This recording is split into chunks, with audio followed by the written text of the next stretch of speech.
The following is a presentation of the St. Louis Chess Club.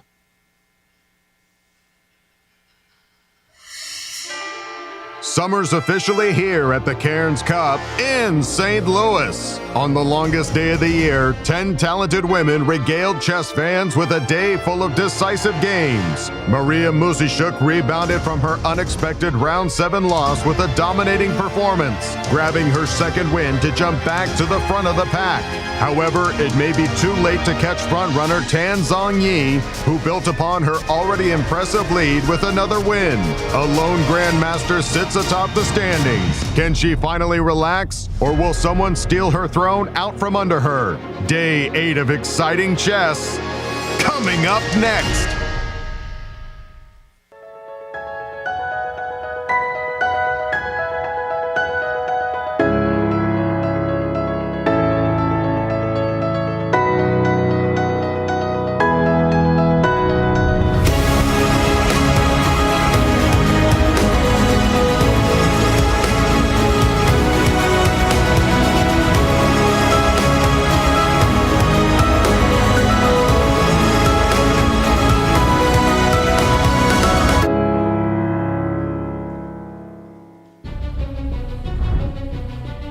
Welcome to round 8 of the Cairns Cup. We're here in the Central West End by the St. Louis Chess Club, where you can learn, play, and improve your chess. Let's go back to the studio and start the day.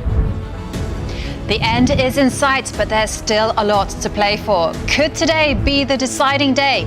We'll find out as round 8 starts right now. Hello and welcome. It's the penultimate round, and I'm International Master Jovanka Houska, and it's been an absolute pleasure calling all the action alongside the fantastic Grandmaster Yasser Seirawan and International Master Paikidze. It's a thrill to be with you both. It's been great fun. Hello, everyone, and welcome to our show. Yes, we are indeed in these championship rounds, and it's two ladies in particular that are promising us a thrilling finish. Jovi, do the honors. Tell us about our standings after 7 very hard-fought rounds of chess. Yes, indeed. Round 7 was chaotic, but after 4 decisive games, we do see Zhongyi. She is still at the top with 5 points out of 7. Alexandra Kosteniuk, though, is keeping pace. She's half a point behind with 4.5 points. And then we have a 3-way tie between Harika Dronavalli, Dzagnidze, and Mariya Muzychuk, all on 4 points. And memorize these 5 players, because these are the players who are in for a shot for winning those top prizes. Absolutely. And tell us about the format for this 4th edition of the Cairns Cup. Yes, it's been a 10-player round robin, which means the players play each other once, and the time control is 120 minutes, 2 hours, plus a 30-second time bonus per move. No draw offers allowed, which makes for a very exciting chess. And look at this incredible prize fund of $200,000. And not much left, but do tell us about the schedule. Yes. Just 2 classical games remaining. And if there is a tie after round 9 tomorrow, then playoffs will be played on Sunday, June the 23rd, if they're needed. And let's take a look at those playoff regulations. If 2 or more players are tied for first place, it's going to be first a rapid round robin at the time control of 15 minutes plus a 10-second time bonus per move. If it's still tied, then the players will repeat this rapid round robin. And again, if nothing can separate the players, then it moves on to blitz round robin and then another blitz round robin. And after all this chess, if there is still nothing that can tell the players apart, then there will be an arbiter and players resolving tie by mutual agreement. I see controversy ahead. I do indeed. But Nasi, the penultimate round, this is where it all happens, and there have been 2 leading ladies. Tell us how they got here. I will, Yasser. So Zhongyi was leading or co-leading the tournament since round 1, and she's right now in clear lead, but Alexandra Kosteniuk is only half a point behind her. So let's take a look at her line score and see how she got here. She started the tournament with a win-loss, And then you can say she found her form, but if you have been watching her games, Not really. those last 2 rounds she could have easily lost, but she tricked her opponents at the very end and came out victorious. Let's see her road ahead. Today she is playing Anna Muzychuk with the white pieces, and in the last round she'll be playing the tournament leader Zhongyi, which might be the decisive game for the event. Let's now take a look at Tan's line score, and you'll notice this pattern. She has a win, then 2 draws, win, 2 draws. So if she follows the pattern, she might finish the tournament with 2 draws. But of course, she is looking forward to fighting chess and winning the tournament possibly today. Let's take a look at her road ahead. She's playing Harika Dronavalli with the black pieces. Harika's currently in the 3rd place, so she's also looking for a win. Right. And of course, in the last round, as I mentioned, she will be playing with the white pieces Alexandra Kosteniuk, playing for all the marbles. Absolutely. That promises a thrilling finish right there, just playing your nearest rivals. But it's my pleasure to introduce the 4th member of our broadcasting team, Begim. And Begim, for this penultimate round, what's caught your attention? Hi guys, I'm thrilled to be here for the last 2 championship rounds. Our key matchup today is Harika Dronavalli Zhongyi game. Honestly, Harika will try to win with white pieces while Zhongyi will try to hold with black pieces, and maybe if it's needed to win the tournament, try to push with Alexandra Kosteniuk with white pieces tomorrow. So it's going to be a thrilling game. I'm so happy to be here to see the game and interview the players afterwards. So I'm looking forward to this matchup. That is indeed going to be such an exciting match. For sure. And let's take a look at the remaining matches. Pairings. Let's have a look. Pairings for this round 8. Yeah, Jovi. you can see Nana Dzagnidze there on 4 points. She has white against Elisabeth Paehtz. Harika Dronavalli also on 4 points. Will be playing the leader of the tournament, Zhongyi. Alexandra Kosteniuk, as we heard, will have white against Anna Muzychuk. And Alice Lee, she'll be looking to bounce back from yesterday's loss. She has white against Anna Zatonskih, and Irina Krush will be playing another one of those players on 4 points, Mariya Muzychuk. Lots of money at stake. The points really count so much at this moment. Yes, they tell do. us about the prizes. Players need to win if they want to win big, and winning big is certainly Winning big. Exactly, because first place will net $50,000, second place $40,000, third place $30,000. I mean, that's potentially life-changing amounts of money. Yeah, and all the women need is more opportunities like the Cairns Cup. And here's our leader, Tan, as she's getting ready for her game. And seriously, I do want to say she has impressed everybody, myself especially, after 7 rounds. She's played when she's needed to attack. She's played beautiful attacking chess. And on the other hand, when she needs to defend, she's been there. She's defended incredibly well. And very, very impressive and deserving of her first place position. There you see Nana and Elisabeth at the board as Harika, our 3rd place contestant at this moment, is looking for her seat. Where am I? Yeah, I can also echo those words of Zhongyi. She's come to this tournament exceedingly well prepared. She's been willing to experiment. She's had to defend some bad positions. She's managed with ease. Yes. And also she's been very impressive with her victories. All of them have been very, very smooth. Yep. But today, it's going to be all about playing Harika with the black pieces. We'll see what surprises Zhongyi has up her sleeve. And Harika needs to win if she wants to take that first place. Well, that's what it's about. You have the white pieces in the big matchups. You really want to push yourself. Yesterday, I have to say, sadly for American chess fans, it was a bad day. The 3 American ladies all went down in flames, and it was really, really tough for Irina because she had a very good position against Nana and a series of errors cost her. Alice Lee never got out of the open yesterday. But she'll be playing Anna Zatonskih today, who is our defending champion. Also lost yesterday quite a heartbreaking manner as well. Exactly, as we see them just in the foreground there. Alice, 14 years young, what a career she has ahead of her, as she's getting a chance to, really have this opportunity of the best competition in the world. You sit there and you get a chance to play the best players. So many former world champions in this competition. She's thrilled, regardless of the outcome, that it's better if you win. And, I also note that it's very nice to see the players actually wearing clothes from the Cairns Cup. Yes. It goes to show, very comfortable. And there we do have the camera shots of Zhongyi waiting for Harika to make her move. And it is indeed e4. What is...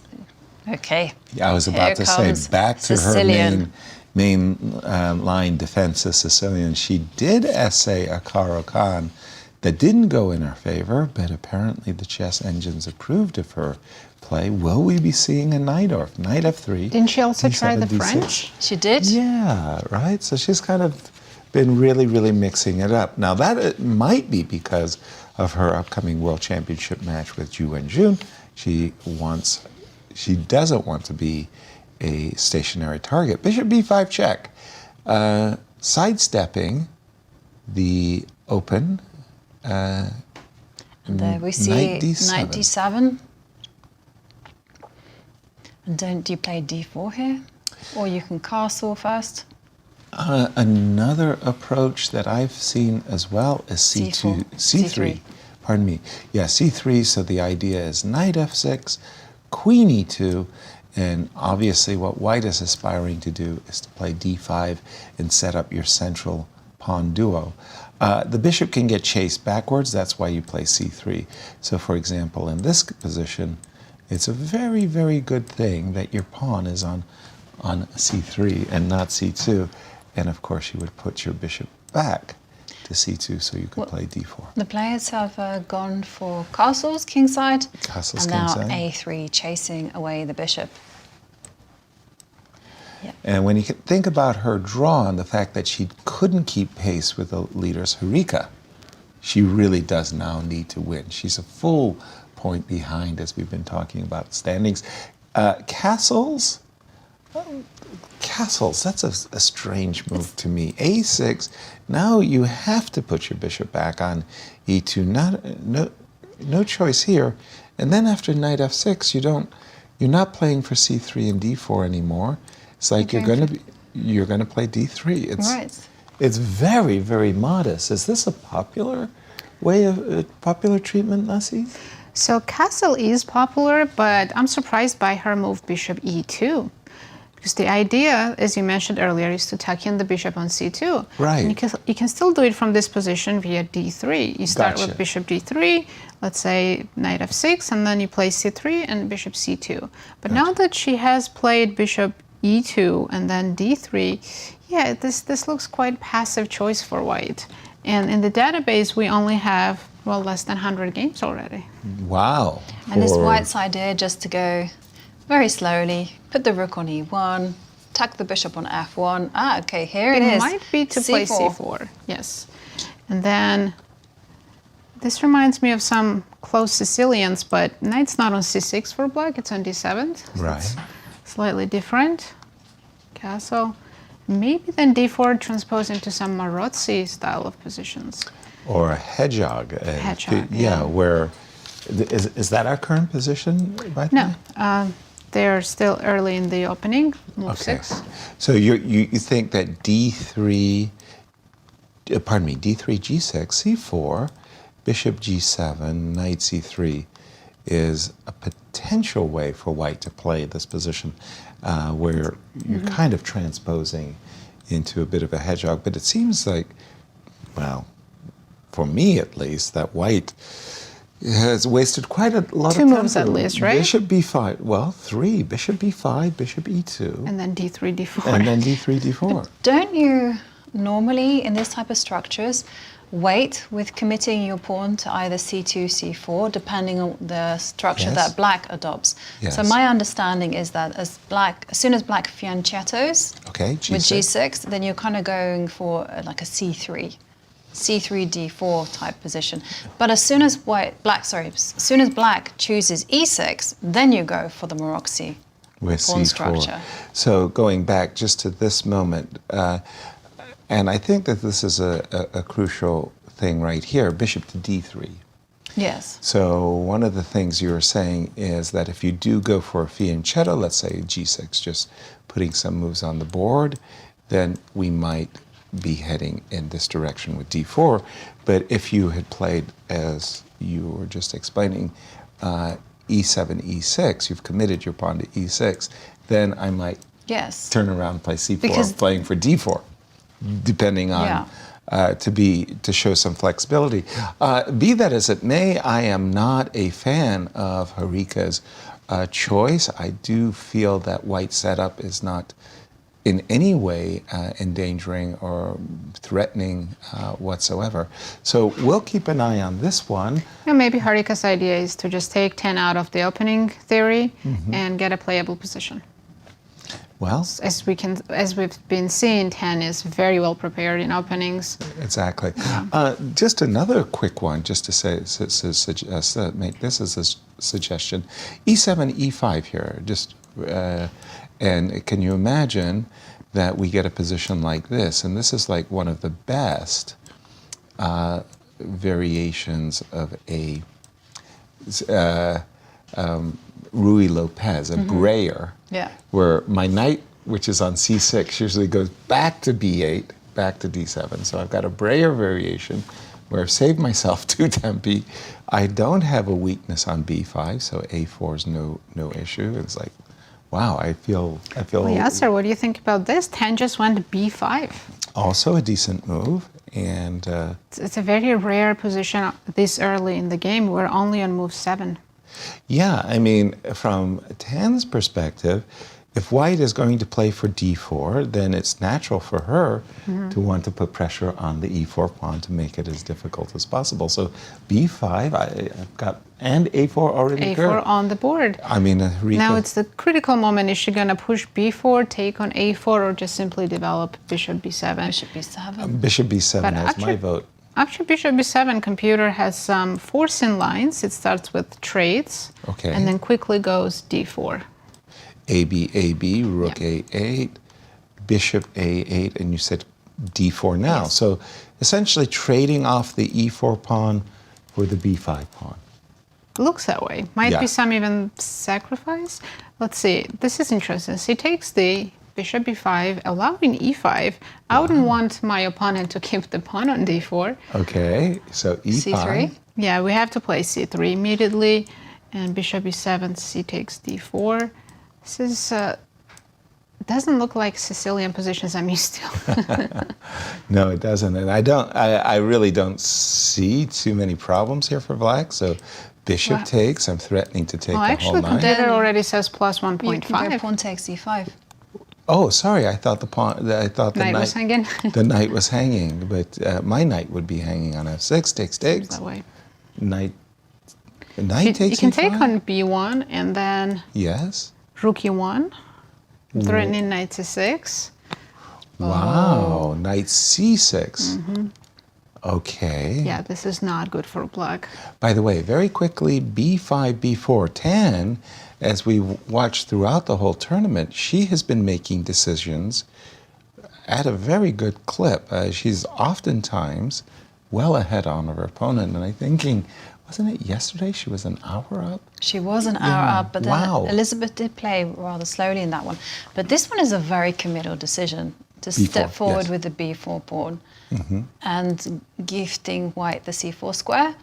But also the question is now the time for white to go A5 to secure some squares on the queen side? She did play C3, kind of Okay. chipping away over at the queen side. I'm not sure that I necessarily have to react with A5, but in principle, that move, once you played B4, you will oftentimes play for a5. As we just saw a moment ago in a variation that Nasi was just showing, getting your king out of the center is usually a good idea. And I would find myself drawn to g6 as well as e6. I think a5 is a move I can keep in reserve until I can't. Okay. Until it doesn't happen. But e6 or g6, I'd probably take priority over every other decision. This is our marquee matchup, and we'll keep an eye on this one. But Nasi, I'm going to throw it back to you. Any surprises in this opening surprises in this round 8? I wouldn't call them surprises, but we do have interesting positions. So let's take a look at the All-American matchup between Alice Lee and Anna Zatonskih. We have the Catalan. This is the opening I've played against Anna maybe 10 times. So c6, this is all still main lines. Bishop b7, rook d1. Actually, this is somewhat of a sideline, but I'm sure they're both very familiar with this. Knight goes to d7 next move, knight c3, queen b6, and white pushes e4. Isn't this very similar to Alice's game? I was just trying to remember. Yes. But there she played queen b3, which was a mistake. Right. So looks like Alex has improved on her last game. And yeah, I like white's position here. She can press for a very long time or immediately go something like e5 and change up the structure and then focus fully on the king side. Absolutely. All right, we'll keep an eye on that one. And then, can we also take please. a look at the other marquee matchup, which is between Alexandra Kosteniuk against Anna Muzychuk? Absolutely. And let's see what we've got here. Okay, so we have a Joko piano, 2 knights variation, and d2, d3. You know, it's funny.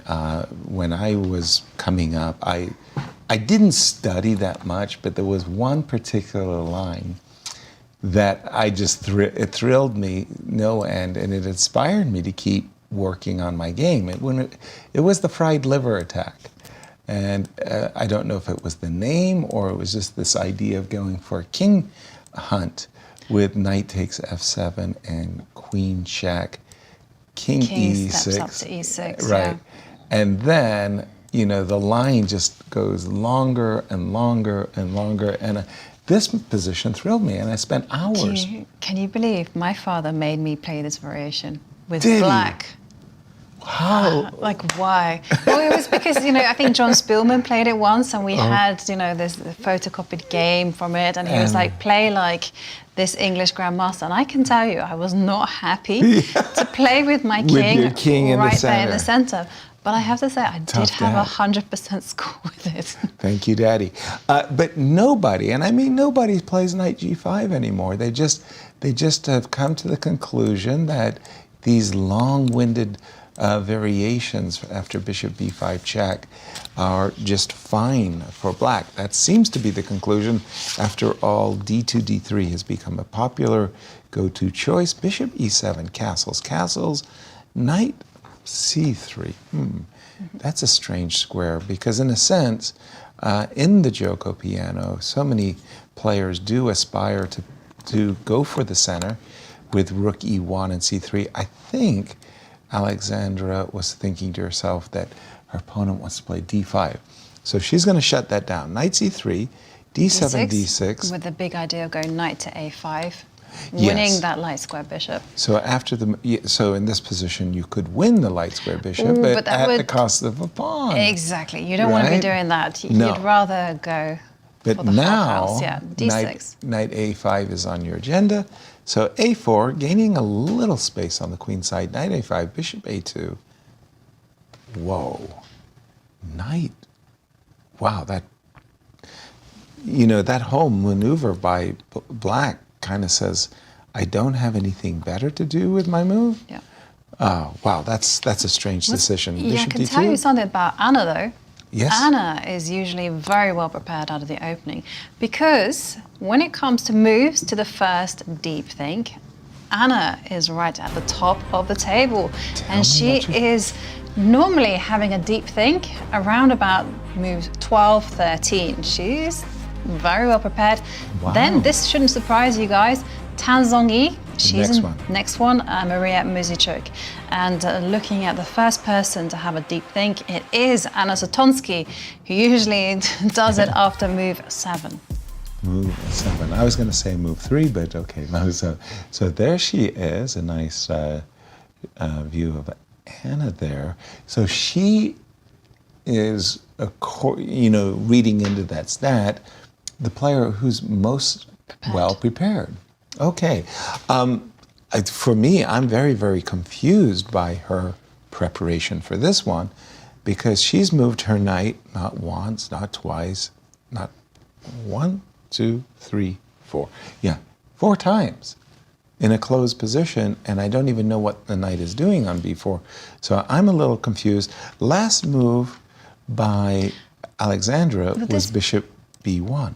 Yeah, I think just looking at the databases, this knight maneuver, as you mentioned, not very popular, but it has been played before, and it's actually Alexandra's bishop to d2, which is very unusual. Only 1 game in the database, and indeed knight b4 was played, and then the bishop went back to b1, and that's a new move. So the players are in completely new territory. So previously played, I'm assuming, is the move bishop b3 or bishop c4? Bishop b3 was the move Bishop played. b3. Yeah, well, there's to and froing. Very, very strange.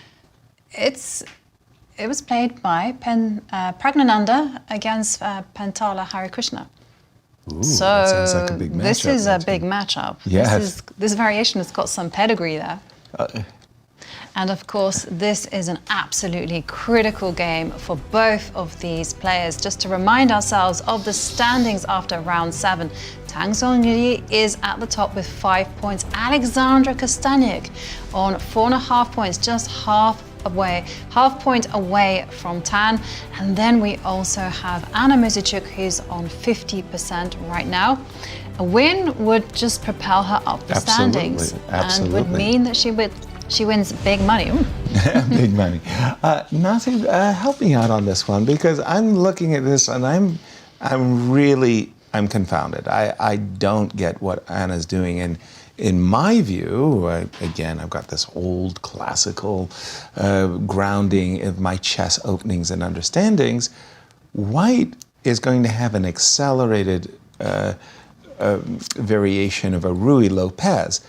Essentially, what White wants to do is play knight to e2 with a tempo against the knight. Then something will happen. The knight will go to g3 in Karpovian fashion. And then I'm going to play c3, d4, going into a Ruy Lopez. And as the British might say, Bob's your uncle. Bob's your uncle, and And it's all good.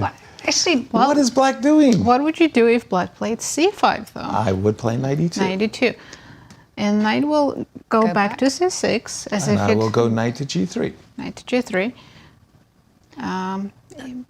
Any move, bishop e6 is what Black wants to play, so Okay. maybe some prophylaxis move first. Rook h6. e1. Okay. Bishop e6. And after c3, why don't I have a Ruy Lopez where I'm like a few tempi more? Well, bishop's not typically on b1. It's on c2. Okay. That's true. Fair. That's fair. Where did White waste time? Because Black should be like 4 tempi behind, but they're not. I don't have h3 on the board. Maybe you don't have rook e8 and bishop f8 on the board. Black can play rook e8, and computer says Black is absolutely fine, even slightly prefers Black. Wow. But Okay, you're going to have to do some so maneuvering with the confused. bishop as well. Yes, the knight did that dance, but the bishop went bishop c4, bishop a2, Yeah. But I do all of those bishop things b1, all the bishop time c2. But in a yes, Ruy sir. Lopez. Yes. Black plays a6, b5 when you do that. That's so Black true. also spends the time. Instead, they spend it on the knight moves. Exactly. So I guess that evens it out. Okay, if you say so. And the computer says Black is fine. Fair. Completely fine, yes. Okay, where else is there some action for us? Well, let's check Irina's game. We have Nimzo Indian. I feel like Irina has Nimzo in almost every game, whether she's playing white or black. Exactly. But these two ladies are somewhat still in the opening stages. White can play rook c1 here, early c5, knight f4. I do like the variations in Nimzo where knight goes on e2 instead of f3, having this option to play knight f4, sometimes knight g3 with f3, e4.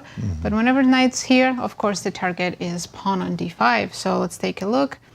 If, let's say, you were to play bishop b7, queen f3, what do you prefer this setup or f3, e4? Because when black plays early c5, f3, e4 is harder to do. Now, in the game from yesterday, Nana against Irina had put her bishop on f8, right? Yes. And there was that knight c6 and that whole knight takes d5.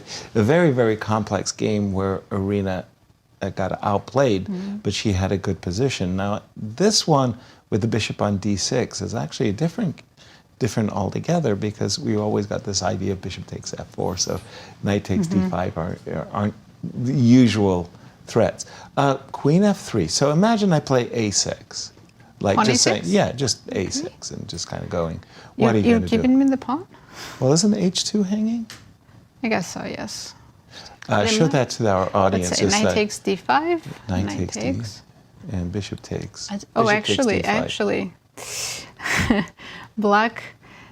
Oh wow, this move bishop c4, that did not come to my mind. But I was hoping you were going to play knight takes d5 so I could play bishop takes d5. I noticed that as I was about to make that move. Oh my. But bishop c4 is interesting. So problem is you're pinned in both directions. Right. And best move here, according to the engine, is to just take on h2 and play queen c7 check to defend f7. Right. Now, if king g1, knight c3 with a tempo, black is winning. So luckily, white has this move queen g3 to get out of that skewer, X-ray. Discovery. Discovery, thank you. Queen takes g3, king comes out. What's going on here? It's equal.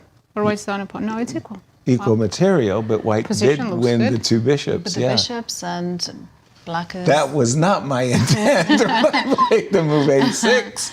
I thought I was winning a Bishop c4 though piece. is a classy move. Right? Yeah, and I've been playing Nimzo That's for very But hang on a special. second. 2 decades. I've never seen this idea. But That's look at the time special. though. Oh, what? Irina has barely used any time on the clock. Right? So it is well within possibility that she's her. prepared this, so Oh, she yes. knows that knight takes pawn, followed by this Those bishop c4 is an tactics. idea. Could be favorable. That was when I threw out a6, I was just saying, fall for my trap, take my pawn on d5. And I have been playing a lifetime of Nimzo Indians, and that move bishop c4 I've never seen it. was a little bit of a stunner as well. We learn something new every day. Right? All you got to do is watch our chess broadcasts, and you never know what you're going to learn. Even some good chess moves. b7, b6, and Mariya has said, "Okay, Irina, do your worst. Tell me what your plans are with the bishop on d6." Again, Nana had retreated her bishop to f8, and that was quite the game. Jovi, where would you like to take us?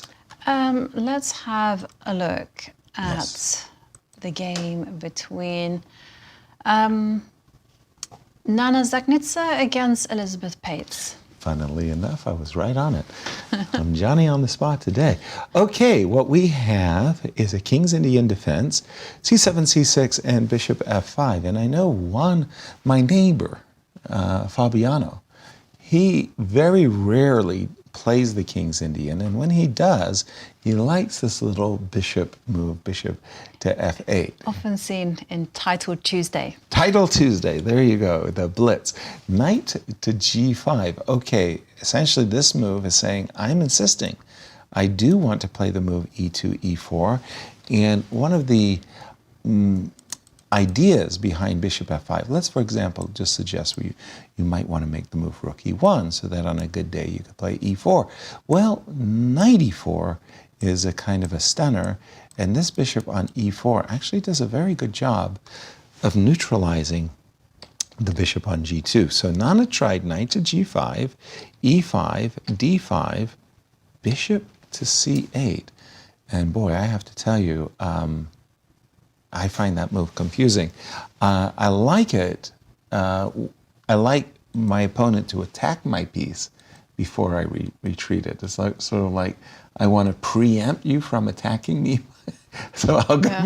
You're not allowed to attack me. I would have thought, I don't know, h7, h6. Okay. No one has played bishop f8. So No, again, bishop I'm c8. checking the database. Yeah, people have been playing a5, h6 that you Right. suggested. They've been taking the pawn on d5.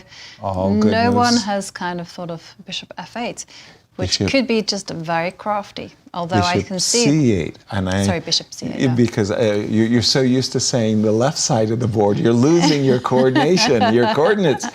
Novelty, bishop c8. Bishop c8 is novelty, yeah. According to this database, of Exactly. course. We may not have the 6 million plus game database. But yeah, for me, I would find the move h7, h6 attractive. If you want to play e4, I might want to play bishop to g4, you could play f3. You have to take- And now I could, if I wanted to, go all Then the way you go back. knight h3. And away we go. The position Exactly. flares. But bishop f, But who bishop actually c8. Why did you? Jovi, you're an influence, and you're a bad influence too. Thank you. You're welcome. Welcome to my world. Right. Bishop c8, and talk to that. Talk to me about that move for a moment, Jovi. Why? I think she's just simply afraid of moves like e4, f3, because when you compare that whole position with h6, For example, we'll For go example, back right? h6, right? So I want to gain some space. yeah, you're going to so- gain e4, and if Right. they throw in bishop to g4, then f3 is a great Right. idea. Just the to bishop keep- goes all the way back Right. because it doesn't want to be in the way of its knight. Knight h3, and you know what I've got a has wedge. black achieved with bishop f5, bishop c8? A rather common King's Indian defense. I mean, when you play the King's Indian defense, you're kind of saying to your opponent, yeah, you get the big wedge in the center, but I'll play a5, knight a6, I'll play around. And it's a full throttled fight. People who like space, that means me, would prefer white, but people who like their dynamic counter chances, attacking chances, would say it's okay. Now, the reason why I might look askance at the move bishop c8 just for a moment, because I haven't occupied e4, and I'm sure I'm going to be talking to Nazi when I say this. I like the Catalan bishop. Like if you take, knight e4, well, you can see one reason why maybe your bishop retreating was a premature move. Knight e4. Some big squares available for white as well. Right. That square on d5. Bishop g5 coming. might be a little awkward. Okay, so not. I would expect after pawn takes pawn that you would capture with the b pawn. Fair. And then let's say I play b2, b3. So the idea of what I've just done is I've opened up my Catalan bishop, okay? I'm kind of waiting for you to play the move h6 so I think can come back. h6 has to be played. Okay, and then I will come back, I will tickle this pawn, and I'll also have bishop a3 in a kind of my side view mirror there. It's about putting pressure in the center. That's all it's about, really. And, you know, whether you deal well with the pressure or whether you have to make... Actually, it's very, very unpleasant. So actually, you need to play very precisely after... So h6 is already a big blunder by me because I don't see how I'm defending d6. Right. So you have to go, ooh, I don't like it, bishop b7.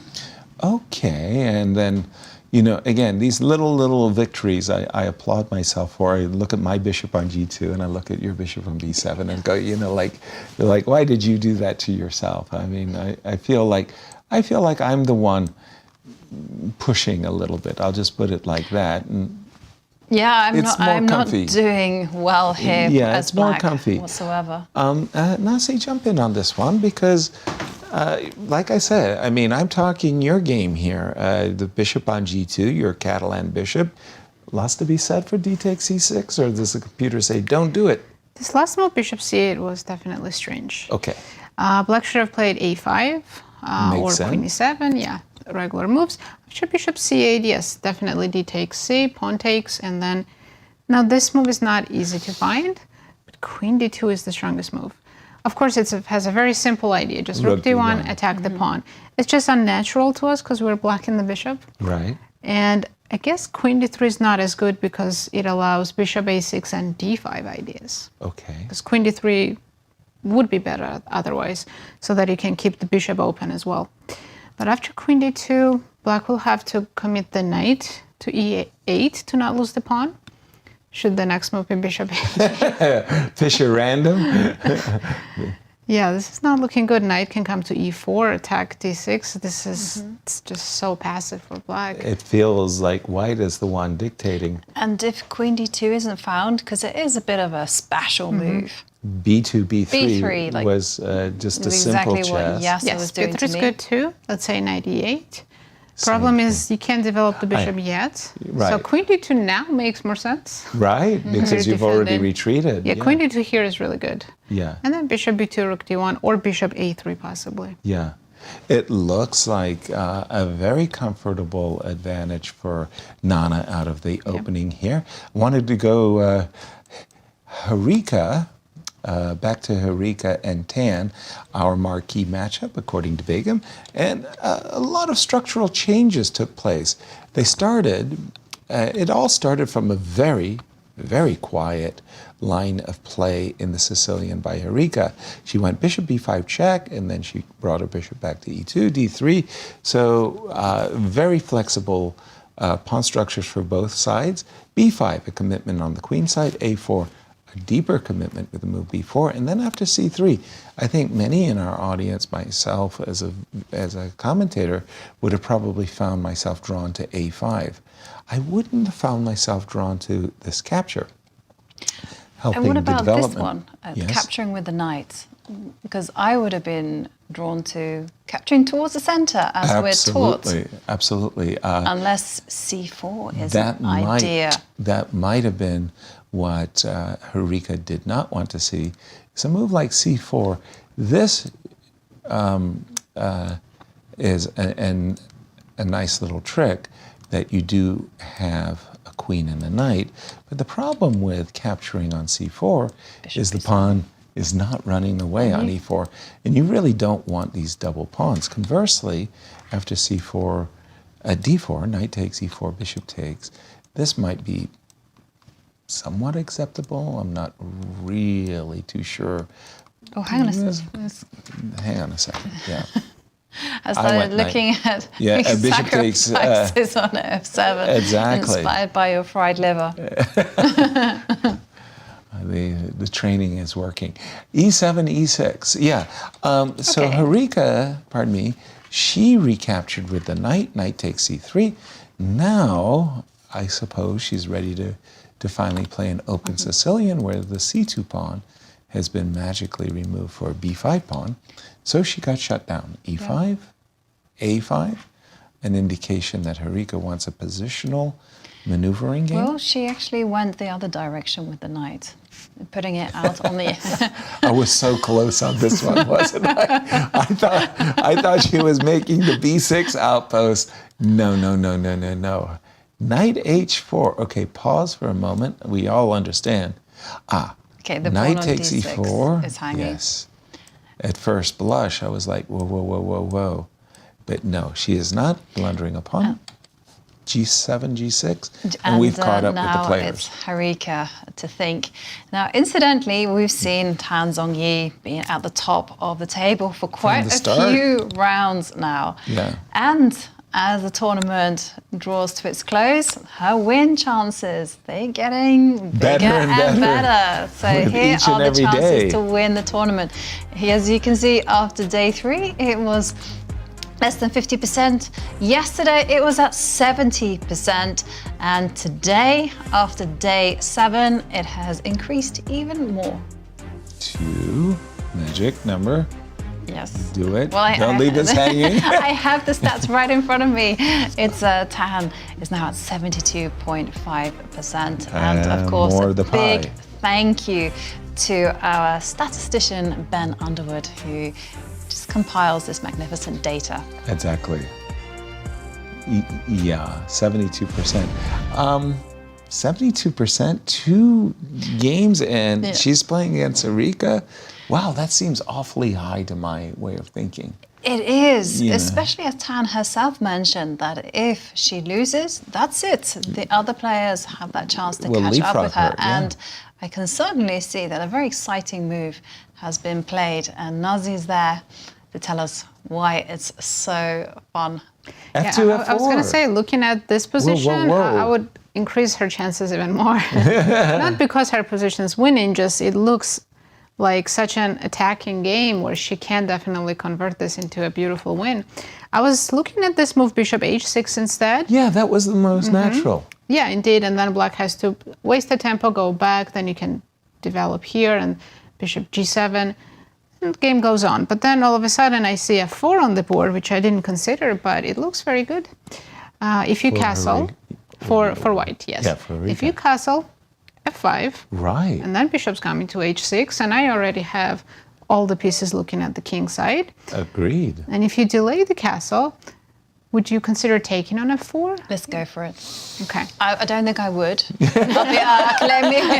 But since this is analysis, right. let's have a look at the most forcing move. Sure. Bishop takes f4. Let's say castle now, just to avoid that f5 move, right? Okay. Now white can do this move d4.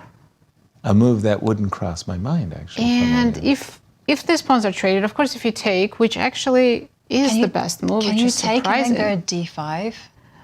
So we have a new target, pawn d5 here. Yes. Oh, nice. Bishop She C5. wants bishop c5, so I have to do some prophylaxis move, maybe b4. But Actually, this, d5 is good. That way you can quickly get rid of that weak pawn. Right. but white is so still- far ahead in development. Exactly. Yeah. And our pieces are just all active, and black, oh, this looks, I'm surprised computer doesn't say it's winning, but I do see after bishop b7, it's suggesting moves like g4, so I'm going to guess white's doing quite well here. Wow. Wow, And- that is a And shocking. after Tan's win yesterday, well, we have the stats now right in front of us. These are Tan's chances to win the tournament at 72.5%. And take a look at Kosteniuk. Alexandra's there with 17.9%. Mariya Muzychuk has a 3.5% chance to win. Yes, And Harika. you know who still has a small shot? She needs everything to go her way. Anna Muzychuk, my tournament pick. She's on 0.3%. Wait a minute. Harika, she's playing white today. She could take down Tan. She's got an attacking position. Only has 2.5%. I'd take those odds. That's pretty impressive. But F2, F4, apologies, Nasi. For me, the move Bishop H6 is top choice, like top. And you went kind of fast. You went Bishop F8, and you dropped back with the bishop. And that was a little bit of a surprise for me. Queen D2, defending the bishop? Yeah, should I show trying- that line? Yeah, if you don't mind. Defending, making it difficult for white to get her king out of But the your center. knight is hanging Wow. on h4. That's the problem. So How here, so? black can bail out with this move, trade, and then knight g8. Oh no, And trade typically this move queens. wouldn't work because queen g7 and white would win. But But here, queen black has queen f6. f6. Gotcha. And you can't drop the queen back anywhere because h4 is hanging, so it's all forced. So you get to trade off the queens. Yes. Got you. All right, that makes sense now why the bishop should drop back in that case. But F4 on the board. I'm very curious to see how Harika reacts because, oh, I'm How sorry. Tan reacts. I confused it. Tan is with the black pieces. Correct. Oh, That's why I was saying okay. that Harika has the attacking chances and only 2.5%. I see. Yeah, I would take those odds Yes, too. yeah, right? Like, hello. The numbers are not lying. What? Tan, she's been in such impressive form. True, but now she's on the But the arguing with defensive side. statistics feels like arguing with the chess engine. It's pointless. F2, F4. What does the chess engine suggest is the best move? So for- Tan needs to actually play this move, Rook B8. That's Rook her best option. B8. So do not react, do not castle, and keep all it's the kind of a options. waiting move, but also not really because you are putting pressure on B2 so that bishop can come out easily. And So here, F5 is, or both F5 and F takes C are good options. please, which one do you prefer? F5. So She's capturing the pawn. I know. I was too late, Yasser.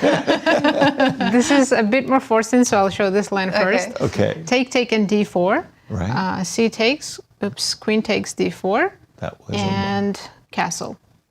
okay. This now looks like a typical Sicilian position. Of course, the g6 and bishop on e7, a bit confusing. And then we have to bring the knight back from the corner. This knight also goes back, queen goes back. It's a strange line. The last 3 moves, pieces just went to their starting positions. But this rook actually becomes the hero of the game. Rook b8, rook b4 becomes a very active piece. Then bishop b7, and black plays very actively and keeps position equal. But let's take a look at f5 that Jovi really wanted to try. Right? Well, it just seems a little bit more typical. Scary. Well, no, you want to keep your wedge. You played f4. You put a lot of energy behind getting space. So only thing we have to watch out for is black's d5 breakthrough after bishop b7. But maybe we should go all in. Oh, Wow. that was potentially a bit Bold. too far for me. But okay. No, now it's on. Well- The computer is saying it's good. I like it. Looking at black's responses here, knight g4 is 1, g5 is number 2, and then knight d5. G5 is number 2. I wouldn't think. Okay, of let's look at G5. knight takes pawn, because That that looks one most does logical. look Forcing. critical. F takes g. Now, do be careful if you take here, the hanging There's piece, a check. in between move, and I don't have bishop h6 But you yet. have bishop takes knight. Yeah, bishop g4, and then bishop's coming here. So of course you can't do that. You have to take back, and it looks like it's better to take with the h pawn, just to Okay. open up the rook. Knight takes on g6. Here I feel white's doing well. The And black it says king is triple still, zeros. but the black king is stuck in the center. You're not going anywhere. But the white king isn't exactly safe as Yeah. houses there. But I mean, it's only a rook coming. Safe as houses. Thing is, black has this annoying move bishop c8. If I have to trade that bishop, then I do feel that white king is completely abandoned here. But you do have queen a4 check here, Nasi. Queen a4. Oops. This queen not- really wants to go to e1. Yeah, it's got a magnet. Wow, just step right into this. Don't worry about anything. Wow. King f8, and now black starts to be slightly better. I would King never of have eight, thought yeah. that. No, But then that's again, really I why it's- told you about the white king. Really fun to play the Sicilian. I understand the move f4, and after rook b8, I understand the move f5, and you played a move after f5. Once again, you played bishop, or what was it that you just played after Bishop f5? b7 Bishop to to b7. prep d5. Yeah, And then the this move is g4 was a little bit too bold. If I bring my knight back to f3, so I'm hoping for bishop h6 and knight g5. G takes f. G takes f, opening up the d5 was position. also, d5 is more human move to me and than this, but and then computer likes this. and then rook g8 or rook something. g8 and black's -1. Okay, I understand that you do have good attacking pieces, but on the other hand, this is so hard when your king You is had so a better stuck. move though, Yasser. Instead did? of taking pawn back, you have Okay. this knight h4, which is a very nice move. Come back Come again. back. Yeah. Right. And now, even at the cost of a pawn, I'll Yeah. I'll plant my knight on f5 and I'll be happy. So, for example, even positions like this, in the future, I'll have a g2, g3 break. Oh. Whoops. She Dan castled. has castled. That's a very calm move. Yeah, f5 can come now. F5, yeah. So, Forward. excuse me, no rook b8, castles is the current game position. I like f5, very, very much, in fact. And I'm not liking this for black. But 10 is a very good defender. She likes. who was telling me I can't argue with statistics? Wasn't me? I make every argument I can make. I mean, castles. How dangerous is it, Nasi? I mean, our tournament leader just put her king in the frying pan there. After f5, it's already half a pawn advantage for white. Okay. But I'm guessing if we let this engine think longer and make moves, it would even increase because it's easy to play with white. Okay, so let's have a look at some of the moves that white can play. I mean, Well, now... after f5, what should black be doing to cover and protect her king? king h8, because I consider king g7, but then queen d2 is unpleasant. Right. So king h8. That makes a good impression. Yeah, because you your could king go into rook to the- g8 Exactly. and maybe turn the tables down the g And file. I really want to play bishop h6. Okay. But computer keeps suggesting this queen d2 move without moving the bishop first, which is very unnatural. So let's take a look at this. Rook g8, take on a g6.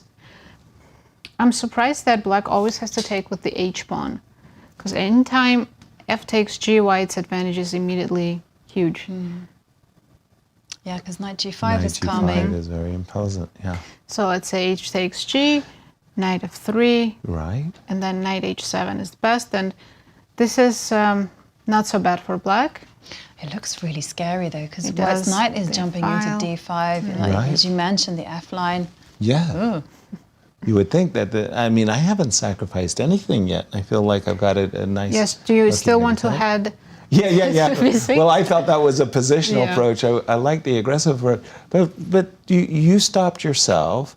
The engine wanted to play queen d2. If you could go and show why the move queen d2 is I'll just actually- finish the thought Please. here. Best move here for black is f5, and it's triple zeros. Yes, so this can happen. She's not happy unless she's jabbing me with a triple zero. I mean, I think queen d2, that's quite a visual. Queen h, maybe So you're you're- threatening to take twice on g6. Sorry. Right, and here g5 is playable. What? Because after queen takes tactics. g5, you've knight got takes knight takes e4, yes, Uh-oh. and then h4 is hanging, and we don't have enough pieces left on the king side, so we can take. We have to go knight f3. Now, of course, if h6 sack should H4. work, or immediately h4, of course. So here g4. What? This looks like suicide for black. Right? What? Really? But knight shouldn't go here because it's always hanging on h4. Let's go knight e1. Is it going to be hard to break through here? rook g8. Just as bishop b7, maybe wow. prepping d5 still. Okay, queen h6 just to get the queen out of the way. h6, rook g8. Knight. But she's not doing that C. much on h6. And then d5's coming, and It's there. Knight c2. Let's go. Let's have some fun. Knight okay, c2. d5. d5. C4 was also playable. Else. c4 was also playable. I was just. Who's attacking? Very surprising. What can I say, Yasser? Wow. I like black's position. I like white's position. I thought the queen. So if I took, okay, just humor me a move or two more. If I take on d5, you're going to play knight takes d5. If I play rook a4, give me the pawn. I want to play rook takes g4. How do you like them apples? Maybe not much. They're sour. What happened to your queen, Yasser? I know. I'm looking at bishop g5 and I'm sweating it here. And if I want a This is- pawn, takes. Bishop f8 is Yeah, happening. takes. You can take with the queen, drop back so your queen doesn't get. Could you I try have that? queen But- h5. I have queen h5. I don't think you trap my queen. Yeah. f7 is hanging. And Yes, yeah. Yeah. But okay. there's so many moves here for black, just bishop c6, improve pieces. Black is more than -1 here because we have open diagonals and two bishops, and I guess black king is completely safe. Wow. What Yeah. what a game. Yeah, it's definitely setting up to be quite the game. It's also a very tough encounter for Zhongyi. She's playing one of her closest rivals, Yes. Harika Dronavalli, but tomorrow she has the white pieces against Alexandra Kosteniuk. Alexandra currently Half a point lying behind. in sole second place. So it's not an easy ride for her at the end. No, in fact, it's the biggest challenges of the tournament lie directly in front of her. I want to go to the game between Alexandra and Anna for just a moment because we have seen c7, c5, h2, h3, rook e8, 92, and it was like this kind of a Rui Lopez, that the position that we're getting to. I mean, if you told me that this was a Rui Lopez, I would absolutely agree with you. I wouldn't have thought it came from a Joko piano, but that's what we're seeing. This still looks like it's early days. I mean, the clash Yes. hasn't really Totally. been joined. Let's just go around the horn for a Although I second. just want to say the bishop Please. on b1 gives it away that Yeah, quite. maybe it didn't. Yeah, there's no pawn on b5 either. Mariya, in the game between Irina, Krush, and Mariya, doubtlessly Mariya looked very carefully at the game of yesterday between Irina and Nana, and had prepared herself to capture this knight whenever it got to the f4 square. Bishop takes f4, g takes f4, and I can see that Irina, who had been playing very quickly, she had like 2 hours on her clock after about 6 moves, now has an hour and 36 minutes. So maybe Mariya's preparation is paying off here in this position. Yes, I mean, this position has actually been seen before. So I'm just looking at some of the players with the black pieces. Anish Giri tried this against Wesley, so did Vincent Keimer, and yeah, also Maxim Rothstein. So from the Irina game. Yep. Okay, it was all taken. I was just passing a gander at the game between Nana and Elisabeth, and Nana decided yes, against this surprise move, bishop on f5 to c8, looks like it's losing a tempo. She did capture on c6, b takes c6, and unlike the computer suggestion of queen d2 and rook d1, a suggestion that I like very much, as well as b2, b3, as well as knight e4, a completely different approach by Nana. She played the move f2, f4, taking a book from Harika and saying, you know, like, hey, f4, on a good day, I could take this pawn, trade queens, and I'll have a beautiful, beautiful outpost on e4. I think the move f2, f4 is a very creative approach in this position. I like it as well, actually. I am not a big fan. I've played the English, so I've gotten in f4s. You're not a big fan because you expose your king a little? Yeah, exactly. For that very simple reason, you know, there's now queen to b6 check and knight to g4 in the air. Sure. That's something that in the King's Indian, these small dynamic factors make the world of difference. Exactly. I wouldn't be too afraid myself as white, because I'm sitting there looking across the board and saying, hey, if you're going to attack me, at least learn to bring all your pieces into play first. So even if I had to give up an exchange, and that's a worst case scenario, I would think, for example, after move knight e4, just kind of defending the threat and threatening once again queen takes d6. Yes. I would be more or less okay with white. Not sure how enthusiastic I should be. So. Yeah, I'm not sure how enthusiastic one should be either. I just feel that f4 was more of a commitment than you needed to make. Exactly. I mean, it's kind of a bit more chaotic move, because before we saw with queen to d2, b3, white had full control. Yeah, queen and d2. Whereas f4, suddenly you have to start thinking about black's counterplay. Whereas before, if you played queen to b6, it was like, so why are you giving me your pawn on d6? Exactly. Thank you very much. Queen d2 and rook d1. And before we go on a break, I just want to make sure we get in everybody. Let's jump to the game of Alice Lee and Anna Zatonskih. Very, very slow play by the ladies in this one. Very typical Catalan position. Rook to d1, everybody's happy. Knight to d7, and then it was this move, knight e5 by Alice Lee. Again, very, very conventional move that seems to have stopped Anna cold, and I'm not too sure why that move catches her by surprise. That's very common mainstream move. Yeah, mainstream stuff. I was going to say, I think I've even had a game like this. Yeah. Knight takes e5. D takes e5. Now, I think you plant your knight on d5, from what I recall. That's a knight d7. I'm thinking knight d7, funnily enough.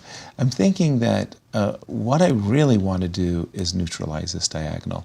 So on a good day, my intention is to play queen c7, followed by c5, so that I could trade bishops, and my knight on d5 is not in the way, and my pawn on e5 is under attack. Yeah, both moves possible, by the way. Yes, she has played knight to d5, and, well, I'm not a big fan of this move because the knight might find itself on a bad circuit. For example, e4. And then here you have to rely on tactics to get yourself out of trouble. Knight b4, attacking the queen. Now, definitely don't want to trade queens because that knight on c2 would, whoops, win a rook. Queen moves, let's say queen moves. Queen and c7. Yeah, and this is where I start to worry that maybe my knight ended up from f6 on h6 on a6, and I'm not a big happy camper about that maneuver. On the other hand, we could still be in theory, as far as I know. I actually have an update in our Please. key matchup. So Tan didn't play king h8, she played king g7, which is provoking queen d2. Now this would be the candidate move number 1. Right. After which black is pretty much forced to play knight g8. And this looks very scary because, of course, knight f3 is the logical move, but even this is possible. F takes g and sack the knight. Oh, g takes h, and just play bishop g4. There's no immediate mate, but we're gonna put the bishop here, lift the rook, queen's coming. This is scary. I'm attacking with quite a lot of pieces, aren't I? Yeah, and White. considering white's down a piece, and engine says white's slightly better. Easy to go wrong. Indeed, and even if Harika doesn't go for this, but she plays, let's say, knight f3, here black's best move is to take on f5 and completely open up the king. No way. I would never touch that pawn. Not I think in a most million players years. wouldn't, because otherwise white's going g4, and after that you can't take Because then it really is bad. I was going to So say this G4 is just an incredible idea. Well, it's not Absolutely, an incredible G4, G5. idea. It's just a fantastic Opportunity. move. Yeah, Yeah. exactly. G4. This is what we're dreaming of. So, but if you have to take on f5, this tells me that black's already in a lot of trouble. Takes, and I can still go g4. But this combination of king D5 and g7, knight g8, and g takes f5 feels all wrong. I like this pawns on the 5th. Now my rook a4, rook to g4. Again, the historians will call me brilliant, but I'll leave that for future historians. No, rook a4 is Brilliant. It is brilliant. It is brilliant. If you swing it over to h4, the reason It I was a long paused. pause before you got it right. Yes, because suddenly my brain went, well, hang on a Well, second. There might be some c4, d4 ideas. That's a And- funny 5 pawns attack. 3 Yeah, for black. I don't think I've ever seen that. I've been around, and that is a very strange looking. But surprisingly, black is okay here after f6. Just Wow. computer can defend any position, but if most players playing this with the black would be terrified. Absolutely. Yeah. If you don't mind, go back Yes. for a moment, and I'm not suggesting this at all. Just that moment of the piece sacrifice, because that was confounding. Takes for a moment. Now, I would have played knight f3 a la tempo, but here I wouldn't have been attracted to this, not because you take the knight and maybe expose the king, because you just play hg6. And you say, like, now I'm going to play knight f3. And in my mind, I could always have played f5 takes g6, so why should I do it? Well, not always, because black has A move I wouldn't Yeah. have considered. Right. Yeah, none of this moves seem natural. It's a very computer kind of game. And anything can happen. But the knight on g8 is Doing a such good a job. bad piece, right? But doing a good job. Yeah, but you can see a universe where white clamps down on d5, and then you've got g3, h4, king g2. Yes, indeed. Yeah. And just, this looks very easy to play Even for white. maybe I'm being too slow. Maybe you should just kind of... Well, I like this with the pawn on f5, I must confess. Yeah, I don't that think makes sense. Harika would risk to sacrifice that piece. And Right. especially not when knight f3 is just as good. Oh, she needs to play queen d2 first. Queen d2, knight g8, knight f3 is the most attacking move. One of the things is Tan has had a very smooth run. She drew her games where we thought she was worse, but in one particular game where she was worse. played the Caro-Kann and was considerably worse, I think, Nasi, you were telling me that you had put that game, you went home, it bugged you, the game, and you put it in the top engine, and you discovered that Tan So was it actually was still even. slightly worse for black, but its engine says it's defendable. Yeah. And she knew how to defend it. So. But what impressed me the most about Tan's defensive skills was her game against Irina Krush. So it was when she was white and she played this open Sicilian. She's not necessarily known for her E4 repertoire, but it got very wild and Irina was much, much better. It was razor sharp and she managed to calculate her way out of those complexities with ease, I would say. Wow, cool. We've reached that stage of our broadcast where we take our first break, and as our want, we'd love to check in with our friends at Q Boutique and see what specials they have. And here we go. Let's commemorate the 2024 Cairns Cup with this iconic souvenir. As seen on the players. As seen by the players. Made from 100% cotton, it features the Cairns Cup logo on the front and St. Louis Chess Club logo on the back of the neck. Stay cozy and show your love for chess with this must-have piece. It's available for you at qboutiquestl.com. And I have to say, do all your shopping needs at Q Boutique, chess shopping needs at qboutiquestl.com. And as we go to break, Begim had a chance to ask the players what they see as the future of women's chess. And we're going to be right back in a few minutes.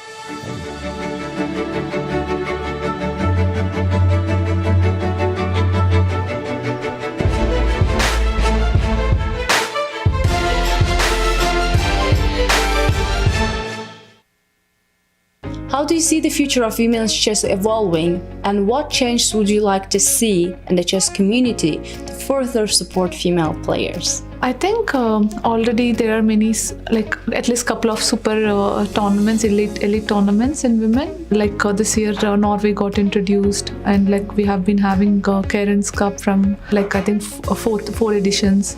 So it's wonderful to see. And I think more and more tournaments like this caliber should come up, so that more girls will be, looking forward and interested to take it professionally and play.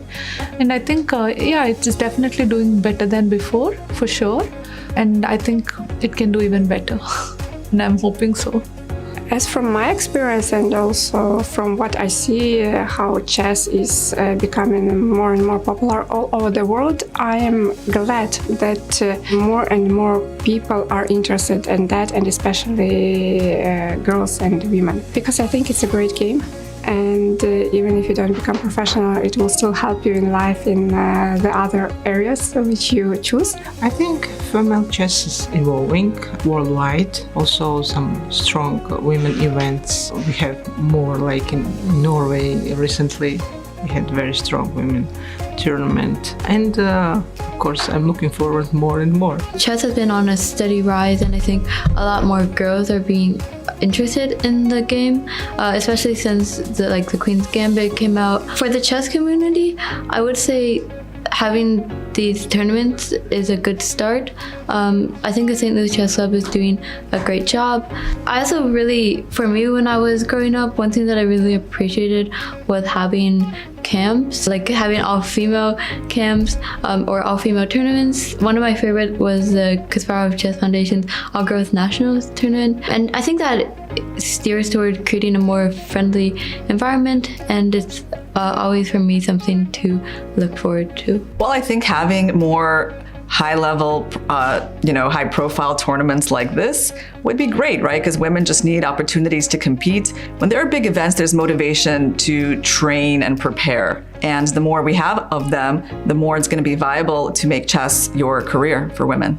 I think we are actually on a very good path, because if I compare it to 20 years ago, and I was already very active 20 years ago, we have much more opportunities nowadays. I mean, the Cairns Cup, now Norway Chess, the Chinese also organize very good female events. So we have actually a lot of federations and huge sponsors ready to support women's chess. This was not the case many years ago.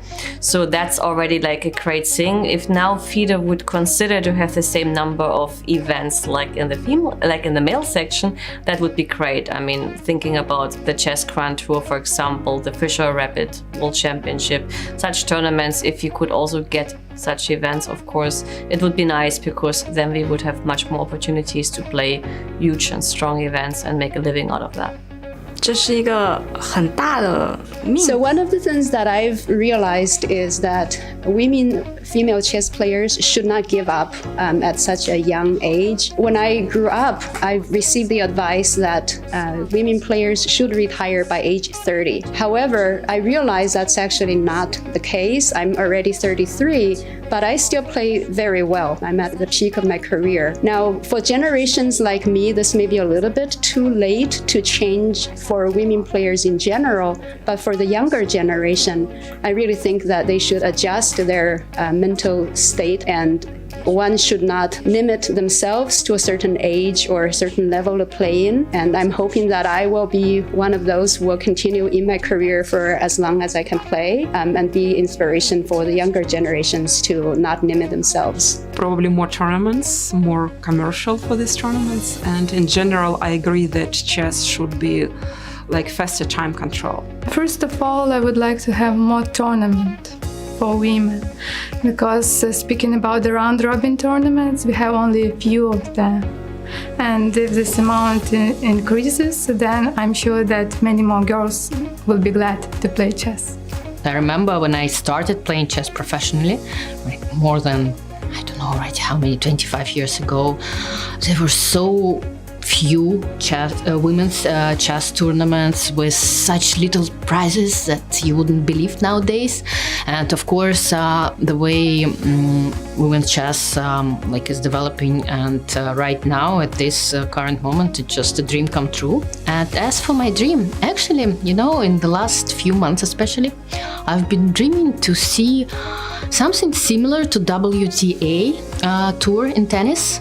Every week, basically, we should have something that you can come and you can play, you can try to qualify, because right now we have some tournaments, but it's not like year round, and it would help, I think, a lot to have something that you can, plan ahead, and you can come any week and play and participate and try to win great prizes. So that's my dream right now.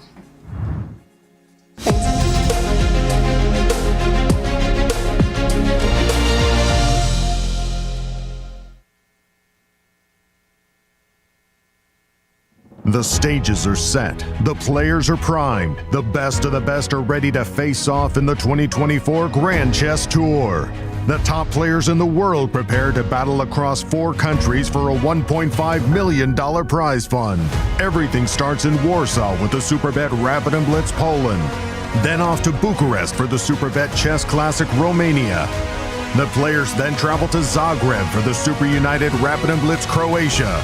The tour concludes with back-to-back events in St. Louis, Missouri, the chess capital of America, for the St. Louis Rapid and Blitz and the Sinkfield Cup. 9 players will go in, but only one can be crowned champion. Who is prepared to make history? Get ready for the return of the Grand Chess Tour.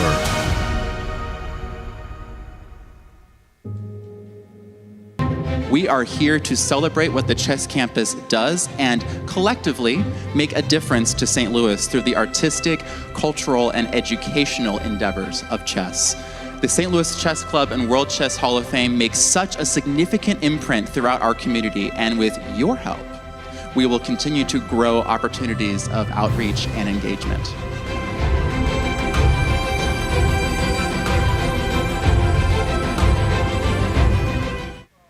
I'm Grandmaster Maurice Ashley. Join me on October 24th to 26th for the St. Louis Chess Conference, to be held right here in the chess capital of America. Also featuring legendary world champion Garry Kasparov and Hall of Fame inductee Judith Polgar, the conference will explore the broader educational and social impact of chess. For more information, visit stlouischessconference.org and sign up today. The St. Louis Chess Club is the premier chess facility in the United States. We bring the educational benefits of chess to thousands of students across the St. Louis area. We also promote chess at the highest levels, hosting all levels of the U.S. championships, as well as high-profile tournaments that attract the world's best players. Become a member and enjoy perks such as free classes and lectures, weekly tournaments, and so much more. Visit stlouischessclub.org to claim your membership today. The St. Louis Chess Club Scholastic Program brings the educational value of chess to kids in schools across the St. Louis area. Active in over 100 schools throughout the St. Louis City and County, the St. Louis Chess Club has been able to reach over 85,000 students in both in-school and after-school programs. We view chess as a valuable educational tool. Learn more about our scholastic programming by visiting stlouischessclub.org/education.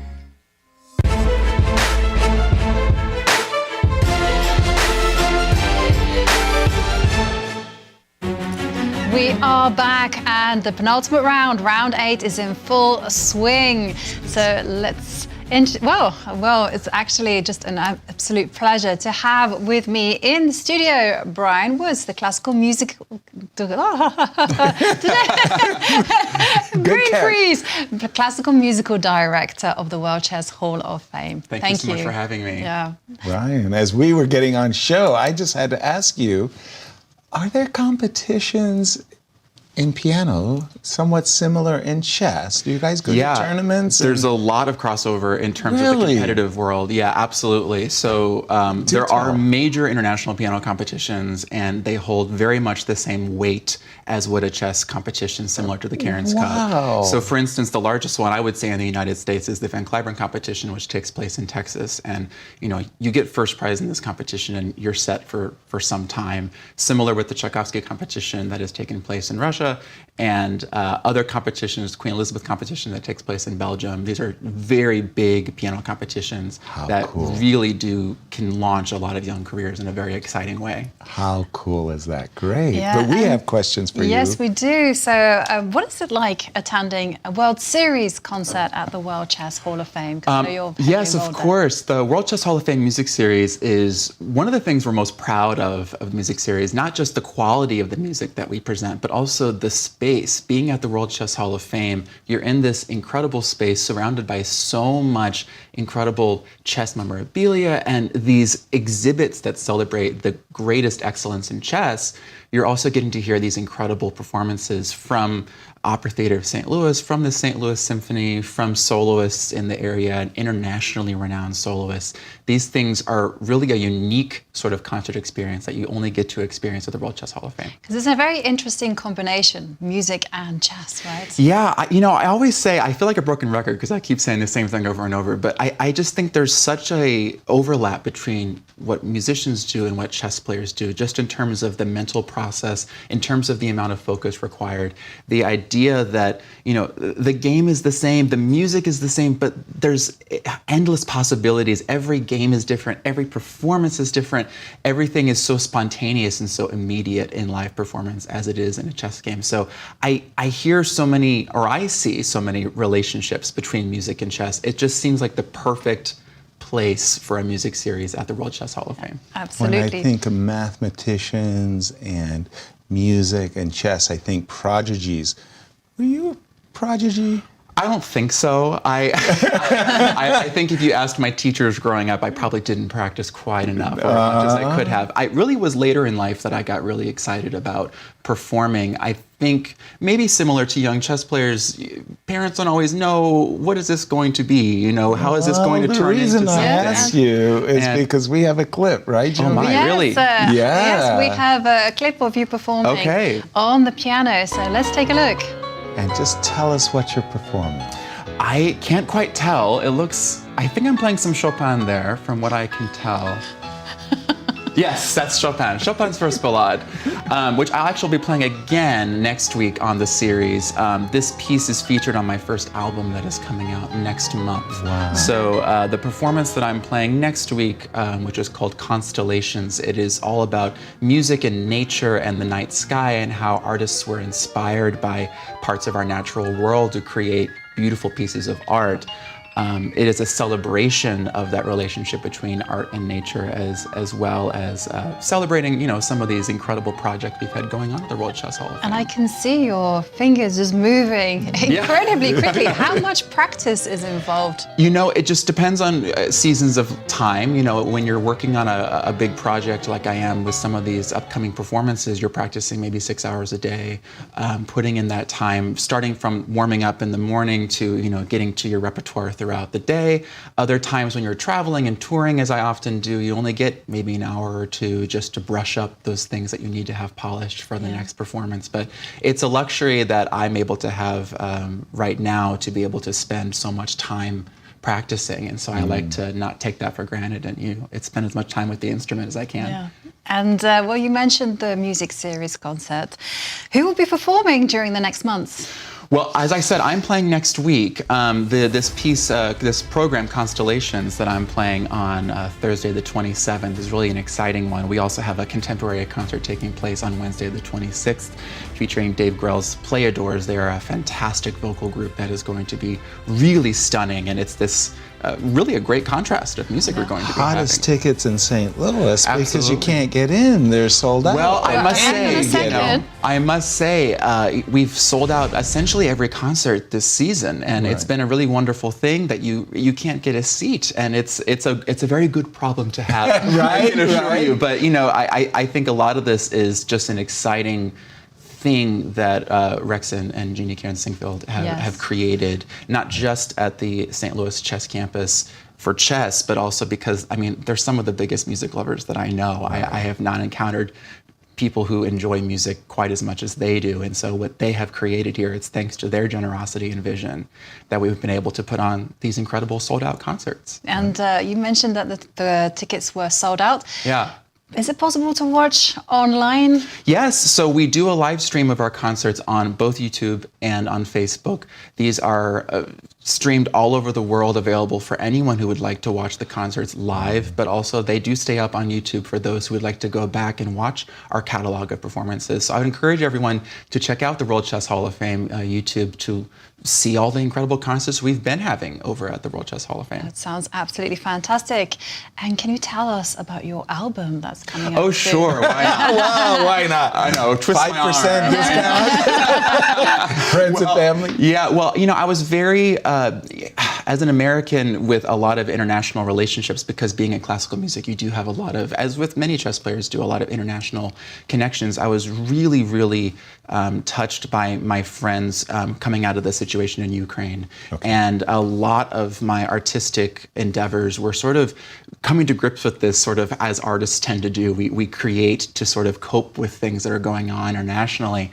So I created this album. It's called Wanderings, and it's all about musicians who have been displaced by acts of violence, by war. Chopin being one of the most famous ones in the classical music community. He had to leave his homeland of Poland at a very early age, and he spent most of his life writing that he regretted not being able to go back. So I've recorded the complete of those Chopin ballades, as you saw in the video that we just played, and some pieces by women composers, which is a great time for during the Cairns Cup to be celebrating female talent. And I can't wait for that album to be out on July 12th, and you can learn more about it at my website, which is brianwoodspianist.com. Sounds absolutely fantastic. Thank you very much for joining us Thanks for in the having studio. me. Absolutely. And it was fascinating to hear your thoughts about music and chess and how you enjoy watching Alice Lee play. Of course. Oh, I love Alice Lee. She's so fun to watch. Thank you. And let's take a look at our standings as we are in our penultimate round underway. Jovi, do the honors. Yes, absolutely. Hectic at the top. Zhongyi is there with 5 points out of 7, but half a point behind her, Alexandra Kosteniuk. So none of these players can rest easy because there is a trio of Harika and Nana Dzagnidze and Mariya Muzychuk all there with 4 points out of 7. This is the money round. Absolutely. Games are sharpening up, and during our break, Varuzhin Akopian and I, we were really focused on the game of Harika. That's not Harika's game. There she is, Harika, because although, I'm just going to refresh my board for just a moment, although the computer was saying Queen D2 is the most precise in trying to provoke Knight G8 at once, Harika played a move that I found very straightforward, very attractive, just Knight F3.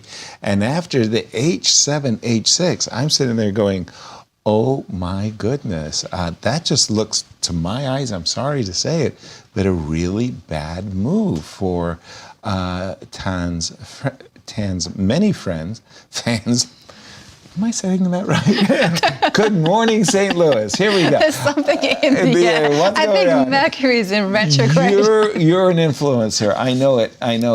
Queen D2, Knight G8. I mean, and what Var and I were both thinking. You go backwards with your knight. Well, I'm going to go forwards. This looks really nice. And remember a moment ago we were looking at Pisa, and Nazi was showing us one moment where the knight was on H4. Well, here this would be an automatic. Just take that pawn and demolish the king side. Now the king has to step back to H8. And nobody wants to do anything. You don't even want to go near this because the rook up and over just plays itself. This is an attack that just... So you can't go... You can't go G5. You really would have to go Knight G8. And also, in our discussions with Nasi, whenever we got these moments, and computer loved to go G4, I know. which really fits with our understanding of these kinds of positions, just go up the board. Nasi, our tournament leader, is not looking good in this exact moment. Yeah, she's definitely in trouble after this move H6. Advantage is almost +1 for white. +1, that's big. And I thought immediately, Queen D2 here must be great. Right. But actually, because black has rook H8 here, maybe that was his idea. Maybe that's what she wanted to play. Okay. Instead, this is better, Queen E1. Queen E1. Yes, I think it's keeping the option open to go to G3 or H4 after we push the pawn to G4. Gotcha. So here, black's next best move is Knight B8, which actually makes sense. It improves the queenside development a lot. Knight can go to C6. Okay. And then let's say Queen H4, Rook H8, then Queen G3. It's advantage white, but it's not straightforward. In the lines we were analyzing earlier, G4 and everything was very natural. Here, played itself. Not that simple. So let's take a look at the most forcing lines. Let's say take, Knight H4, this direct looks very attractive. attack. Queen E8 is the only move here.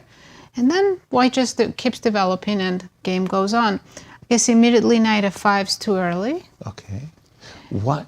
Sorry, why is it too early? I mean, to my eyes, it looks pretty attractive, because right? computer wasn't suggesting that.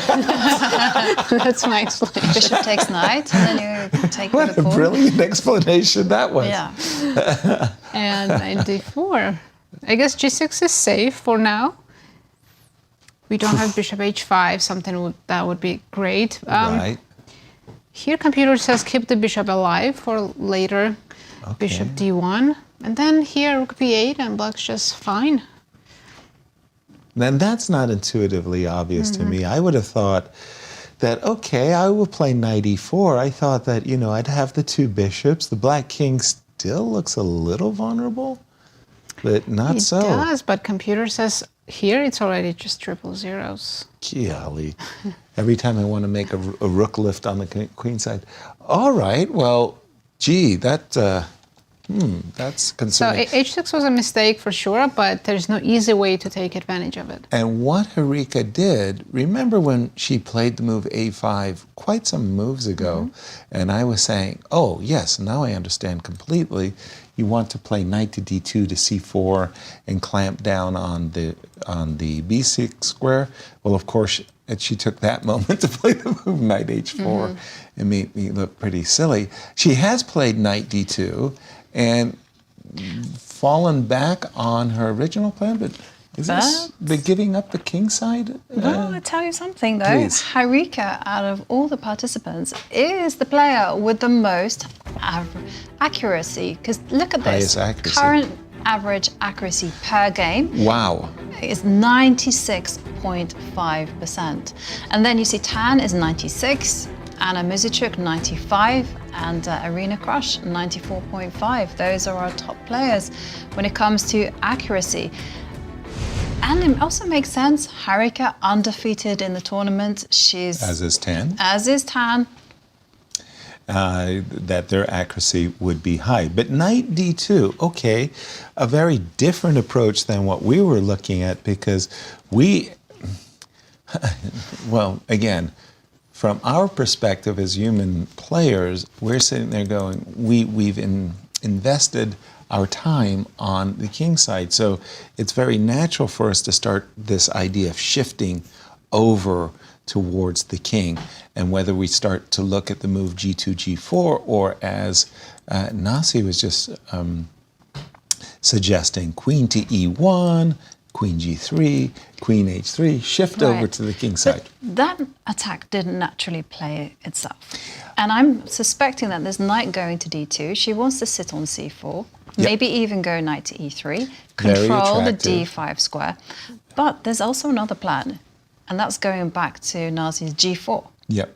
Right? And We've you go g4, h4, g5, hello, king. Yeah, which was actually a kind of a funny thing that I was thinking here, just as she was suggesting the move. I think it was queen e1, and I think it was rook h8. Mm-hmm. Was it rook h8? Well, rook h8 was a response to queen to d2. I remember that.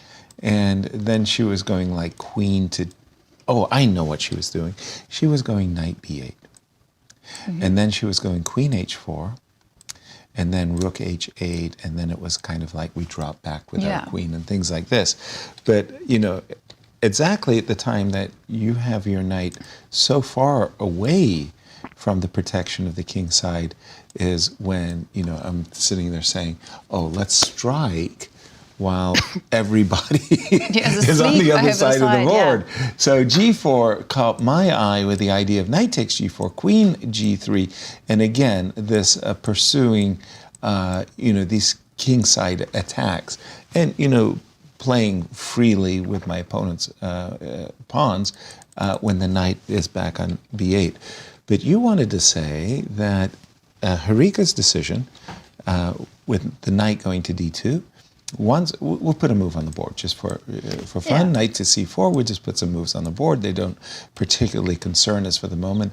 But you were about to say, well, now we can come back to the g4 idea, and we've got to protect it. Exactly.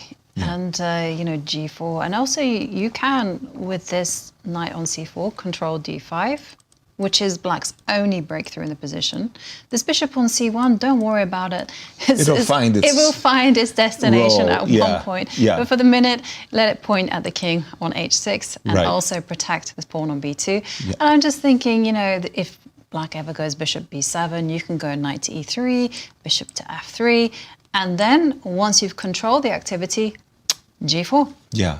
Well, we'll just do it. We'll just do it. We'll put it on the board and bishop f3, and we kind of get these setups. I love it when I can threaten this type of combination. Let me just make a move for. Sorry. I love it when I can threaten these types of combinative patterns, right? I tell you. Well, that is a beautiful. I go for these king hunts, you know. I mean, that's what we live for, these hunting the king. I like those, you know, G5 types of things. And again, that's all because we have this nice space advantage.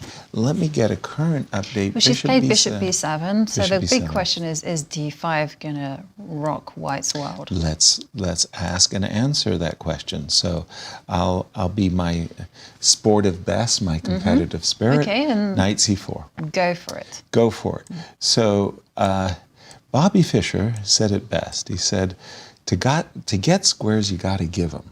Okay, so you've got some squares, but you've given me a square as well. I kind of like this knight on e4 because I am eyeballing f6. I am also tickling e5. Finally, just in this moment, do you have any tactical issues? This knight takes knight, attacking the queen. Okay, that's just an emergency break. I understand, but that type of trade, in my mind, you're doing me a solid favor because I'm thinking the d4 square is a good outpost for you, and my b pawn was a potential target on b2. You put your rook on b8. So let's ask again. And Nasi, jump in on this one because it's a very, very different approach by the two competitors than what we've been looking at. Harika's been more quiet, positional, putting the knight on c4, we think, after this move, bishop b7. How does the engine? Still looking very good for Harika.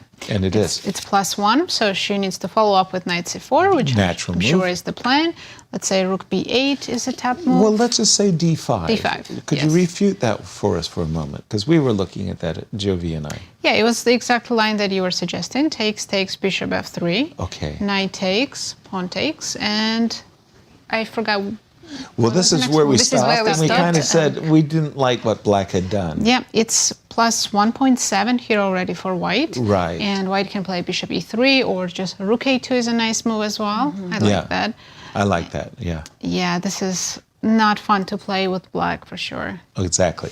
So let's go back to the current position, knight c4, and you were going to say rook b8. Yeah, rook b8 is the engine's first line, and then white still needs to play queen e1 and move the shift the queen to the king side.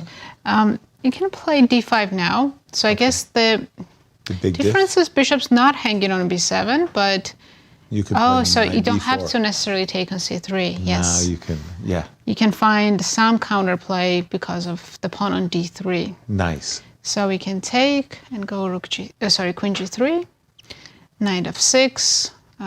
Looks like black is giving up the e5 pawn. You notice that how she slowed herself down. Well, black can go knight f6, but she knows Yasser's going to say, why can't I take the pawn? Because you can take the pawn on g6 and then take the pawn on e5, and that looks like a clear pawn to me. It does. Queen e8 only move, but I guess black has some ideas with queen d6. Bishop d6. Sorry, bishop d6, pinning the knight, and then possibly in the future getting the pawn back on d3. That's the hope anyways, but no, this is looking really good for white. I'm surprised engine's not giving more than +1.4 because it looks completely crushing. Wow, okay, but do we have knight c4 on the board? That Not yet. Like... I mean, she could start with queen e1, I guess. The move order wouldn't make a big difference, but the saying wants to say A, say B. Right. Knight's already on d2, so knight c4 should be automatic. Yes.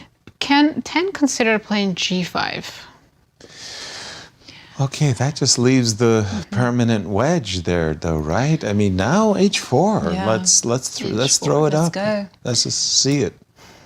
Given that computer's first move here is to take, I'm gonna guess g5 is not a good move, because that was not my idea. I want to move the knight and just try defend to this hold way. on the king side. So h takes. I think there's some tactic. Maybe not, but computer says it's +2 after just bishop f3. Right. Yeah, it must be just king f2, right? Positionally really bad. Yeah, just g3, king g2, rook h1. Yeah. Yeah, so black can't defend with g5 either, and still no knight c4. But I really like Harika's position. She's doing really well.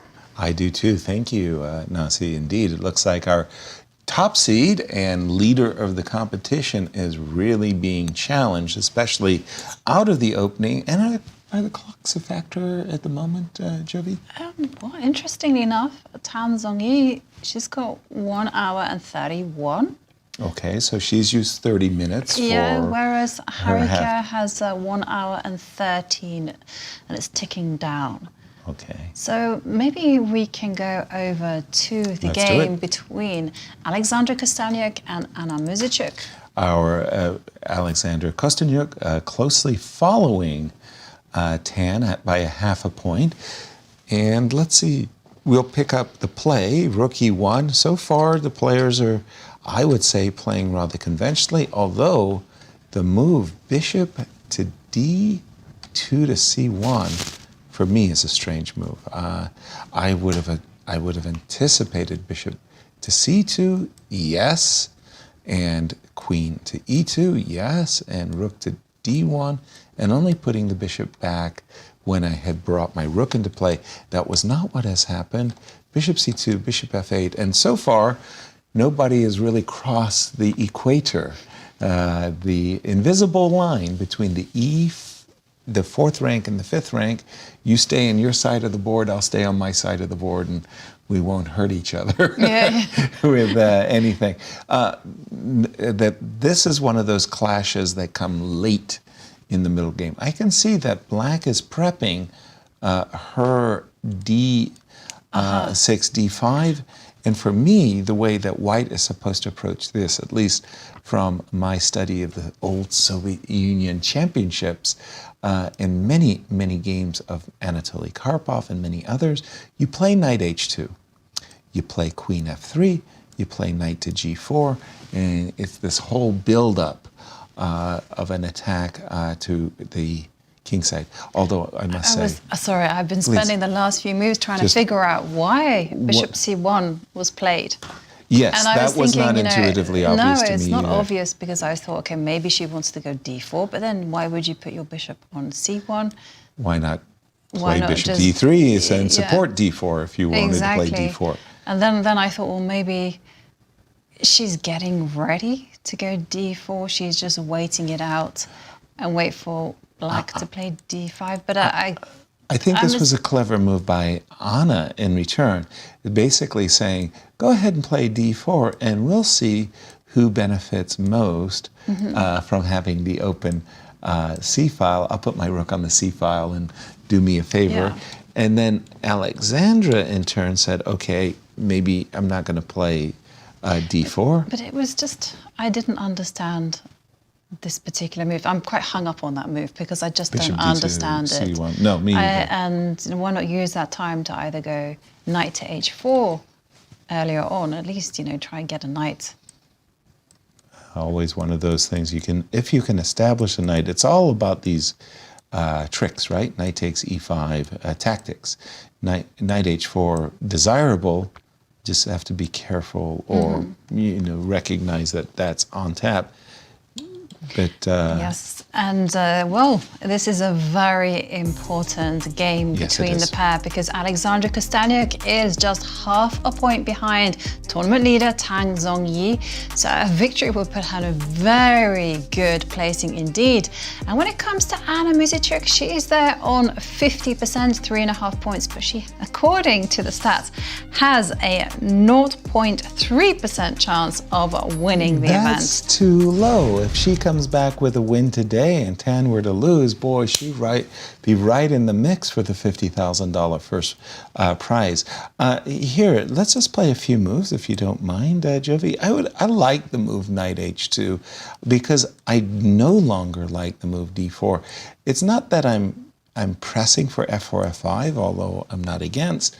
The idea is, as I've really suggested, I want to play knight to g4. So, for example, if you play d5, okay, I'll go knight to g4 here, and just ask you, what's your intentions? Are your intentions honorable? No, never. Never. Okay, so no biggie. What about it? Yeah, I will go knight takes knight. Knight takes g4, h takes g4. Now I'm kind of cementing a little bit my control over f5, yay. Yeah, and then pawn takes.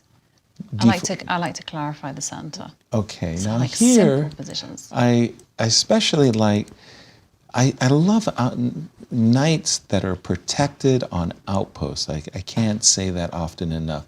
Here I'm a big fan of the knight on e4. It's protected by the pawn on d3. It's protected by the rook on e1. And more importantly, I really want to leverage it to try to pry open black's king side a little bit with the move g5. So I'm giving you a shout. This is my intention. What are you going to do? Are you getting an attack? Okay, well, in that case, I guess I should go all in. Put the queen out on h4. Queen out on h4. Oh my goodness. Yeah, I know. Okay. You're going to die, but you're going to die with a full tummy. Let's go. G5. I'm going to die. With a full tummy. That was what my trainer would always tell me, Nikolai Mineva. Yasser, you're going to die. The good news is you won't be starving.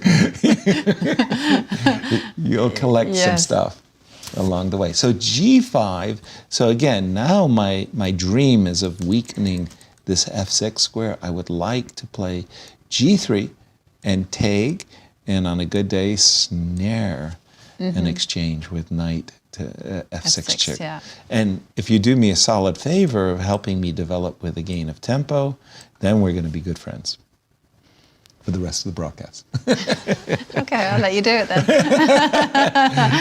But these are the ways that, in my old days, teen days of following these Soviet championships, which were like 20-player monstrosities. Please. Okay, so maybe d5 is perhaps too complacent. Oh, I think... so now after knight h2, what happens if you step up with the queen to d7? Yes. And say, you want to go knight g4? Well, I'm not going to let that happen. Exactly. And that was where, again, the Soviet players of the past, and boy, I must say, they winning a Soviet championship in those days was incredibly tough. Queen f3, and this is what they were doing. They were playing for knight f5, and they were playing for bishop takes h6, and there would be a lot of maneuvering. And there was one player, Anatoly Karpov, who came out of this bunch, and when he was playing, he was going to play Bobby Fischer, and we were all saying, oh, this is going to be a match made in heaven. He was the latest generation of Soviet grandmasters, and Bobby was going to show the Soviets what's what.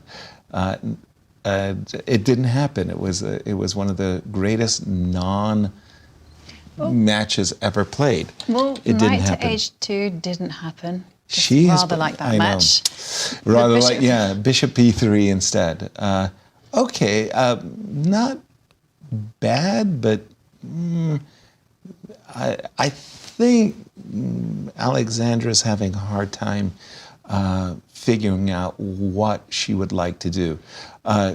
What does the move do? I have no idea. For example, if I play g6 and just say, do you really want to trade bishops? Why? What are you getting for it? Anna has gone now full that on confrontation. is the challenge. Just d5, yeah. Whoa, d5. Now suddenly I got very interested in the position after d5. So I'm looking at this e5 pawn. I'm assuming knight takes would fail because of knight takes. So you have to play bishop takes. And now I do get this square I talked about outposts a moment ago. I would think, I'm not sure. Knight a5? Yeah. I'm big. Eager to put that knight on the edge of the board so I can clamp down with c4. I getcha. So again, you got squares, but I get squares. I want to put my rook on the d5, as you can guess. Actually, I take that back. I would play bishop e3 so that I could bring this rook. This is going to get very interesting. This could get into one of those very, very double-edged kind of games where, I've got a trump over on the queen side, but white has a trump in the king side center. Very exciting. The move d5 gives both players opportunity. Jump in on this one. I suspect, Nasi, you're going to tell me 0-0-0s, but but at the moment, the game just flared anew with d5. I'm sorry to disappoint you, but it's not 0-0. Oh, good. Black's actually doing very well. Black is doing well. Yes, it's Black's up half a pawn according to the engine after d5. Very good. Yes, and we were looking at takes on d5. Yeah, I think takes is very natural, and then Black can actually take with either knight or the bishop. Not worrying about the e5 pawn. Yes, so I don't think it's hanging immediately. Yeah. Knight e5. I didn't see why not, but the engine. This is an interesting tactic. Takes, knight takes c3, just so I have bishop b3 next move. Wow. Although you have rook e8. Right. Oh, but you don't pick up my bishop at the end. Because the bishop's on c1 and not on d2. This is what happens when you don't develop your pieces. Yeah, and Black, d3 pawn is really weak, so of course Black's much better here. Gotcha. So after takes, best move for white is to play a5. Okay. Okay, so if you take on a5, then I can win the e5 pawn. Gotcha. But it is still playable. There's also just queen c7. Black has many different ways they can play. It feels like, because the colors are reversed, right? Yeah, an old Indian with colors reversed. Yeah, I was trying to figure out which opening it would be. Yeah. But with this pawn structure, it could be many different openings, actually. Yeah, so Anna Muzychuk's doing really well. It's strange, isn't it? The players who are in the first and second place are not both in trouble right now. Exactly. I think nerves have something to do with it. And things could change so much if Kosteniuk and Tan go down today. Everything will be. A question for Jovi, from Jovi to you, Nancy. I couldn't answer her when she said, why did Alexandra play bishop c1? And that is a mystery for me as well. What did the engine recommend Engine's exactly? First move was bishop c1. What? Now The top you move. have the answer. Incredible, You have yes. to learn to play like a computer. So unnatural, but bishop c1. But I don't could get you it. explain as to as why? Well, bishop c2 is Or also good. explain it to Jovi. Sorry, I mean. You know, I got you it. have the answer, yeah. Right. No, it didn't make sense Confusion. Bishop c1 over here. I'm also confused, but in a lot of lines, I think White is planning to play d4. So, for example, if queen c7, like normal looking move, then White goes d4. Okay. So that's the idea. So it kind of pushes Black to do something quickly. Okay. For example, after rook c8, she could have followed up with d4. So bishop c1 was a good move, but with the idea of playing d4 right away. And just do it. And incidentally, we do see Alexandra trade on d5, and the bishop She does took with the recapture. bishop. Yeah. Okay. Right. Now she could go knight d2 to go to e4 afterwards. Okay. Black can play rook c7. I like this move with the idea of rook d7. Okay. And yeah, Black is still better, more than half a pawn. Queen e2, knight a5. A lot of maneuvering in this position, but it's Black who is controlling the position. Right, and also time. Time is a factor. big factor here because Alexandra is down to 1 hour on the clock, Anna Muzychuk 1 hour and 35 minutes. Exactly. And that's going to have big implications because there is no second time control. And I also was very curious about the game between Nana Dzagnidze and Elisabeth Paehtz because Nana on 4 points out of 7. Thanks to her win yesterday, Yes. kind of propelled herself into the mix, defeating Irina from a difficult position. I don't like this move knight g4 that Elisabeth played. She has a death wish with this knight to g4 against Tan. I believe she also put her knight there. But kind of borrowing a page from your book, the playbook there, Jovi, she went queen to b6. I'm not liking this for Elisabeth. I mean, I feel like she's walking into a tactical shot such as c5. Just, for example, what are you going to do? Queen Would takes. you take queen? Yeah, okay. And then say knight to e4. Okay, this, basically what I'm trying to do is defend f2, the f2 square, and pick up my pawn later on d6 and, have a harmonic convergence on the on the f7 square. Queen Not d4 that here, maybe? c5. Pardon me? Queen d4 maybe in that position? And in this final position, queen d4. So let me just ask you what your knight is going to do, because I'm kind of curious. Maybe take on d1 first and then go to f6. This is me, not the engine, so don't trust me. No. I mean, you're a very natural player, Nasi. Knight takes d6, right? Well, I'm trying to. I'm doing a little struggling because rook takes d6.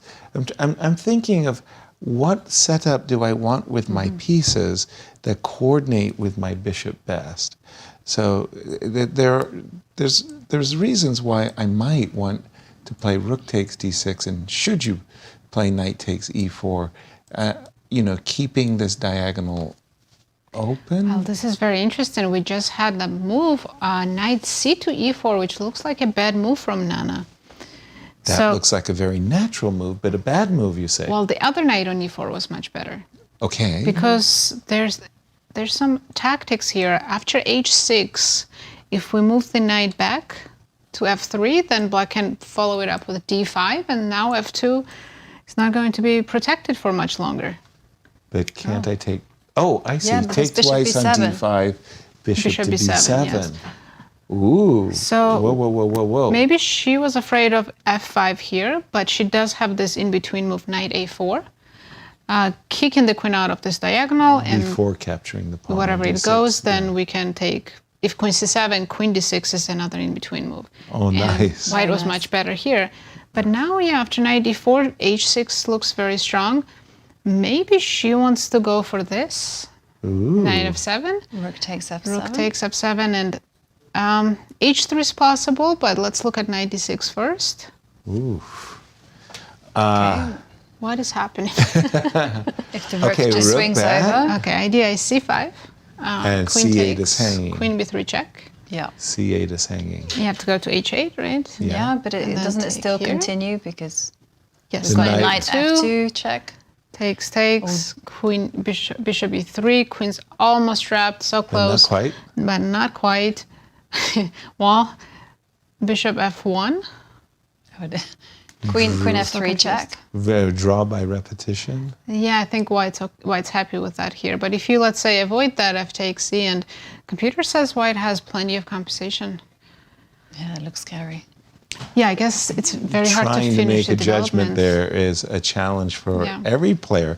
But in this particular game, with the knight on g5, h6 crosses white up, right? And so white, if white is provoked into playing knight takes f7, big game and very important for the A standings. very important game for the standings because, Good, Nana, as good we job. saw, Nana Dzagnidze is one of those the players who is on 4 points out of 7. So they definitely have an outside chance of winning the event, as does Mariya Muzychuk, as does Harika Dronavalli. And talking about Harika Dronavalli, maybe we can dash over to With her pleasure. game against Zhongyi, because the question about whether d6, d5 is going to be a problem for white has indeed Been played played. itself out on the board. d6, d5 by Tan. E takes d5, knight takes d5. We expected the move bishop f3, and we thought, okay, this is working out very nicely for white. And Tan made a very, I want to say, big decision there. She's just played the move knight f6. She's offering her e5 pawn as bait, and well, I can resist everything except temptation. Let me take it. Grab Tell the me, material. yes. Grab material. Are you going to play queen c7 and just hang on? What's the consequence of knight takes e5? So I guess you're going to get chased around. So maybe queen c7. Queen c7. Unless, yes, it's all good. I want to pause because, in some ways I like to play queen d2, but when I play queen d2 and you play g5, maybe I'm not a completely happy camber.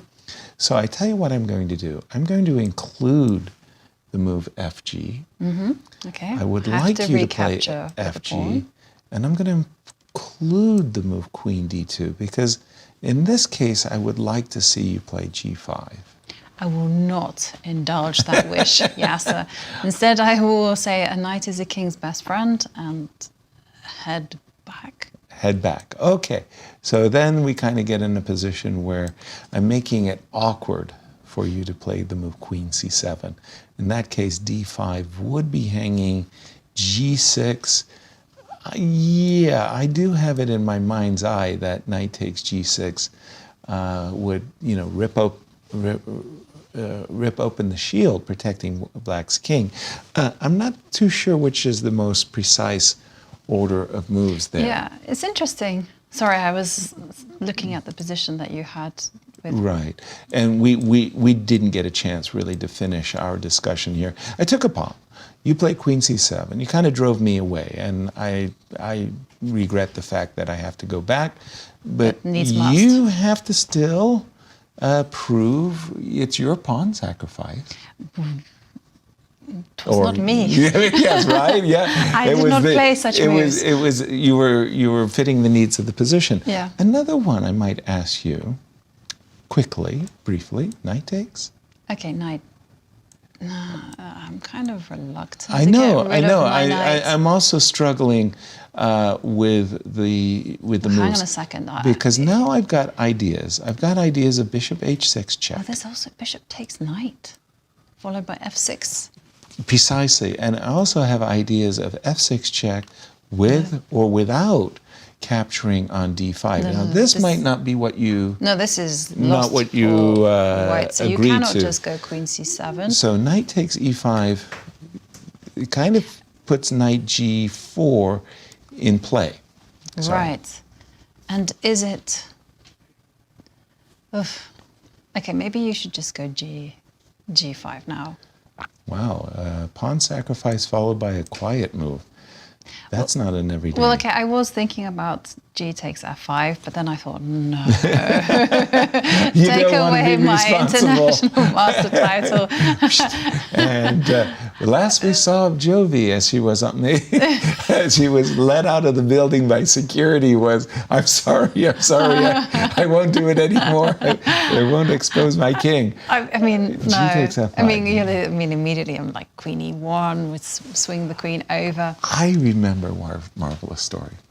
Viktor Korchnoi, the bad boy of chess, was invited to do some commentary in Gibraltar. So they were showing him one position, they showed him another position, they showed him another position. French defense, e4, e6, d4, d5, knight c3, and Nigel Short played h6. And Victor looked at this and he was just so dismissive. Next. We're not even going to look at G takes F5 next. Swipe. It was very nice. Jump in on this one, Nasi, because our tournament leader is up against a very close rival, and the position is getting very interesting. Knight takes E5 with or without. F takes G6 is what we have been debating. Well, it looks like white has more than one good option here. Okay. Position's close to +2. +2? Yep. You can play knight e5 or take on g6, or this queen d2 move that we've been trying to play for a long time. So you were looking at knight e5 and you came to the right conclusion. Black needs to play g5. Everything else looks really bad. But you're safe. You're safe. But thank you. But here, of course, white can follow up with h4 and bishop d6. Some in between move, knight to g4. I was thinking knight c4, but this looks better. And bishop f4. This is the only way to hold the king side. Temporarily hold the king side. Yes, yeah. The g5 pawn. This still looks very scary, though. It looks just a few moves away from black's position collapsing completely. Right. Yeah. Well, it's and looking... so the current position is +2, and if you don't mind me asking, the number one choice of the engine would be? F takes G and then queen d2. Yeah, I didn't know exactly how to... Feels... And in this case, we just looked at knight g8 and we went knight e5 and we stopped ourselves. Bishop d5 is really good. Because? And then we take on f8 as well. Do you take on f1 first? Yeah, or? probably. Yeah, take on F1. Might as well Rook get the f1, king king out there. takes, bishop takes, and knight b6. Oh, hello. Yeah. That was why we played a5 so long ago. Thank you, Nasi. White just wins material. It's looking like Zhongyi is in big trouble against Harika Dronavalli, who's currently in 3rd place. And as we go to break, Begim talks with Harika about her career and being here at the Cairns Cup.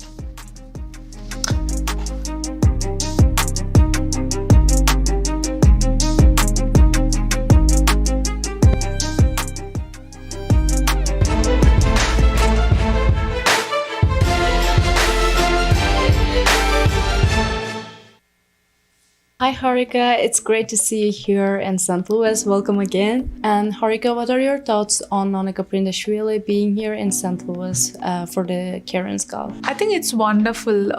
It's wonderful to celebrate her even.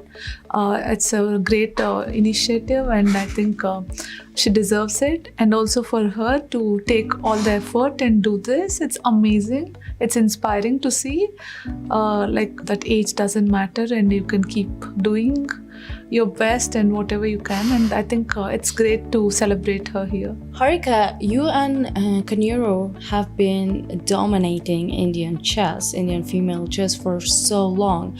How do you stay sharp for such a long period of time? Yeah, I mean, I don't know exactly like how it happened.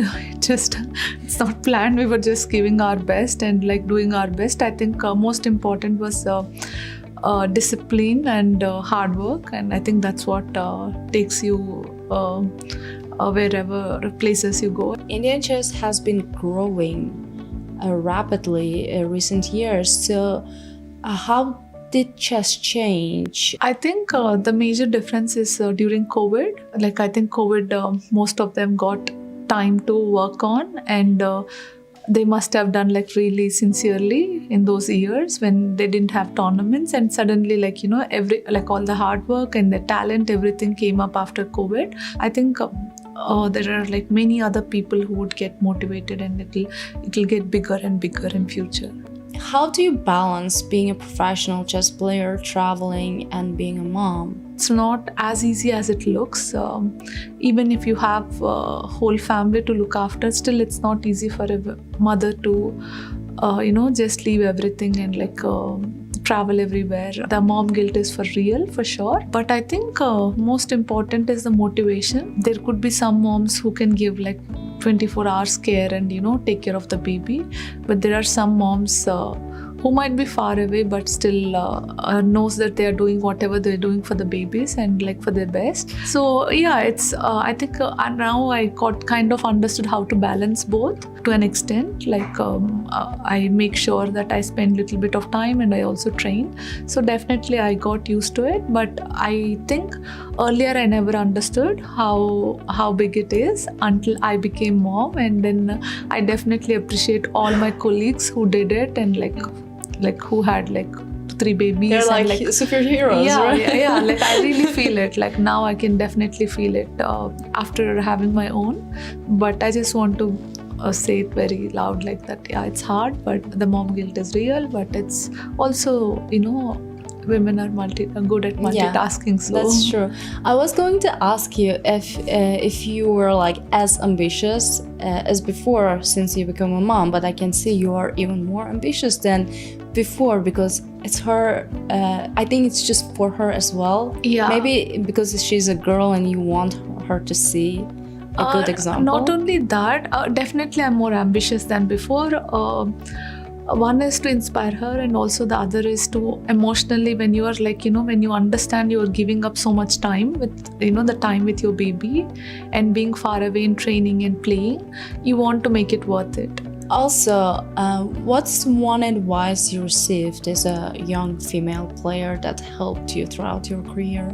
I can't remember one, but my trainer, since childhood, they have never made me feel that you can't achieve, or I always had really high ambitions, and I was inspired by Judith Polgar and what all she did. Though I regret that somewhere I couldn't be that top player. It's not the age, but maybe the amount of targets or goals I had. Maybe I don't have the same anymore because I have a family life too. I have my kid too.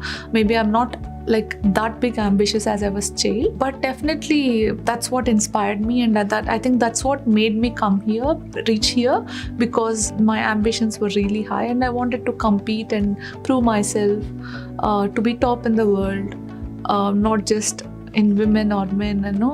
I just wanted to do that, and I think that's what has definitely helped me to be here. That's awesome. And Harika, what do you do when you don't play chess? Just for fun, relax, do you have any other hobbies? Yeah, I think watching movies, watching TV series or movies is my favorite pastime since childhood. I think that's more a habit for me, because when you travel alone and you need to get some entertainment for yourself, and that's how I do it. Any favorite movies or TV shows you would like to share? In general, I see many genres of movies, but I think I get attached to the sports dramas. I even cry with them, and that's something which moves me like more into reality. Thank you so much for the interview and good luck with it. Thank you.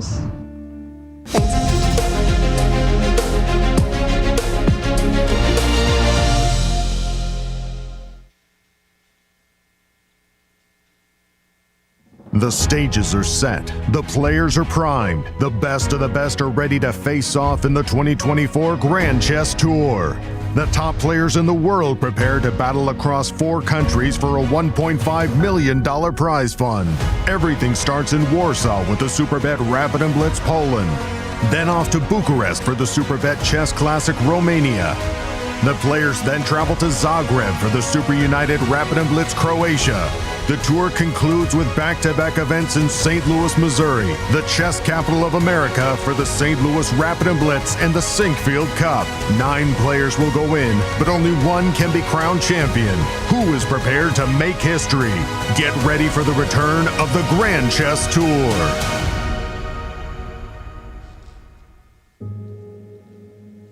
We are here to celebrate what the chess campus does and collectively make a difference to St. Louis through the artistic, cultural, and educational endeavors of chess.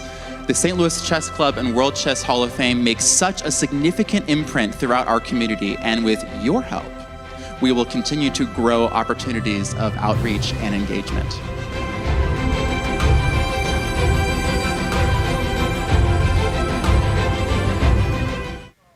I'm Grandmaster Maurice Ashley. Join me on October 24th to 26th for the St. Louis Chess Conference to be held right here in the chess capital of America. Also featuring legendary world champion Garry Kasparov and Hall of Fame inductee Judith Polgar, the conference will explore the broader educational and social impact of chess. For more information, visit stlouischessconference.org and sign up today. The St. Louis Chess Club is the premier chess facility in the United States. We bring the educational benefits of chess to thousands of students across the St. Louis area. We also promote chess at the highest levels, hosting all levels of the U.S. championships, as well as high-profile tournaments that attract the world's best players. Become a member and enjoy perks such as free classes and lectures, weekly tournaments, and so much more. Visit stlouischessclub.org to claim your membership today. The St. Louis Chess Club Scholastic Program brings the educational value of chess to kids in schools across the St. Louis area. Active in over 100 schools throughout the St. Louis city and county, the St. Louis Chess Club has been able to reach over 85,000 students in both in-school and after-school programs. We view chess as a valuable educational tool. Learn more about our scholastic programming by visiting stlouischessclub.org/education. In the world of collegiate chess, there is no team rising quite like the one at the University of Missouri. The team has brought home title after title, including the 2024 Pan American Intercollegiate Championship, the first time ever in school history. Guided by their head coach, Christian Karilla, there is no stopping the Tigers. Respect, responsibility, discovery, excellence. University of Missouri.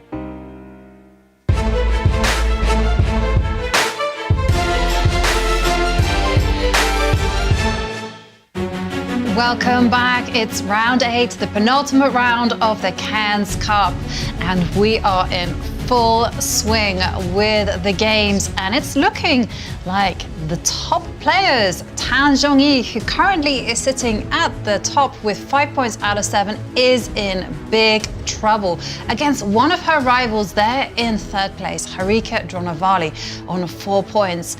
And no one can rest easy because we have Alexandra Kosteniuk with 4.5 points out of 7, Nana Dzagnidze on 4 points, and Mariya Muzychuk on 4 points. So really, it's all going to be dependent whether those players can get those very important wins today. Championship rounds galore, and Nasu just jumping into our game between Harika and Tan, because what Tan did is she gave her e5 pawn as bait. She said, would you like to play knight takes e5? And we had been discussing before we went on break, should white play g takes? Should white play queen d2?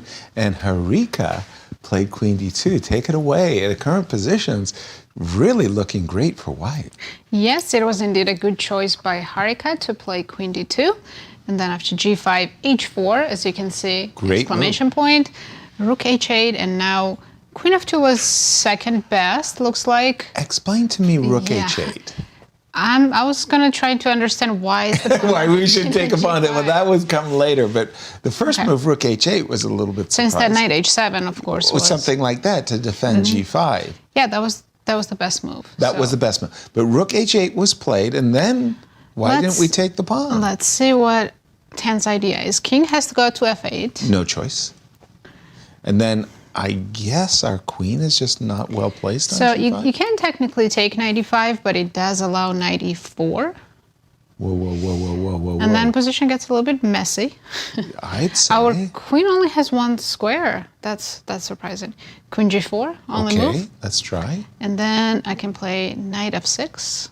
Queen f4 now only move. I got tasered by Queen to you d4, lot. yeah. Wait, it's not over. Because if you take here, bishop g5. Oh my goodness. and then you What have is queen. happening? Well, you have Queen queen d4 is d4. coming in. This is crazy. No, this is not. I've lost control of the situation, So knight e5 would be too risky, but white Right. could just step back.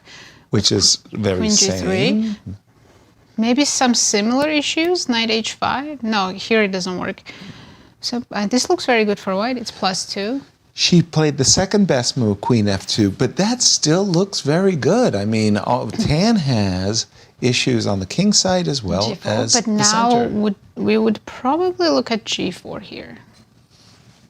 Good move. Yes. Good move. Now we have to take on d5, and bishop takes is the best, allowing knight e5. Right. Yeah. And yeah, white's up a pawn. Black has to accept that and just keep playing for compensation. I guess you have two bishops. That's something. Knight e5 is a very, very good move. I'm more interested in getting things going on the king side. And can I play knight takes d5 and queen g3? Like knight takes d5, queen takes d5, knight b6, I assume you don't want. Actually, that's okay because I can take on d3, pick up I go rook Some pawns? a3 and k3, knight queen d6. I win in exchange, but I'm not happy, you're saying. But black's king is feeling much better because you don't have that many pieces left now. Well, oh yeah, on queen e3 there's queen d4. Queen e3, queen d4, rook d3. But okay. Well, I'm just saying that. Yeah, And if you go queen train. g3, I mean, Sorry? queen g3. Queen g3. I'm trying to get the g5 square. Me too. I was. Oh, c4. I don't know what c4 is for. But there's actually no threat. Well, there was rook d3 was on our potentially yeah. on our agenda. Okay, back to the current position for just a moment as I'm going to refresh my own board. Queen f2, and you're suggesting g4's move, if you don't mind. One more look. g4, queen g3 in this case. Okay, then I take on c3. E2 check. I can't take on b7. Yeah. Knight e2 check. You have to take. Yes. Then I can take bishop f3. Take with the pawn. Assuming I take with the pawn. Isn't there And queen then takes? king hides on h7, and black is now completely fine because if you take, I have immediately knight g4. This I agree with. Knight takes e5 though. In this position, or No, a moment ago. Okay. Knight takes e5 in this one. if you don't know what to do, attack the queen. That seems to be the universal answer for everything these days. Yeah, this is. Yeah, I can see black's Wow. position has improved a lot here compared Somehow to what it your was. king managed to escape my claws. So 10 may survive after all. So queen f2 allows this move g4, which makes the whole question of why she didn't take that much more salient, because this one looks a lot more straightforward and less complicated, less complex than the current position where Tan has this, I want to say, awkward move? You know, here you're almost cursing yourself. Why didn't I get rid of that F5 and F pawn, F7 pawn, so that I would have that open And just F-file? to kind of clarify, Please. you can't make any other bishop move? Yes, you can, I mean, of course. You can play bishop e2. You could probably even play bishop to e4. But then the question is, why did we move our bishop from its nice perch on e2 a moment ago? We've induced the move g4, but we're finding it difficult to prove advantage. And what you can't go queen to g3 either. Well, no, we can. I think it was just that we just had this very strange sequence of events where Yeah, of course, yeah. knight h5 kind of... And everything, yeah. And it's like, oh, hold on. Did I do it wrong? What did I do wrong? No, I think that's... I think I went king h. Yeah, king h7. No, I think it was... king h7. Yes, because after pawn knight takes pawn, e5. there's knight takes g4. And then it was, something like this nature that we got here. Yes. So, okay, so the question for us, Jovi, is how do we handle this move g5, g4? Okay, what about bishop e4? Bishop e4. Okay, fair. Let's try to remove this knight from f6, or at least tempt black exactly into giving us something. Now, knight takes c3. I think this has we're going to go bishop takes bishop. Because a moment ago, our queen was sitting on g3, and we're going to get a royal fork on e2. So we've got e2 defended, so that doesn't work for black. And if knight takes bishop? That seems to be the key question. And now the issue is... How would we like to take? I think we take with a knight. Which makes perfect sense until we see this move bishop h4, and then we're less certain of what we've been doing. Because unfortunately, that's coming with the tempo and the desirable f6 check. I think I can just get away with taking. Although, am I sure? Go for it. f6. Right? f6. I go back. I take it. Knight jumps, right? Yeah, I would almost be tempted to go knight b6 as well, yeah. Knight b6 as well, because the knight is attacking the bishop, so something like knight takes, Knight takes bishop. And now we might be cooking here suddenly, because we've got ideas of knight h5, followed by Haki-mati. Yes, and we like checkmate. And we do like checkmate. So, I mean, at least we are discovering pathways to the king. G4, bishop e4, tan. You see a very, and there we can see nice. Tan at the board. Boy, you see those eyes. They're darting all over the squares. She's calculating furiously. What has Harika done? Queen f2 is the last move, and the clock times, if you don't mind me asking, Jovi. Harika has 54 minutes, whereas Tan has 1 hour and 11 minutes. 50. So, well, pretty nice difference in the clock in favor of Tan. That's been the case throughout. Anna Zatonskih likes using a lot of time. I like it when my opponent is in time trouble. So does Tan. Queen f2, and by the way, without g4, it looks terrible. I mean, here, two pawns are hanging. hg as well as knight takes e5. I don't think there's a discussion. I don't think Tan really has much of a choice other than g4. Again, for me, this is a disaster. Knight takes e3, bishop takes, and I just don't even want to go there. It just looks terrible. For sure, she's calculating g4. It has to be. It also follows the principles that when you're under attack, you close down the position. Exactly. You close those lines. Right. The one thing that she could be thinking is that hg, her rook is in the game, maybe her king is a little safe, so then she has time, I don't know, to play a move like queen c7. Yeah, but it's the bishop that's coming to Let's g5. have a look. Okay, so let's have a look. hg. Is I can now understand what you're getting at. You wanted to go e4. At least the rook on h8 serves purpose, right? At least in this case, I do have this surprising move with the threat of check to so you can't checkmate. You can't quite go for that one, but okay, you can just simply go Queen G3. Queen G3. And looking ahead. Whoa. Looking ahead to Tan's games. She's currently playing black against Harika Dronavalli, and tomorrow she has the white pieces against Alexandra Kosteniuk. So not an easy ride at the end. Alexandra, of course, lying in clear second. But let's dash back to the position because a big move has been played by Tan, and I can see it was awarded a question mark on my board. And a question mark in my mind. I don't like this move at all. And for me, knight takes e4, and Tan has actually really helped Harika's attack.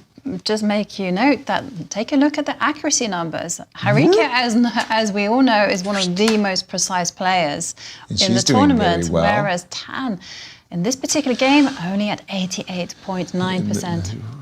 Well, Tan is way off her average, which has been as high as 96. Yeah, right?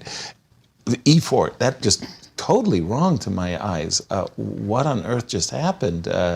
Nasi, knight takes e4, doesn't that just... Well, I think I understand her idea. So if, let's say, I'll just show d takes e, she wants to take and play g4 to shut things down for a little bit. Okay. And if you were forced to move the bishop, let's say bishop, I don't know, somewhere d1, then maybe I can take on e4 and... Life's good. It's still not good, but it's livable. It's life. Right, but... After g4, I absolutely don't have to move the bishop. There's even in between moves like rook b1. That's really good because black only has like two good pieces. It's this bishop and this knight. Okay. If we can get rid of one of them, game would be over. Okay. So rook b8 is the top move here. Bishop now queen f4. g3. Okay. Bishop f4 was good as well. King h7, rook d1. There's so many tempo moves for white. Queen, where can it even go? f8. All right. And now simply bishop e2. And if you take on e4, the winning move is rook b6. Black cannot move, really. All these pieces are just cramped in the corner, and it says rook b6, and suddenly white has a pass pawn on b6. Mm-hmm. We're not even looking or planning to play on the queen side, but why not? White's dominating the whole board. But yes, sir, you were saying knight takes e4. Does that look more natural? To my eyes, absolutely. Okay, knight let's takes take a look. e4. Computer likes d takes e more. Yeah. So maybe g4 here immediately. Okay. Queen g3, or isn't that knight takes knight? Well, I can move my bishop now comfortably. That's true. Yeah, that's the best actually. Here, bishop e2, and then let's just say king h7. Wow, king h7, knight e5. Knight e5, going for the f7 pawn. Yeah. Knight, okay, there's a tempo move coming with bishop h4. I'll fall for it. Takes. Bishop takes, queen g3. G3. Bishop f6, knight f7, and just giving up h8. Yeah, because you got bishop d4. Oh, there's bishop d4. So, I'm not on your side, yes. That's hilarious, you know. I mean, the bishop on e7 has no pathway. I mean, no pathway to the d4 square until it gets there, right? It's like, how the heck did that happen? So it's a bad move, but maybe it's practically a good chance. Okay, let's run through pawn takes once pawn. again, d takes e4, knight c3, bc3, g4. Yes. I loved your move rook b1, by the way. Yeah. And I didn't understand a lot of things that happened after rook b1, but rook b1, you played rook b8. Yes, rook b1, rook b8. And then I didn't understand why you didn't play bishop f4. You're giving me this bishop? Yeah, I was taking that rook, though, right? Queen g3 I was check. looking at... And also taking a rook, Queen g3, sorry. yeah. Queen g3 was also playable, yeah. Right. But I take here... And if then I just take Oh, you have queen b2, right? To pin the bishop. Yes. Okay, there's that. You have to play queen b2, otherwise there's no advantage anymore. Fair. Yeah. Queen so b2. Queen b2, knight takes e4, queen b7, some random f2 check. Well, actually, it's important. So you can't go king h1, so you have to take it. Okay, so what's at the end of this? So many pieces have been traded. We're in king takes So if you f2, take king f4, bishop takes, h4, so you should take on e7 instead. right? Yeah, this looks good. White's up a pawn, but most likely we're going to win either a6 or c5, so it's looking good. But in my view, I've got two really good pieces, the rook, the knight, and I have a pawn. So I would think... There's like king f6, king f5 coming, possibly rook coming to the first rank. Of course, objectively, white's good, but it's not lost. Okay, but two results. I will go g3, and you will go king f6, and I'll go rook a6. It doesn't. After g3, advantage drops a lot. No way. It's a strange position. Pawns are like too separated, so once the rook gets activated, he can chase after some of white pawns. Wow, what a crazy variation, because I'm sure when Harika played queen d2, e4 wasn't even in her mind's eye as a potential defense. And it's crazy for me that after knight takes e4, g4, just stop at this moment, because it was crazy for me that bishop came back to e2, king h7, knight e5, like, okay, king h7, and somehow I got my queen pinned, right? The bishop came to d4. Yeah. That was just hilarious for me. Knight e4, knight takes, pawn takes. Can you believe this variation? Bishop h4. I obligingly went g3, and then I gleefully took the pawn on the left side. Yes. I mean, it makes a lot of sense when you think about it. But here you can't take the rook. I can't take the rook. No, you can't take the rook because of bishop to d4. I know. Okay, we have a move from Harika. She's taken with the knight. She's gone for your choice. It's a very natural choice. I mean, d takes e4. When you see d takes e4, knight takes c3, b takes c3, it's very, very important that you continue your calculations. So after you see the move g4, you kind of shut down. You go, wait a minute, what am I doing? My bishop has to go back. The knight will capture with the tempo, or the bishop will capture, and black's king is safe, so I'm not happy. You really have to see the next few moves, rook b1, and let it continue. Instead, she's played, which for me, by the way, again, a very, very natural move indeed. Knight takes e4, the computer's dismissive, and we have been looking, once again, help me out here, Jovi, we've been looking at g4, bishop e2, and then we were looking at king h7. King h7. Okay, I'm a pawn up, come on. Come on. Yeah. I'm a pawn up. I mean, I'm I'm subscribing happy. to this idea of being right? material up. But okay. This knight on d5 is really annoying, because what I would love to do is kind of get my dark square bishop into the game, or even lift up the queen somewhere where she can do some damage. You'd like your dark square bishop in the game, so why don't we put it in the game? Bishop to d2, you would do what? Exactly. So, yeah, I don't have any follow through, but I think your knight e5 looks very natural. It does. And I suspect knight takes knight might. Yeah, well, Zhongyi is an amazing calculator, yes, so she would find resources like that. So what happens if you just go g3? So because knight takes knight is going to be an idea, right? g3. G3. I understand. I'm weakening the light squares. I get that. But can I jump on those light squares? Hoping that after d5, queen d, that's not the end of the world. No, because it's not. you could just tuck the king onto h2. Your checkmate is well telegraphed. Although knight to e4, the game kind of continues. But maybe you can. I would. I'm pausing. I'm just counting material. So we're a pawn up. We can just go queen to g2. Well, yeah. And the repair work continues. Bishop out to f4. That's right. Rook to d1, and we beat you back and punish the black king. Knight takes e4. 10, by the way, has not immediately responded. Usually when you play a pawn sacrifice and it's accepted, well, you've already got your It was on her radar as she makes the move. G4. We are This expecting... game is so exciting. I know. I know. Thrilling penultimate round here. And the thing is that we absolutely have an amazing round, because I'm looking at the evaluation bars and I'm seeing that Alexandra Kosteniuk seems to be in trouble against Anna Muzychuk. Let's go there 50%. as we'll leave Harika to decide whether she likes bishop e2 or another move, queen g3 perhaps. Alexandra Kosteniuk versus Anna. And when we left it, I want to say that I thought Alexandra was floundering a little, that she didn't really know what was going to be her ideal setup. And we've got it's not a Maroczy bind, because then, you'd have a pawn on But take e2. a look at this. She put her bishop on d2. And I think we've been there and done that, haven't we? I don't like that move, bishop d2, by the way. Yeah.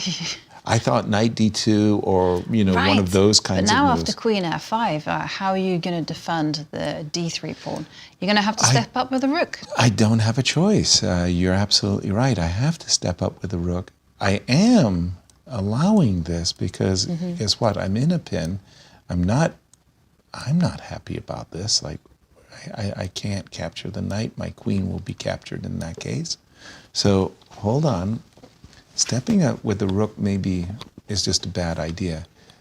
Can I play c4? Give me your knight. Okay. It's not the move that I want. Okay, the knight steps back to c6. I'll go bishop c6. Just to point out, yes, sir. Yes, please. Alexandra down on time as well.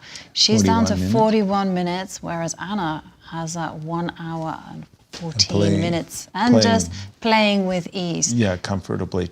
I'm thinking c4, knight c6. I made a lot, and I mean to say a lot of positional concessions as white. I just gave up the d4 square. I don't like this. I'm going to go jumping with the knight to d4. That I can deal with. I'm not adverse, let's just say. Well, here I was thinking go please. e takes. E takes. Yes, although I'm always a fan of going. And I love to play, takes. in this particular case, your dark square bishop. Okay, I admit that was a misjudgment by me. So Right. let's take with the c pawn. C pawn. Okay, now here again, I kind of feel like I'm in a Benoni style position, and I'm not adverse here if I can get my doubled rooks and provoke you to play a move like f6. Also, I want to play c5 and b4 and make sure you're not playing a5 and b6 and shutting me down. I think this is a double-edged position. You don't have to play this, by the way. You could play queen takes d3 and we could swap everything off and make a draw, or you can just say, okay, fine. You go ahead and play with your backward pawn on and d3. Could you even, since you've got no threat against the pawn on e5? I have no threat. I'm also tempted to go g5. Lifting your kimono. Yes, I am. Why? Why? Why would Why you not? voluntarily weaken your king? Sometimes it's a little bit of recklessness can be fun. Yeah. A little bit of recklessness. I was just thinking more along your lines of going f6 and then h5. Okay, and you want to press me back. Yeah, I once got beaten by someone who I suspect was getting a little bit of help. Oh no. Like this. And I was of the same kind of like, why? Why would you do that to yourself? Why? And they even went further. They went like h5, h4. Really being very helpful. Like handing me the light squares, and I was like, why?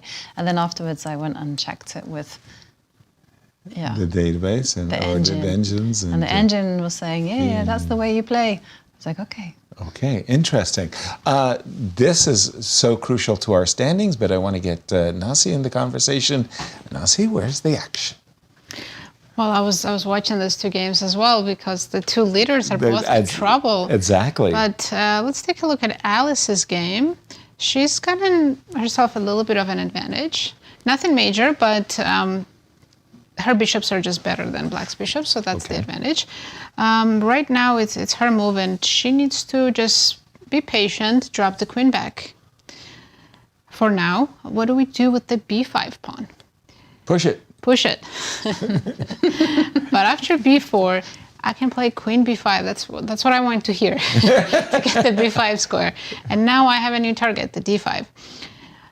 Let's say rook d8.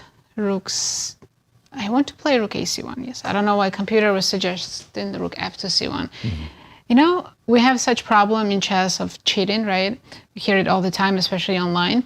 When you see natural moves like rook f to c1 and all this, I think it's so easy to detect which players are using this. I'm talking about online chess, of course. Right.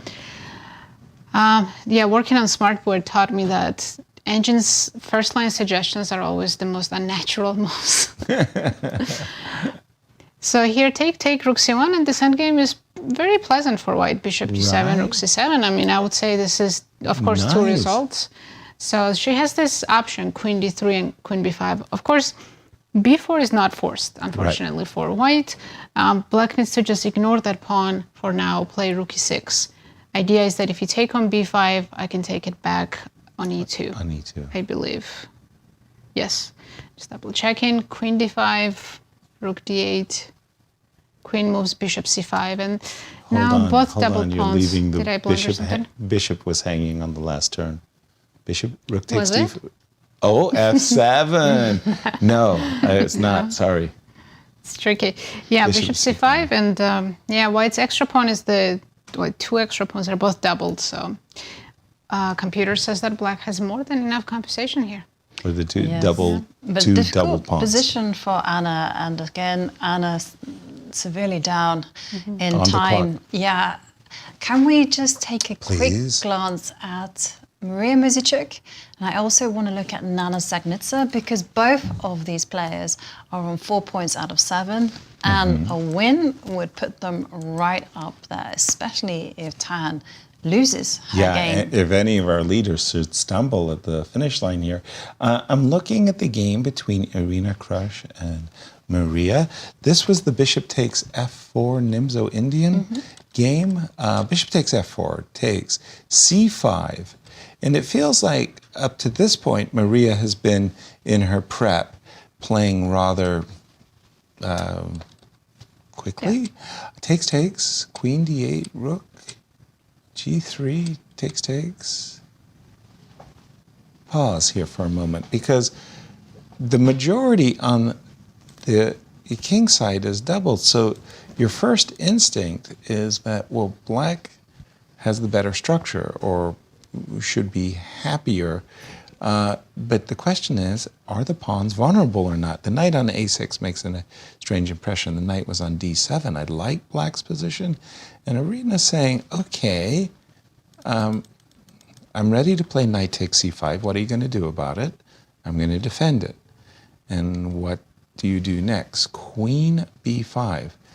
Okay, I'm kind of disturbed by the possibility of queen to b7, so I'll go queen c6, and I'll try to make the claim that Mariya is better, simply because of the possibility of getting a pass pawn on the queen side, you know, with a c. Like if you trade, my next turn is going to be pretty easy for me, and I'm going to go c4 and knight b4, right? Yeah. And I've got Well, you can't stop c4, so you might as well go. I was thinking a3.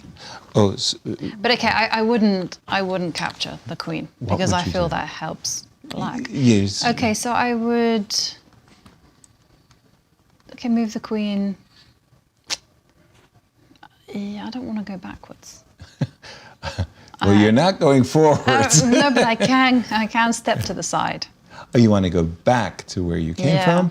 Okay, I'm playing c4 more or less. Okay, now on take. everything. Take. Munch. Let's try to round up the pawn. Rook c3. Rook to c3. That pawn is not advancing.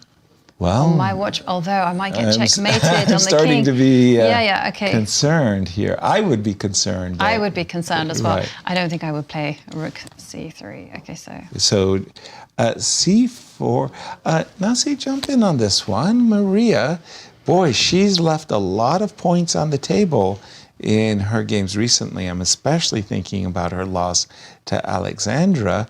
But in this particular moment, I think after Queen C6, should you play it, she has an advantage. Is it the case? Well, we're back to triple zeros. Oh, darn. Why is it? Because after Queen C6, are you trading queens? So white can trade or go Queen A5 or play Knight C3. It all says triple zeros. So if you trade, the one that we were looking at... quick way to kind of force it. Knight C3. Oh, okay. So I'm assuming Knight C7? Okay. There's a quick draw if you want. Rook D6, Knight B5. Interesting way to draw. Okay. Knight C7. Right. But I was just thinking from the structural point of view. Ooh, I want Knight D4. Then you want to go after Knight E6, Yeah, you want to go F5. So you have to go back Knight A6 here, right? Well, that's not what I Or you can go to wanted. E8. Right. Temporarily at least, but I can again come back. I'm at F6. Okay, now I've got... My knight was on A6, and I thought it was misplaced. So I was trying... But it might have been okay on A6, because then it could jump to B4. A6, yeah. Yeah, whereas on F6, it kind of feels... Well, this... you're saying this is even? Yeah, dead even. I mean, of course, looking at it, I like black as well. Right? You would think so. Yeah, but looking at the My engine's mind. lines for the past week, I don't believe in advantages. Any advantages just don't exist. Every position is defendable. Yeah, it's like a unicorn. Okay, Mariya wants to win. Needs to That, win. Right, needs to. exactly, needs to win if she wants to take first place. Let's push. Yeah, I was going to say, maybe she can try to push D4.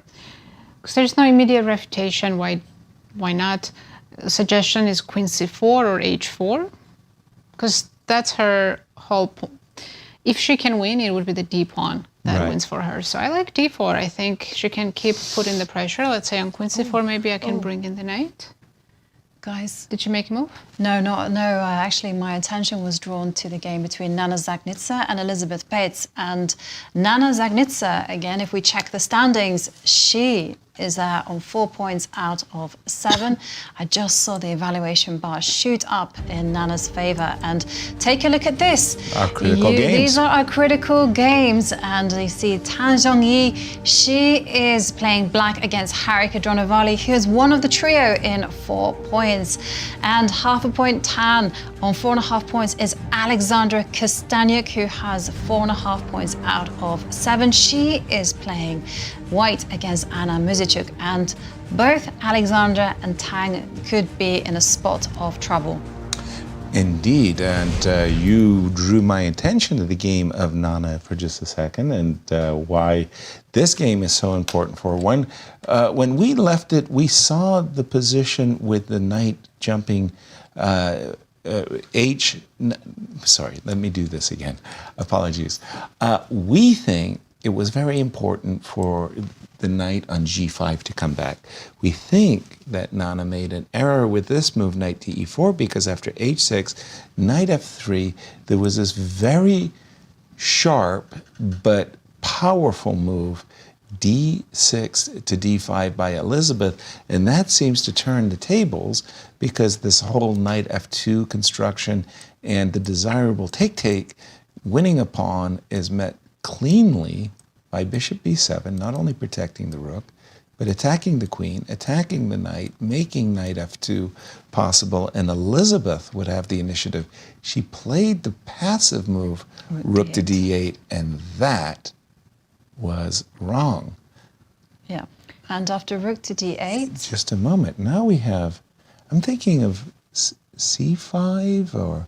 H3 was played. This is what I want to draw your attention to. That's not a good move. That is, as you can see, has been awarded a double question mark. Wow, and I think it's d5. Yes, d5's even stronger now than it was a move Because it's ago. protected. Yeah. And we're ready to take and Yeah. furthermore gain a tempo against the knight. H3, big alert. H3, a huge mistake. Yes, Nana had to play f takes e here. Okay. And now if d5, she would have the spot for the knight on d6. Knight Which d6. is a huge outpost. So now after h3, if Lizzie finds move d5, let's say, I would take automatically, and then, wow, this is looking bad. I mean, we're just losing an exchange, right? I don't even see the compensation. Takes. She has to be courageous and take on d5. That's her best chance. But that's scary. It's very scary. Knight c6, we're pinned. The first rank is winged. g3 is hanging. Bishop a6 is coming. I mean, practically speaking, this is completely lost. And engine also says it's -2. So all black has to do is find d5. Which was the whole purpose of rook d8. It wasn't just a defensive move designed to protect d6, as it was also offensive. Big blunder by Nana.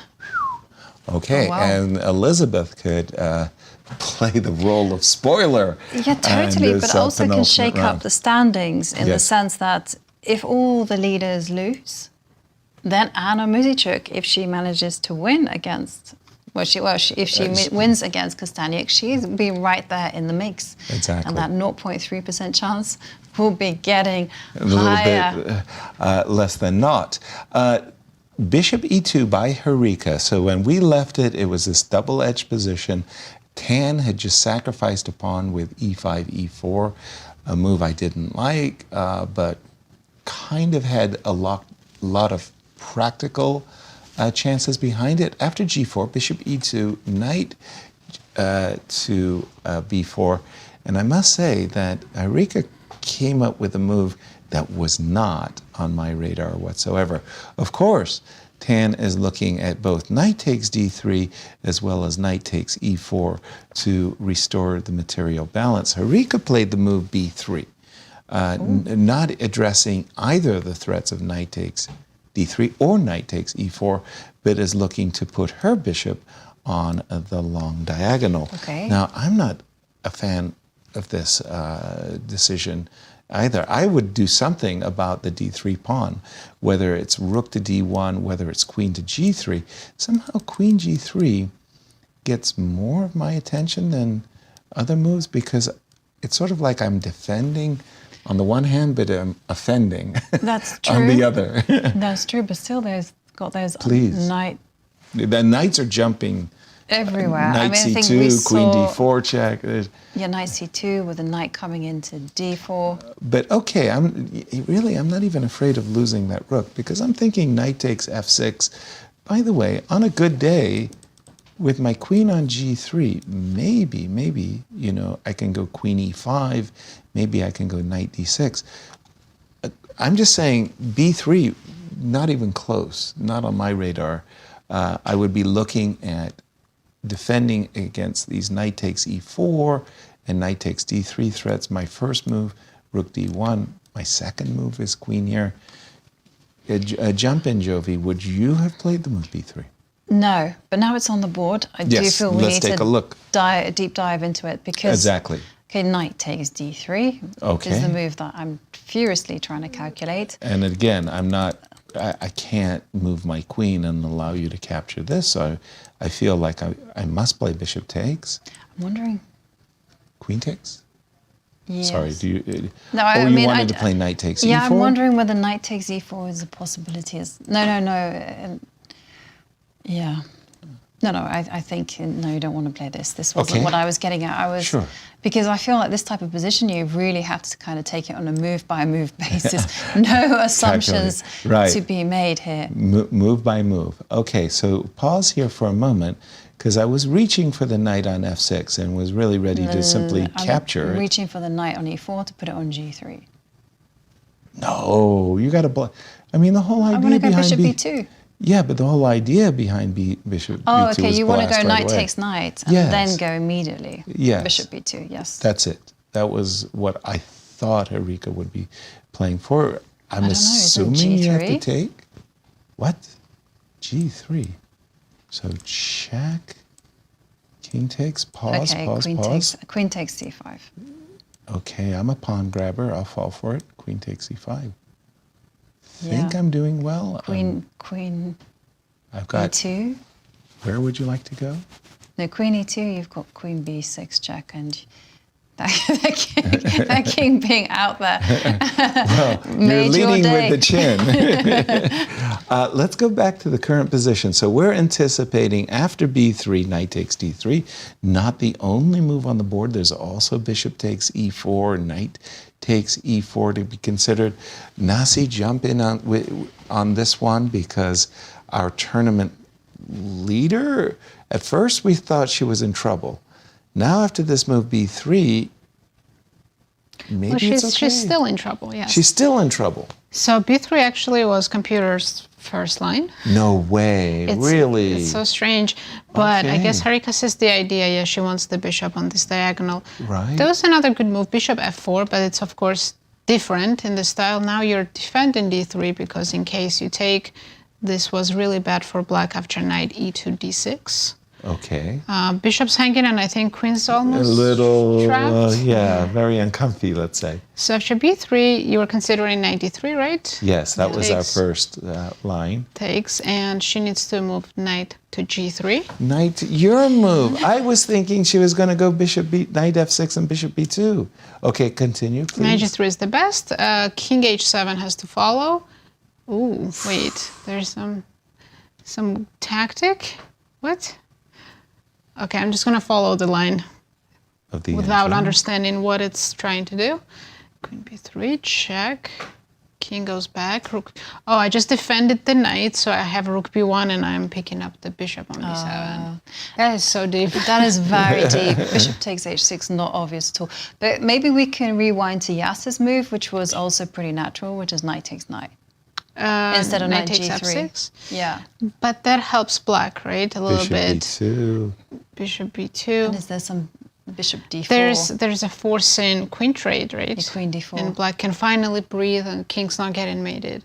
So I don't Yeah. think that's The crazy part was white at the wants. end of this variation, I was playing rook f4. Queen takes, pawn takes, rook f4, and I thought I was winning a pawn and I would have a better ending. But Computer says it's not that much, 0.3 after rook d8. But The I king think is going to sit on f6 with the queens off. darn. yeah, I think knight g3 is not that hard to find or play because you want bishop b2 and knight h5. Right. That looks natural. Now bishop h6 unnatural. We can ignore that, and let's play bishop b2 instead. Knight e4. Takes f6. Now this is still looking very good for white. I mean, engine keeps finding some counter moves. shooter. Yes. So saying that black's okay. Yeah, so this could possibly be Zhongyi's first loss of the event. So far, she has been following a lovely Impeccable. pattern. You know, she's been winning one game, drawing two, and then winning another. And after yesterday's very smooth win against Elisabeth Paehtz, well, today it would really be a shake-up if she loses. Well, sorry, if you don't mind going back to that game, Nasi, because just so many questions in the variation we were looking at. Bishop takes d3, queen takes d3. This is currently happening. Knight to in the game. g3. You've played king h7. Right. Bishop to b2, I think. You had knight e4 on the board. Knight takes e4, queen takes e4. You played f6. Why didn't you play rook e1? Yeah. Which rook? One rook. A rook. One of the good rooks. Bishop h4. G2 is hanging. No way. Bishop h. I think I fell for this in a different variation. Yes, we did. I mean, I thought the bishop. So that was why you played F6. f6. Okay. And then after f6, where did the bishop? Oh, by the way, we have some updates, and Please. Harika just took on f6. She didn't play knight g3. That's a mistake, because now after bishop takes f6, this is the line we're looking at, bishop b2, and takes and queen d4, and Tang can save this. She'll probably have flashbacks of that game against Anna Muzychuk. Right. Worse endgame, but defendable. So just to be clear, everything you said, b2, b3 was the engine's first choice. It was the best It was, move. yes. Okay. It was just the follow-up knight takes f6 that we've just seen That was inaccurate. that gives away the big advantage. So b2, b3 was the accurate move. At least depth that this engine gives. Gotcha. Yeah. And go back to the position where she should have played knight g3, because I'm still struggling with this, because king h7 isn't the obvious move. But if you don't mind, knight to g3, king h7, bishop h6, which was... That was fantastic, yeah. Which was the crazy... And then you were showing a variation where I went rook d1, and then rook b1. That was fabulous. You have to include this check to defend the knight on c4. Right. And then rook b1. But there's also queen c3. Instead of queen Instead b3, of right? queen b3. Right. Now you're piece up. Now rook e1, and it says... Oh, this is so This is blowing my difficult to mind. You spot. understand? I'm. White's plus 1.5. Down This a piece. is stunning. Yes. And yeah. Wow. But that knight wasn't takes played. f6 was the mistake. Yes. Because the knight g3 move was not played, and we're looking at this ending after bishop takes b2, queen takes b2, queen d4, yeah. and But that maybe one's tan can slightly escape. better for white, and Harika will be able to put some pressure in it, and it's more simple. The other lines that we saw were wild. Time out. I'm a pawn up. Just a second. Bishop b2, queen b2, queen d4. Harika, I mean, I'm on her team. Take it. Team Harika, take it. F6 check, F6 check. Because I've got, you see, I wanted you to go king. No. Show our audience this beautiful checkmating pattern. Knight e5 check. If I go here, Yes. it's still not a checkmate, is it? Oh, because I wanted to So go. close, though. I wanted to go rook. Could you not go Rook f5, Rook f5, king h4, king f2. king f2. G3. And then after g3, I was going to move my king and go rook h1 mate. But now I can't move my king anywhere. Okay. This bishop g2. But king h5 is terrible. I'm winning. I promise you I'm winning. I just didn't see it. So you have to King go h7. back. Now I want to go rook f4. You guys are telling me that you were going to camp out on g6 or f6. No. I took a pawn. Okay, and rook d8. White has really weak first rank. And f6 pawn, easy to grab for black. Come on. Yes, just in disbelief. I am. d1. Knight to d6. Are Knight you to ready d6. for this next move? You never cooperate with me. I mean, okay, rook to d1 now. Rook a1 to d1. Isn't rook coming to e2? And then I'll go rook to d2. You're going to go rook takes d6 and sacrifice the exchange? If you go with that rook, Isn't there rook takes knight? It's not working. Because I'll just take rook g2 But and you- it's not winning. No, apparently. but isn't it at least a draw? Yeah, but black's playing for more than a draw here. Ah, It's already, okay. A pawn down and you're playing for more than a draw. Wow. Yeah, Okay. black's position's just much better. That's Here. crazy for me. All right. I mean, Wouldn't that be crazy if 10 wins this game?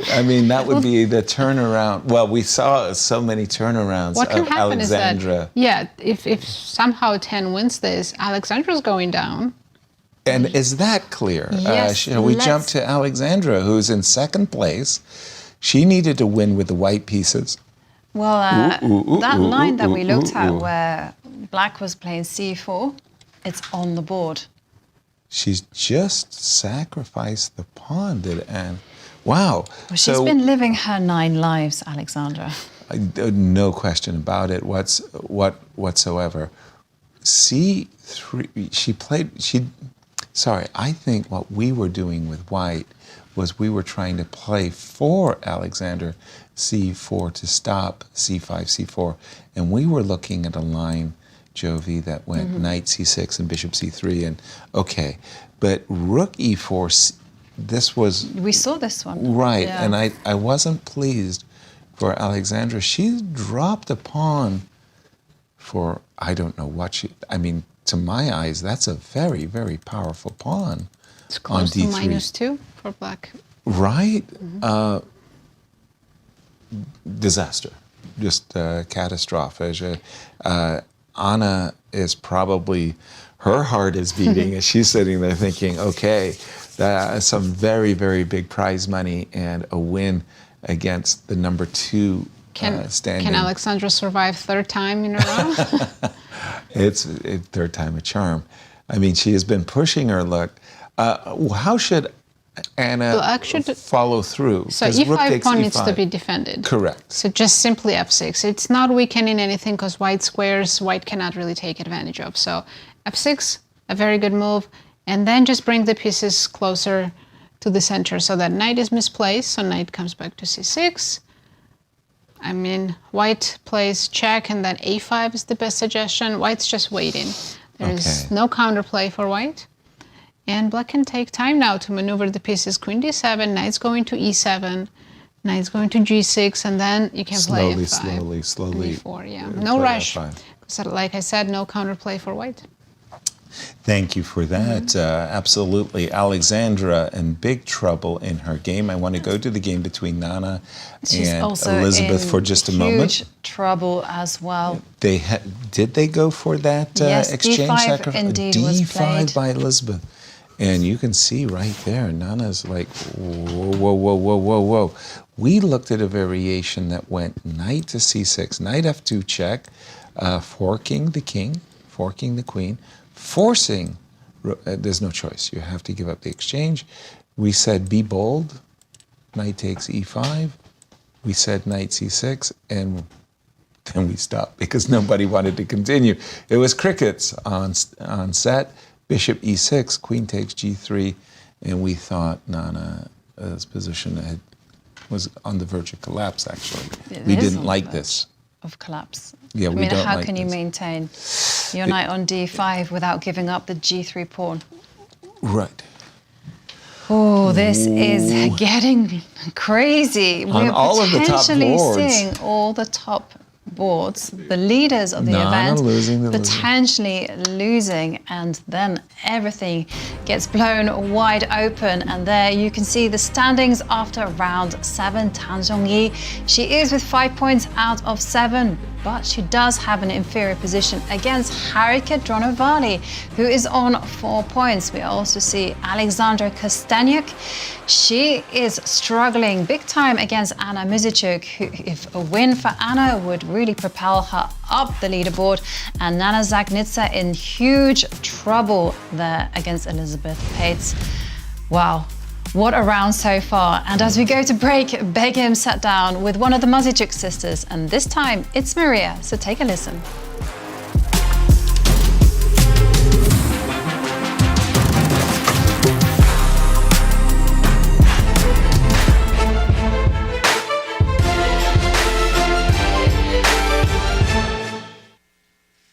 Hi Mariya, it's great to see you here in St. Louis again. Welcome.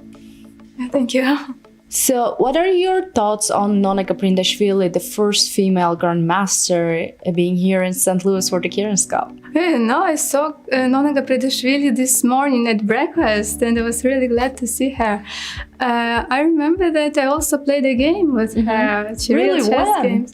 It was several years ago, but I do not remember the date. Okay, it does not matter. I mean, it's not about this. I mean, I'm just like, admire this person, like everything that she achieved in life, and it's really good that she's here. How is it traveling and competing with your sister and sometimes against her? Do you guys train together? In general, I prefer to travel with my sister because I have someone to talk with. It's a nice thing. Yeah, but okay, sometimes we have to play separately. There is nothing I can do about it, but I'm happy that this time I'm together in St. Louis with Anna, and it's not like really that we prepare each other like this, but we can give some advice and we can share just our a great thoughts, support, right? Just to have the support. You're right. What advice would you give to young girls who are just starting? Yeah, I think it matters when the girl starts to play chess. Let's say if she starts at 5, maybe she's not sure that she would like to become a professional and so on. Because let's say in my case, when I was 9, I decided that I would take it seriously. So, speaking about the advice, I think that the girl should understand if she likes to play chess, because if she feels it's there is some other activities that she would like to join, it's really hard to take up everything, So, if she really wants to play chess and to play professionally, I think she should work a lot. Mariya, you have been on top of women's chess for so long. What are your ambitions? What makes you keep going? Earlier, my dream was to become the world champion, and I managed to achieve it in 2015. And it's not so easy to set higher goals and to become the world champion among men or whatever. But I just I try to improve, and it's not about setting new goals, but say when I play the new tournament, I try to do my best. I want to win every tournament I play. If I become the winner, it's fine. If I don't become the next time.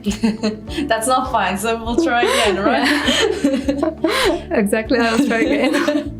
As a former world champion, what do you think about the current state of women's chess? Anything to be improved?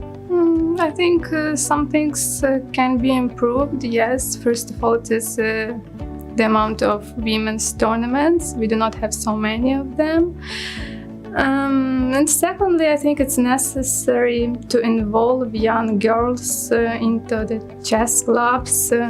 It's quite important because if you join any chess club in the world, usually you see only the boys there, or and the percentage of the girls is very low. So I think it's necessary somehow to involve more girls. Who is Mariya besides a chess player? Former world champion, what do you do for fun? I don't know, I just have some hobbies, but I just have an ordinary life, so it's not about something special. What are those hobbies? Can you share with us?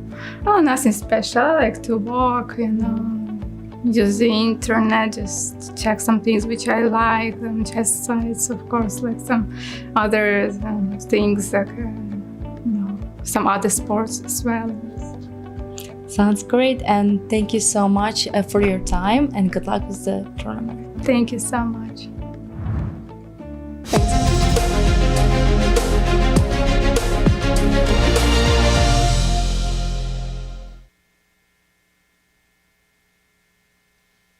The stages are set, the players are primed, the best of the best are ready to face off in the 2024 Grand Chess Tour. The top players in the world prepare to battle across 4 countries for a $1.5 million prize fund. Everything starts in Warsaw with the Superbet Rapid and Blitz Poland, then off to Bucharest for the Superbet Chess Classic Romania. The players then travel to Zagreb for the Super United Rapid and Blitz Croatia. The tour concludes with back-to-back events in St. Louis, Missouri, the chess capital of America, for the St. Louis Rapid and Blitz and the Sinkfield Cup. 9 players will go in, but only one can be crowned champion.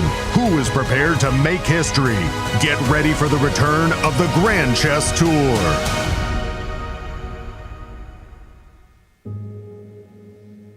We are here to celebrate what the chess campus does and collectively make a difference to St. Louis through the artistic, cultural, and educational endeavors of chess. The St. Louis Chess Club and World Chess Hall of Fame makes such a significant imprint throughout our community, and with your help, we will continue to grow opportunities of outreach and engagement.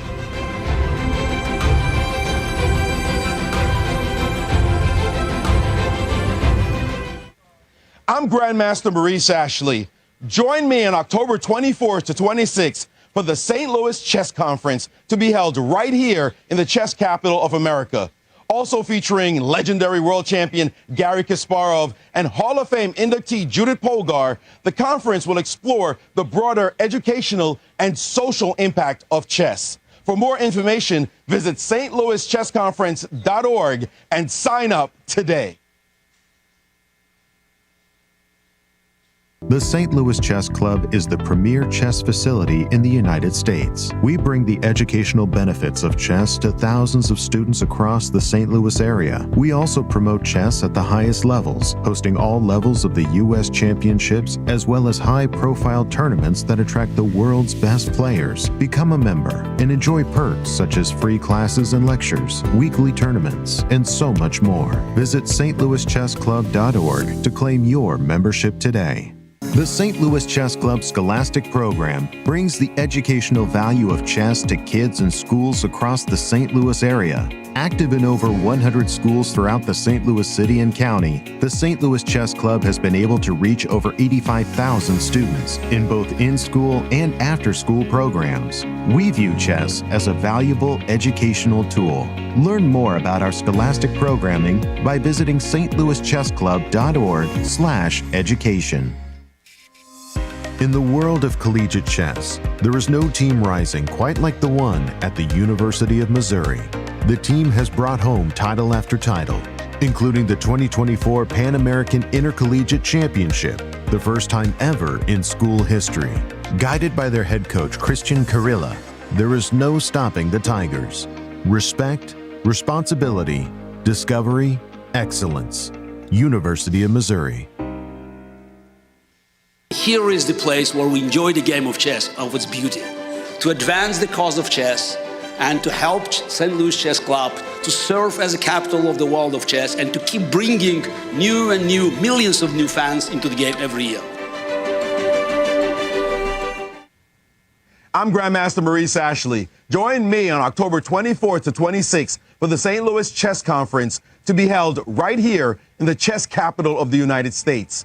Also featuring legendary world champion Garry Kasparov and Hall of Fame inductee Judith Polgar, the conference will explore the broader educational and social impact of chess. For more information, go to stlouischessconference.org and sign up today.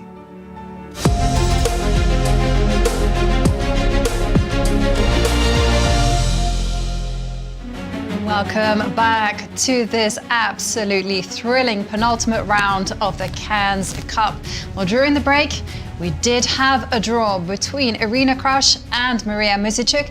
Let's see how that impacts the standings there. You see Mariya moves to 4.5 points out of 8, whereas Irina Krush is on 3.5 points out of 8. She really needs a win tomorrow if she wants to rocket up the standings. And speaking about Irina, she's there in the house with Begim. Welcome to the studio, Irina. It's so good to see you here. Thank you, Begim. Let's talk about your game a little bit. How did it ended up being such a quick draw? Yeah, I guess it was my fastest game of the tournament. Well, we kind of repeated the line that I had yesterday against Nana, and she did make, I guess, a bit of an improvement, or at least a new kind of a concept for me. When she played the bishop to d6, okay, that's not new, but then she paired it up with the same b6 idea that Nana had played, but Nana's bishop was on f8. So here, I mean, I was like, actually, I spent a really long time trying to figure out the differences, right? And I mean, I really wanted to play the move rook c1, but honestly, I just couldn't figure out after c5 how I'm going to get anything against the hanging pawns, right? Because the bishop on d2 is like so unfortunately placed in the structure. And, you know, like I could make a few attacks, but like nothing works. Like even when I go here trying to take an f6, you know, she just goes knight bd7 and then a6 and kind of pushes me back and holds her center pawns. So it was a really big decision for me, and I didn't want to play the move knight f4. I see the engine just doesn't like my position at all, which means, my opponent prepared better for this game than I did. But still, with black, she, of course, she doesn't have anything, but somehow she's equalizing the position, and that's why you decided to play safe, and you guys got the position. Yeah, well, let me tell you, like after knight f4, I mean, of course, the problem is the bishop can take, right? And somehow I was thinking, well, after bishop a6 here, I can still play. I can take at a6, play queen a4. But she played a good move c5, and I kind of realized pretty quickly that I was just like, I should really just start playing for a draw. Yeah. Like, because my position is not allowing me to do more. And I made that switch in my mentality. I would say the one thing I did is, like, at least I had a proper evaluation of the position, that it was not going well for me. So how did you do this, like, quick adjustment. It's just so hard to do it, especially with white. Yeah. You want to fight, and then out of the opening, you feel like a little bit uncomfortable, and you have to. Yeah, well, I just figured it is important to be objective, right? Yes. At least like put on the brakes, just like, yes, I can be quite optimistic. Yeah. But I looked at my position and I was like, look, I mean, she just has an extra pawn in the center. Yeah. There's really nothing that great about my position. I mean, the only good thing about this game was that I made the draw actually quite easily. I think it could have been harder for me. I'm not so sure about her trade, knight takes d2. I felt like that relieved my task a bit. I was expecting the move d4 here. And right here, d4. When she took here, I felt that things got a bit easier, and I found this kind of concept of like, tying her down to these pawns. And honestly, I was expecting her to play on with queen c6. Okay, interesting. There's some kind of knight c3 move here, but I was like kind of looking at this knight c3, d4. At some point, and even knight e4. And then you're getting the squares. I don't think you're like in danger. Yeah, it's interesting. So it seems like I evaluated okay that like my position was all right here. Maybe she was right not to play on. Yeah, I also think so. So let's talk about your award, Cairns Queen's Award. What does it mean to get this award right now for you? And then are you gonna play more chess? Yeah, right. So it's a very pleasant memory that you're bringing up. It happened, maybe just over a week ago, right? But when you're playing the tournament, you're so engrossed in the tournament, that's all you think about. It's like this huge thing that happens in my life has almost like been forgotten in a way, right? Compared to the more recent events. But actually, I would say the timing of this is pretty amazing, right? I mean, you can say there's no bad timing to get an award of $100,000, right?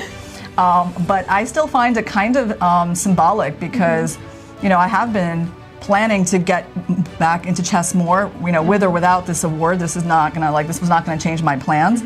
But to get it at this time, I think it kind of, it's like a clear sign to me, like, yes, this is what you should be doing. You can certainly have, more flexibility now in your plans. You can focus more on chess, on tournaments, on training, rather than, on doing a lot of teaching that I've been doing.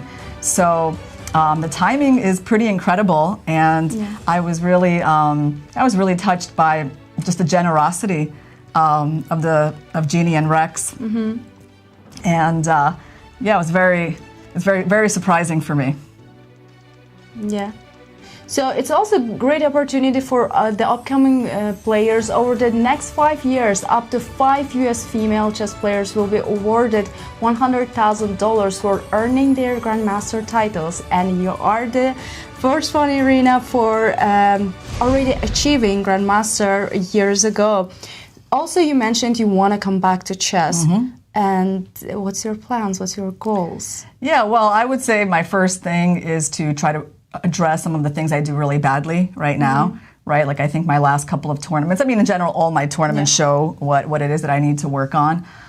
Same thing here, I had a lot of good positions, just wasn't able to calculate my way to a win. So I think that's what I'll be spending the summer on, going back to being like, I've been a teacher of chess for so long, but I think it's time for me to go back to being a student. That's awesome. Thank you so much for being here, and good luck with the rest of the rounds. Only one round left, and I'm so happy to hear you will be playing more chess, and I will see you soon at the Olympiad. Yeah, we're going to be teammates at the Olympiad. I'm excited. That's going to be a great tournament. Thank you, Begim, and thank you, Irina. And our congratulations too. So nice to hear that this award of $100,000 has inspired Irina just to be a student at the game and just be able to focus on playing and learning. For me, she's such a fierce competitor, and I think circumstances, just simply life circumstances, had forced her into a path where she was focused on being a trainer and going to these chess camps and being an instructor and doing private lessons. And that was her life, but really she enjoys being at the board. She likes playing for those titles, and now, as she said, a kind of a perfect timing. She wanted to come back as a competitor, and now she can focus on being a trainer as well. Nasi, I wanted to invite you on the conversation right away. Tell us where the action is. So I have two updates in the two most important games for the tournament. First of all, Zhongyi has followed our line, and now, according to the engine, it's an equal endgame. So we'll see what happens. We'll see if Harika can win this for the second time. But Alexandra Kosteniuk is in real trouble in this position. Yes. I mean, last time we checked, pawn was already on d3, and Anna did move the knight back to c6, and now she can play anything. All three moves, knight a5, a7, or e7 are all good. Right. That's how good her position is. It's more than -2 no matter what she plays. Let's take a look. Let's say knight a5. White can play c4. Simply b6. I guess any kind of trade benefits black. Yeah, this bishop's coming on to b4. The d pawn is unstoppable. Right. This is very one-sided. Indeed. Game. After b6, can she try something else? Let's say knight h4, queen e6. I just can't come up with any active ideas for white. Active ideas, no, but good ideas is the real problem. I mean, it's not a position. And I also liked what you said before we went on break. You could go knight e7, bring your knight to g6. Yep. And then eventually, when your queen moves away, you will go f5, and it really feels all completely wrong. I have Alexandra, an idea, though. Yes. Like in the knight a5 line, knight e7 does look very logical. c5, c4, yeah, b6. Okay, we do have knight to d4. Tricky. Can I take with the... No, I can't take. But if I move the queen... Then her idea, I think, was to take on A5 right? and to drop in on c6. Yes, okay. But d2. Okay. I keep going. Rook to d2. I've been Rook told e2. by everyone, this is a long shot. It's not working. Wow, I mean, I like bishop c5, but this move looks stunning. Yeah. I'm just going a4, a3, and a1. Wow, you can pick up this. Black doesn't care, and then just a pawn promotes, or d.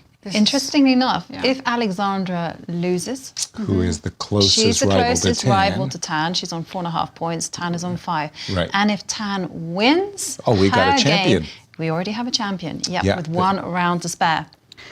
I also want to give you an update in Alice's game. Please. Because she's also winning against Anna Zatonskih. It's more than +2, so that's a huge advantage now. The mistake was made earlier with move b4. Alice was able to attack this f-pawn and mess up Black's kingside. And now she's just positionally winning. There's no extra material, but it's +2 because of the position.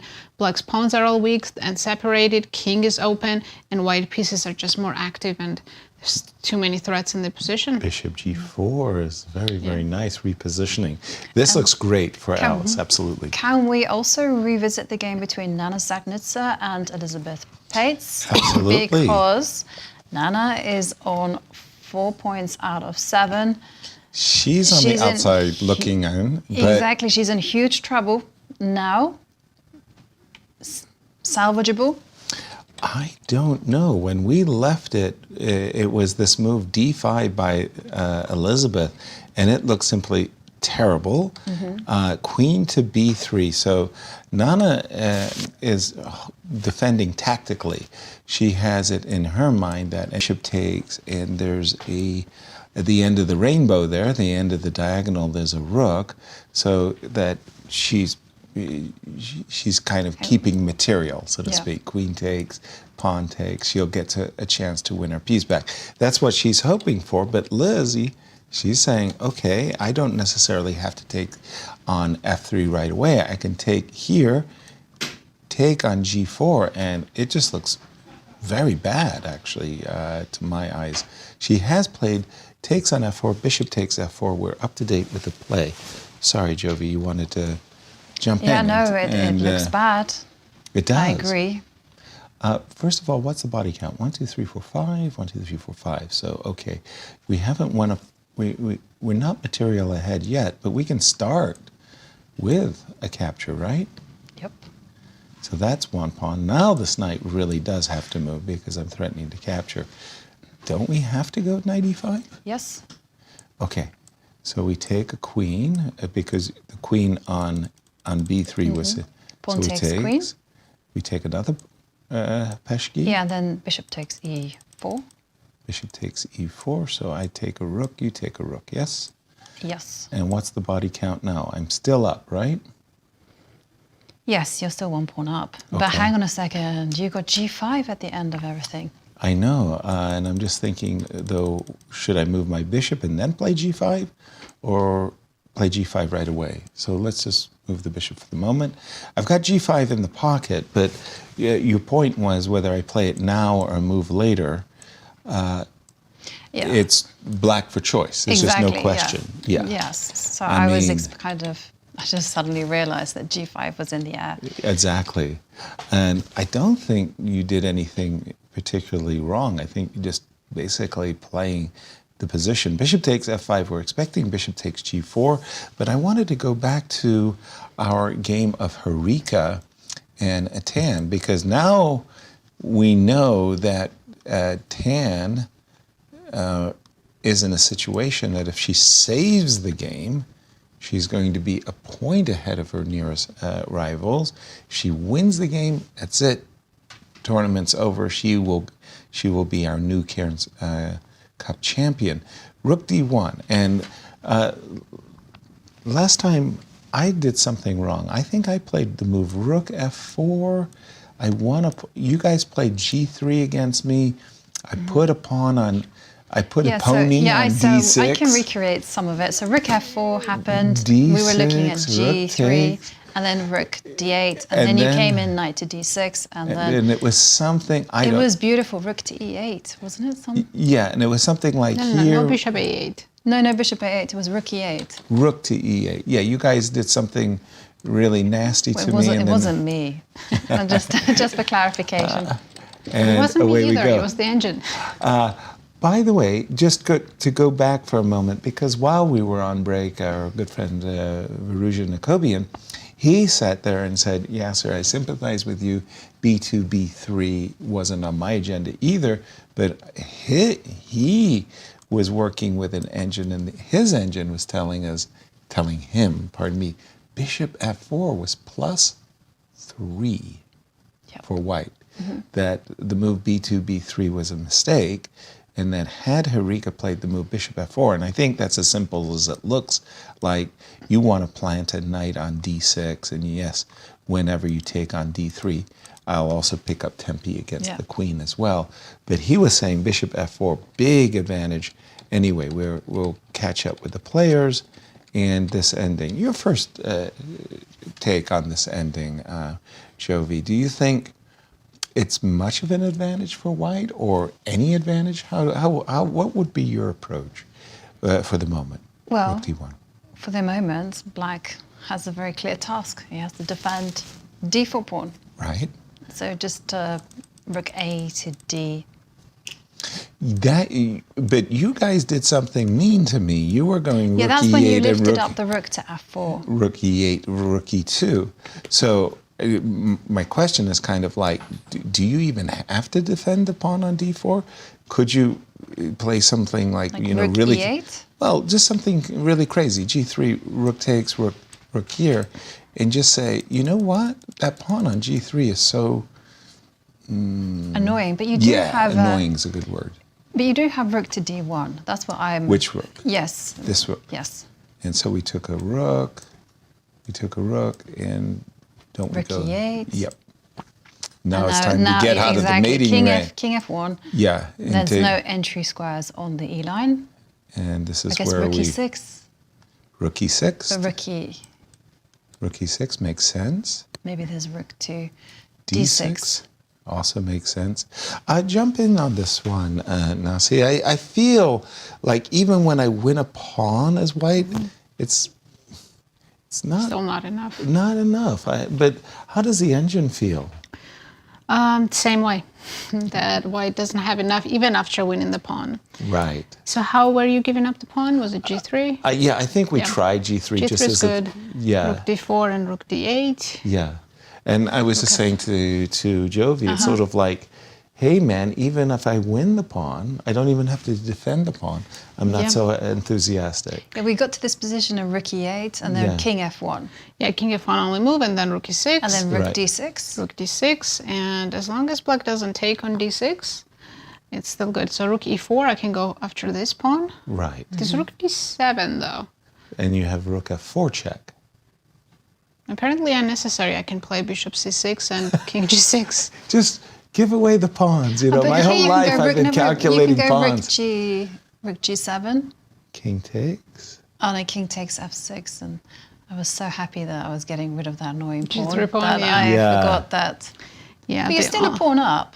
Yeah, but the bishop's better than the knight in this position. And, that's the problem. you'll end up with a drawn endgame. I want to look at rook f8 if I try to keep the pawn alive, but I have to go king g1 to not lose this.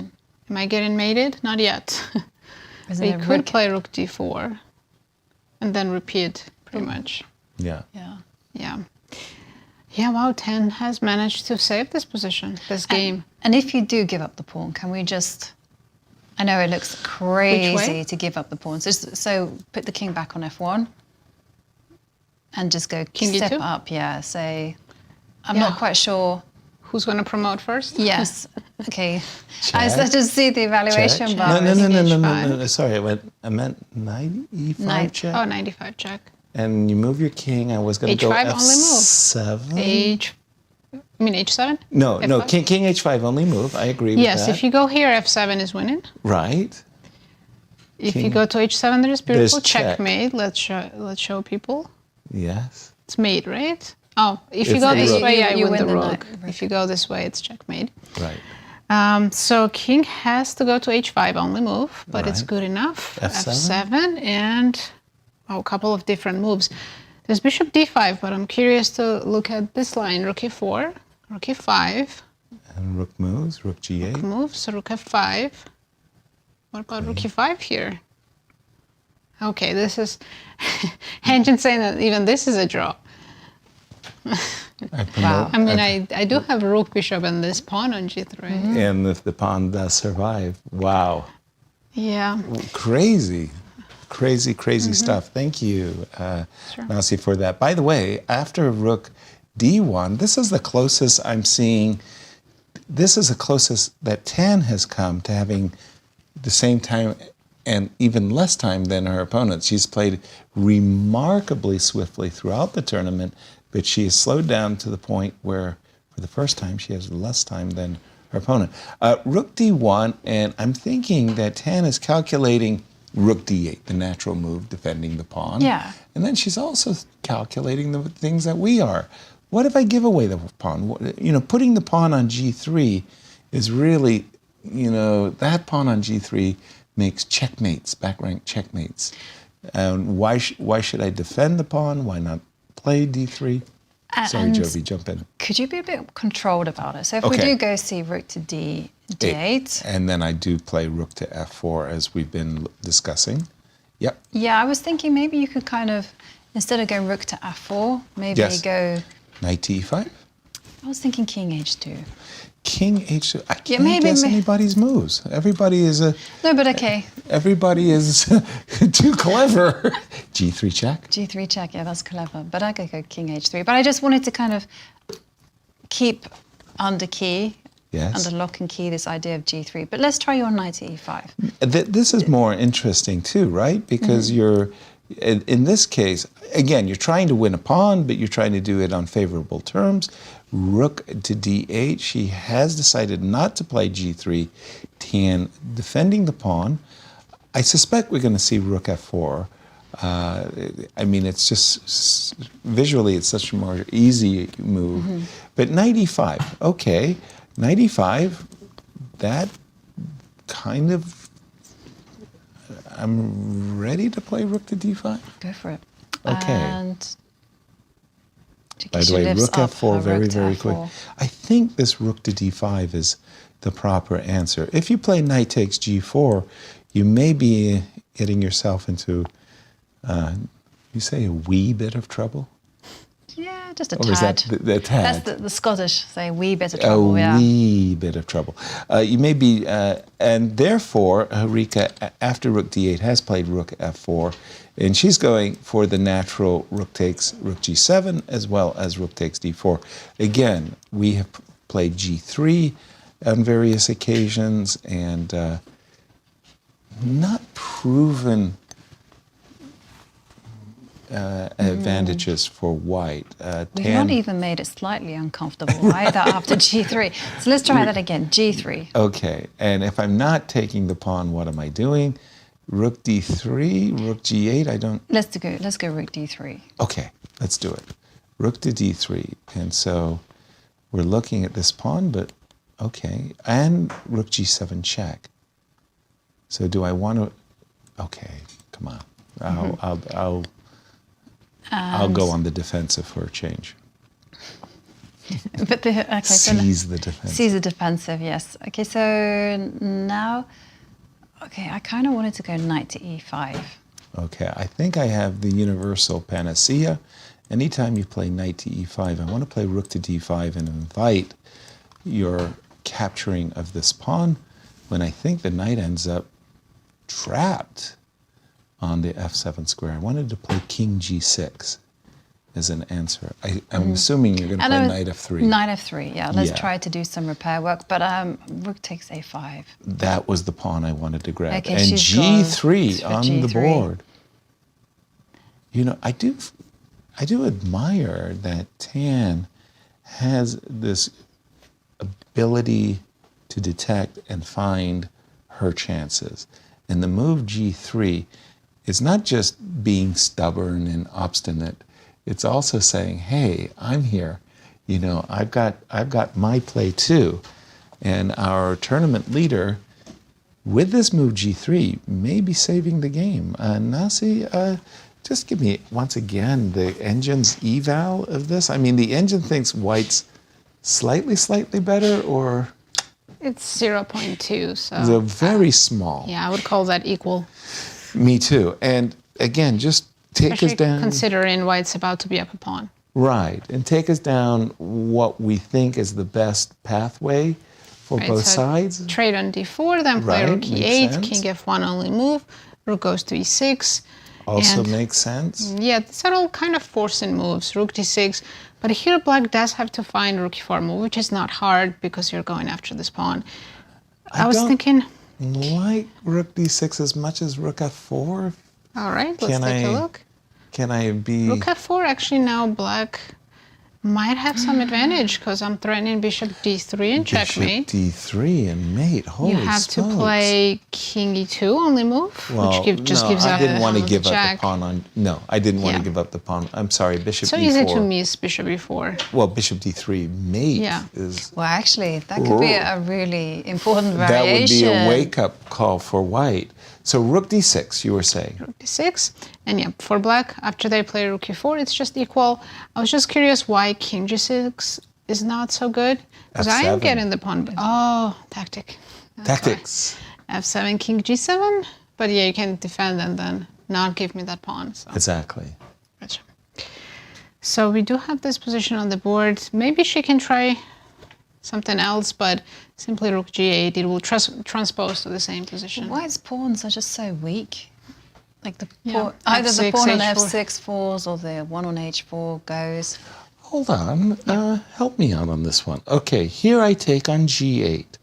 You take with the king. I was going to take with the rook, but okay. You were going to take with the rook and rook d4, rook e8 kind of. That just transposes. Yeah, Oh, that's what I wanted. fine. But king g8 is fine too. I was going to go rook d3. Yeah, and I can give you the g3 pawn in this line. King It doesn't want to give up. Yeah, rook g3, d3, knight d2 only move, rook d6.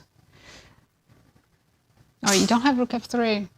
No, rook to e3, I guess, just to... e3, bishop c6. Wow. Yeah, even this. Depressing. Even this. Well, for Harika, yes. For Tan, I'm sure she's very happy. Thrilled that Yeah. that her counterplay is simply excellent. Again, this move G3. Thank you, Nazi. Just putting Harika off her stride there and not making, you know, usually when I get these positions where I'm a pawn up, it's like it's not just I have a pawn, it's like I'm kind of dictating. Here, Harika is going to have the pawn up, but Tan also, she has her counterplay thanks to this pawn on g3.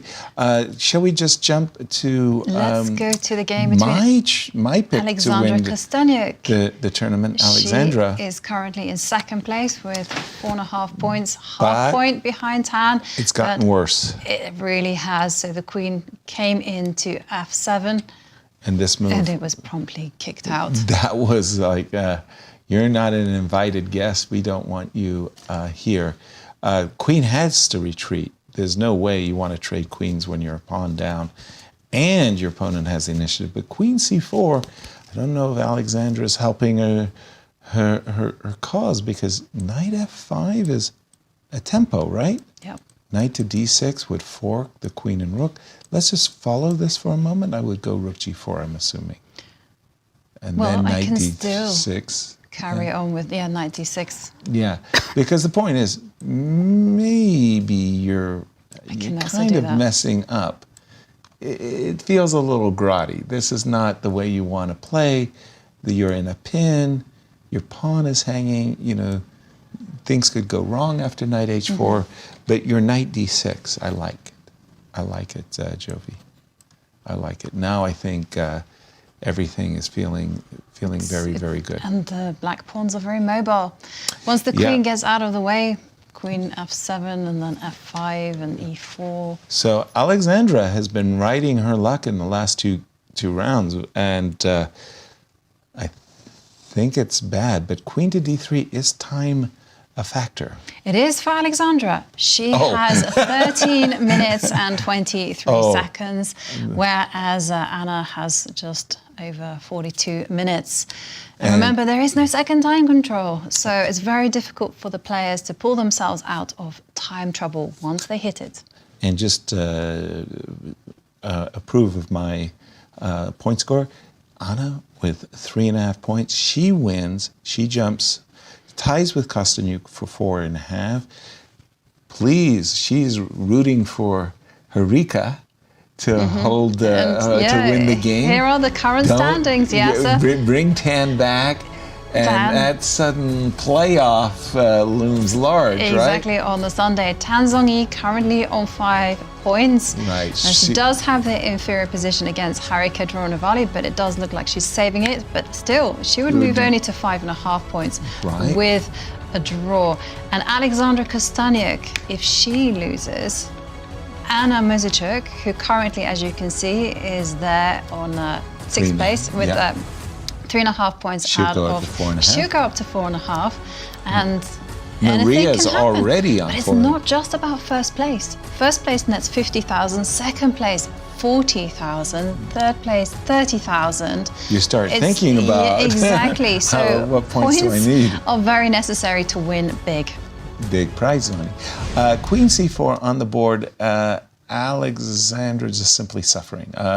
She knows that her opponent with this incredibly powerful pawn, she's all Anna really has to do is sort her pieces so that she can prep f6, f5, e5, e4, and she will win. Let's just jump to the game of Alice for a moment, as our 14-year-old phenom is up against. How many times did Anna Zatonskih win the women's championship? 4 times. That's what I was thinking. It was quite considerable. So, I mean, in some ways,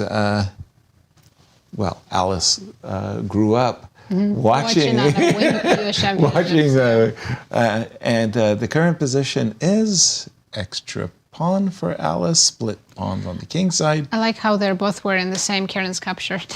Yes. And the same one that Yasser was advertising early on. The denim? Yes, the denim. Yeah, it's nice. It's a good one. It's a goody-goody, isn't it? Bishop back to d7. So Alice is enjoying the fruits of her labor. She has an extra pawn.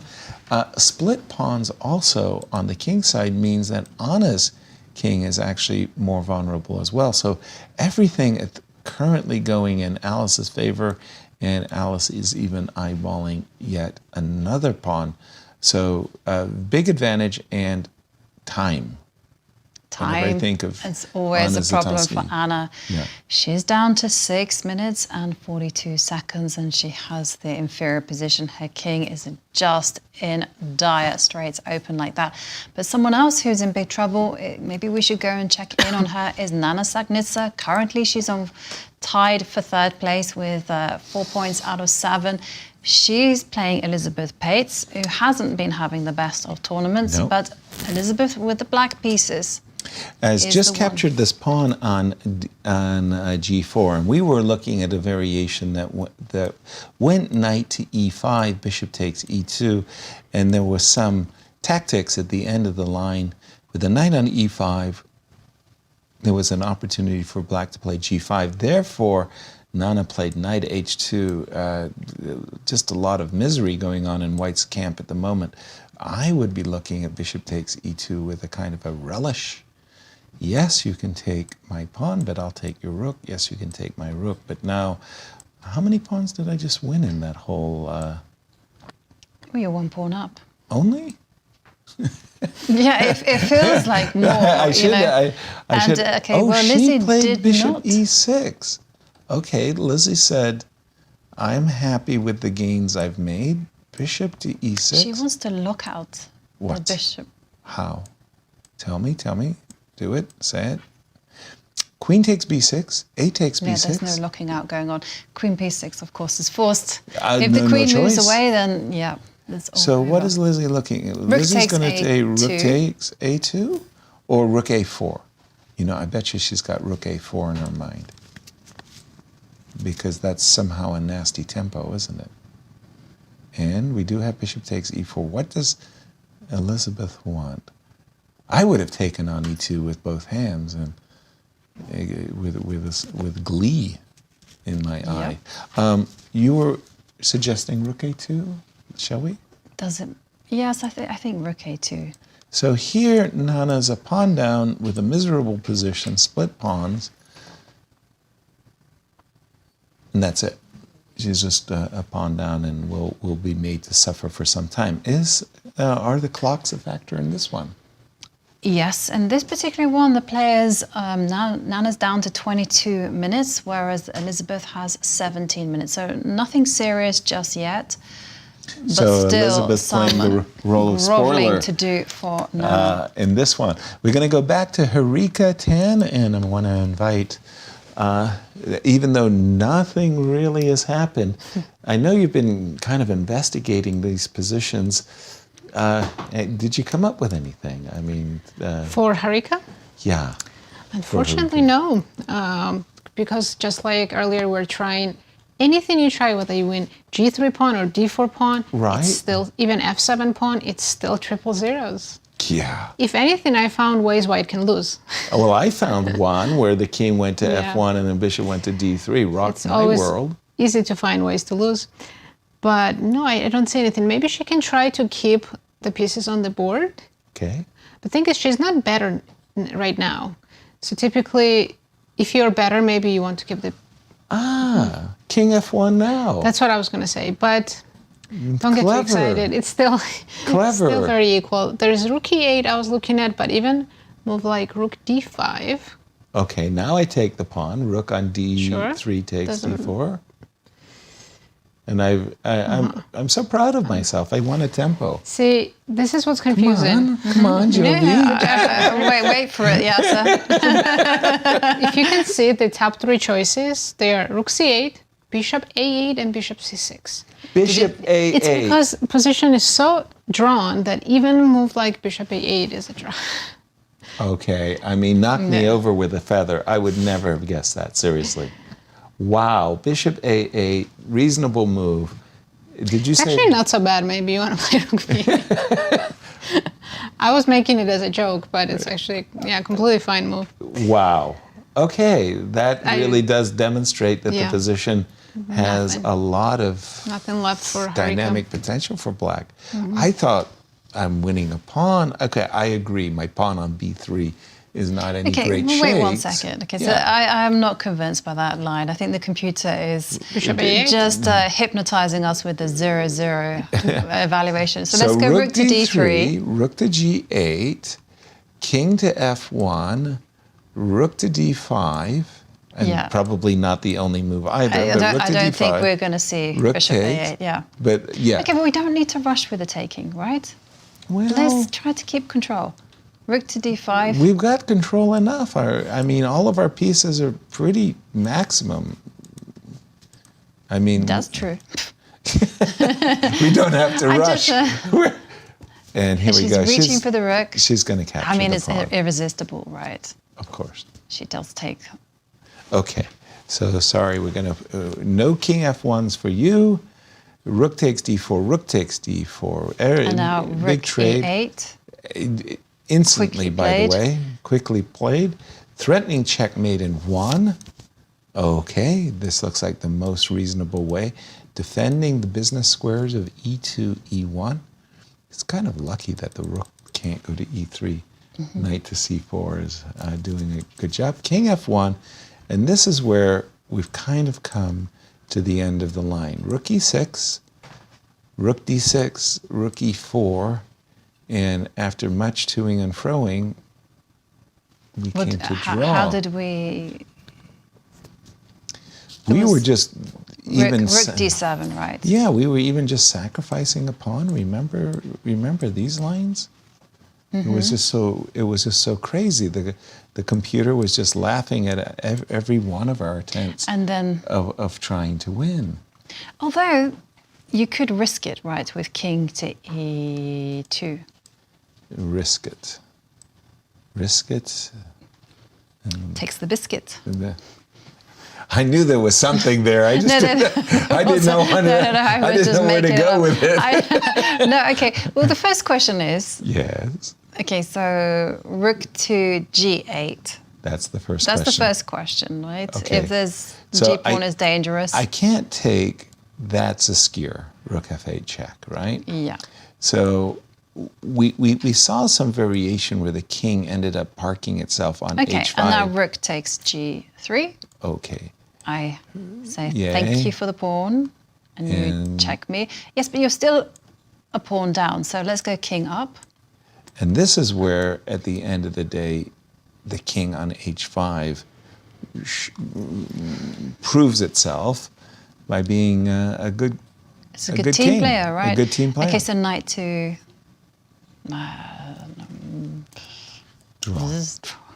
draw.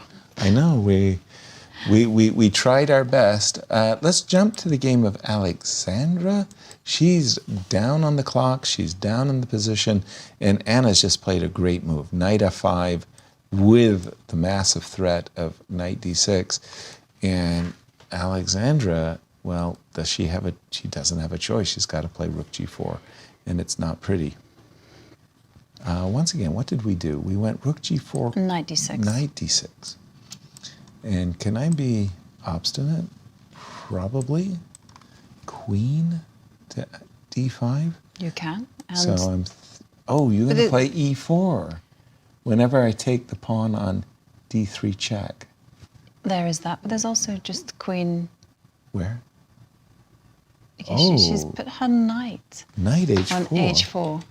Well, I was thinking that actually, remember when the knight was on c6 and under attack, and we were just trying to maneuver. The knight was the problem, and knight h4 just kind of helps black clarify the situation. Knight takes, rook takes. I would be eager. F5. Next move, bishop e7.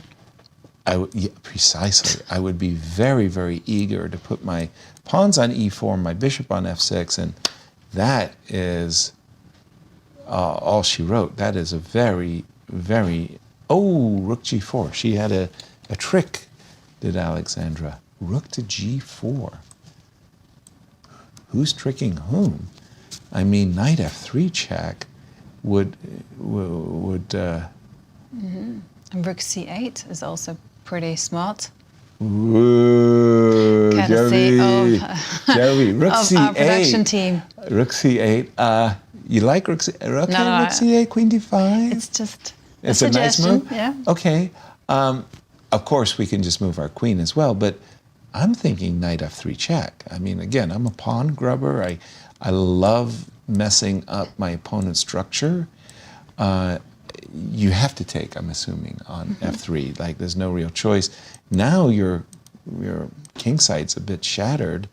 I still have f5, right? Or would you rather investigate rook c8? I don't know. No. This looks amazing. I mean, Anna's just got her choice, I think, of good variation, good lines of play. Absolutely incredible. I mean, White could maybe have a chance if the queens were off the board. Yes, I understand. You know, But then the here, double pawn on f3 could have some role in just holding guarding a 4 the e4 versus 3 or something. Yes. Yeah, but here I'm looking at f5, I'm looking at an attack, and let's not forget, Anna is a pawn up. You had a rook c8 idea, and queen. Well, I can't trade queens. I'm just losing, so I forget that. It's queen d5. Yes. I guess you do the same idea, but now you put the other rook, the e-rook, on d8. Oh, let's remind ourselves of the standings so nice far. kicking. Well, it's been the eventful round so far. Zhongyi, going into this round, had 5 points out of 7. Alexandra Kosteniuk with 4.5 points out of 7 as well. But if she loses, then she is joined by a pack. Anna Muzychuk would also make her way up to 4.5 points. And the game between Zhongyi and Harika is looking like it is headed for a draw, in which case Harika will also be in that pack for 4.5 points out of 7. And I've got the worst case scenario just going through my mind. Imagining that Tan draws with Harika. Harika would move to 4.5, making a massive tie for second. Anna goes up to 4.5, and they all look at Alexandra and they say, Alexandra, do the honors, defeat Tan, and have a 6-way playoff for the first prize. Hang on a second. Let's see whether that's actually possible, because tomorrow Zhongyi is actually playing Alexandra Kosteniuk. And here you can see their lifetime scores, and it's even Stevens, 3 wins apiece and 2 draws. Can't get more even than that. No, and also when it comes to rating, Zhongyi is first seed with 25.40, but Alexandra is there 25.01. And it's likely that they'll be going into tomorrow's round with Alexandra trailing Tan by 1 point, needing that victory with the white pieces to force a playoff, and that could very well happen. At the moment, Alexandra losing. I just want to check in on Harika before making... Oh, that's not Harika. That's a game between Elisabeth. Yes, sorry. That's our analysis. I just want... And what have we got? We have... Rook e6, rook d6, rook e4. They're following our main line. Rook f7. And now the bishop Rook has retreated to a8. I think we were allowing the captures of f7. Rook f4 check, king e... we were allowing the captures. Weren't we of repeating f7. the position with rook to e5, e4? You mean right here, Yeah. after... You're right, I think we were playing the move rook e4, although now I'm less sure, because I could take on g7. I could take and play rook to g7, right? Like if we do get something like and this. we had this position, and then rook takes h4. Rook takes h4. So maybe rook a8 and, pardon me, bishop a8 was a mistake and giving Harika a chance. Okay, shall we have a look-see? Check. King has to go to g6. Check. The king has to go to h5. Do we have any trickies here? Yeah, I'm not happy with this move, bishop a8 by Tan. Maybe Harika's chances of just Fleur de Nous. Because you do have rook g7. No. I have rook g7, I have rook f. I'm more focused on rook f8 and trying to get my pawn to f7. Yes, I'm just a little bit worried about like the rook moving over.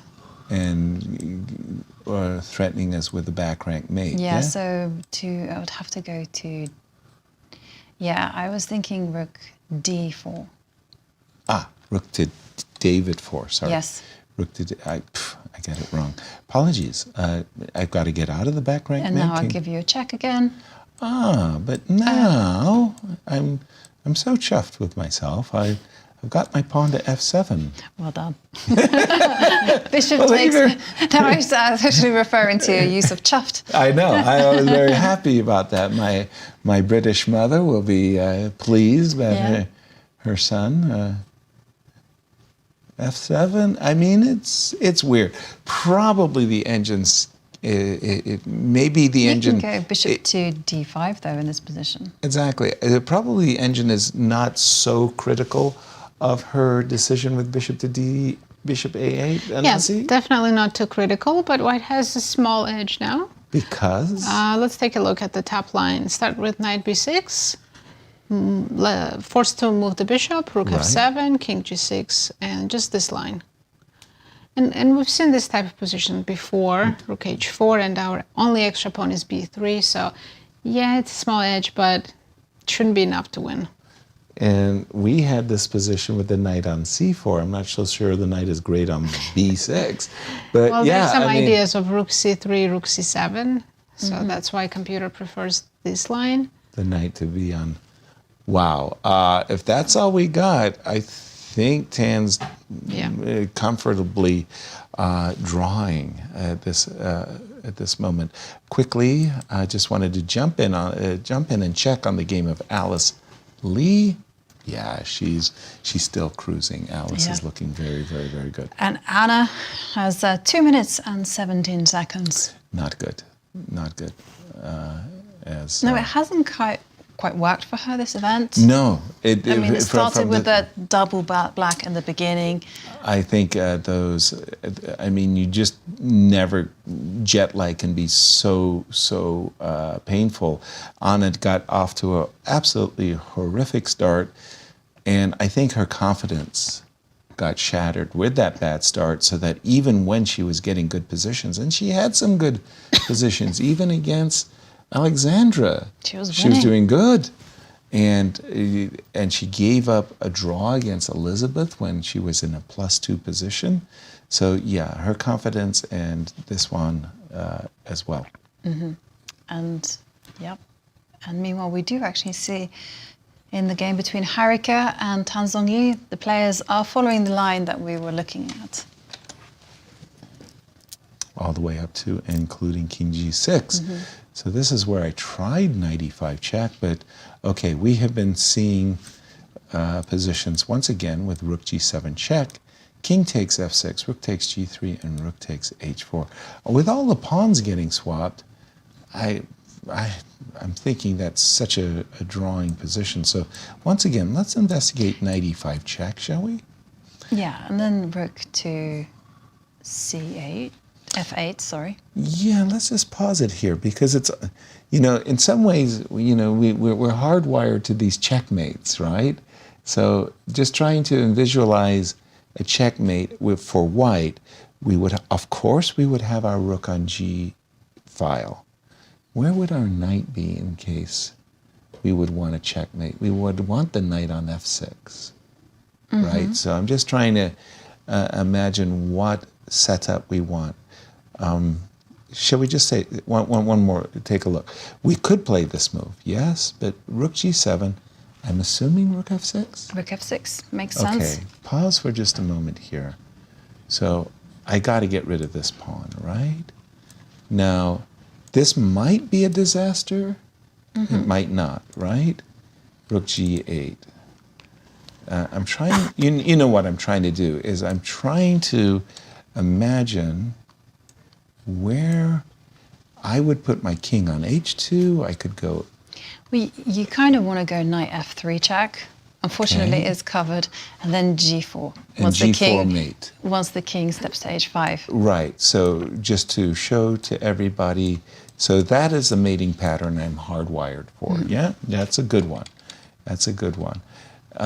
If I have my pawn on G3, my king on H3, I could play G4. That's another good one. I'm just saying, it's not usual to have the king on H5 because you know you're vulnerable to these types of mates. I suspect Harika is mainly focused on this move. And then you had, I think Rook D4 is your top choice. Yeah, Rook D4 was the idea with the Obviously, simple. Yeah, simple girl that you Exactly. are, checkmate wins the game. It does. Well, yes. It's certainly an intriguing moment for Tan Zhongyi and Harika Dronavalli as they tussle for that very important first place. Yes, and we're going to sneak in just a quick break, but don't go anywhere because we're going to be following all of the entertainment after the break. Right.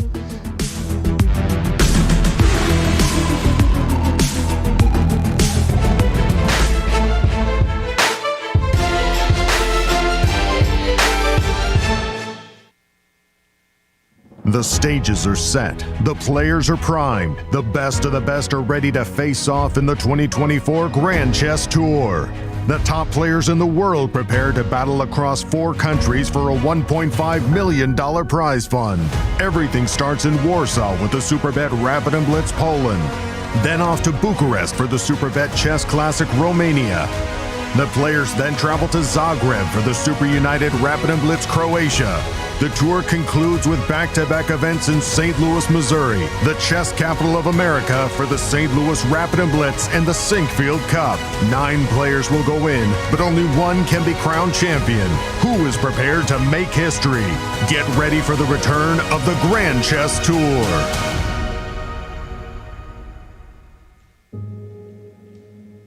We are here to celebrate what the Chess Campus does and collectively make a difference to St. Louis through the artistic, cultural, and educational endeavors of chess. The St. Louis Chess Club and World Chess Hall of Fame makes such a significant imprint throughout our community, and with your help, we will continue to grow opportunities of outreach and engagement.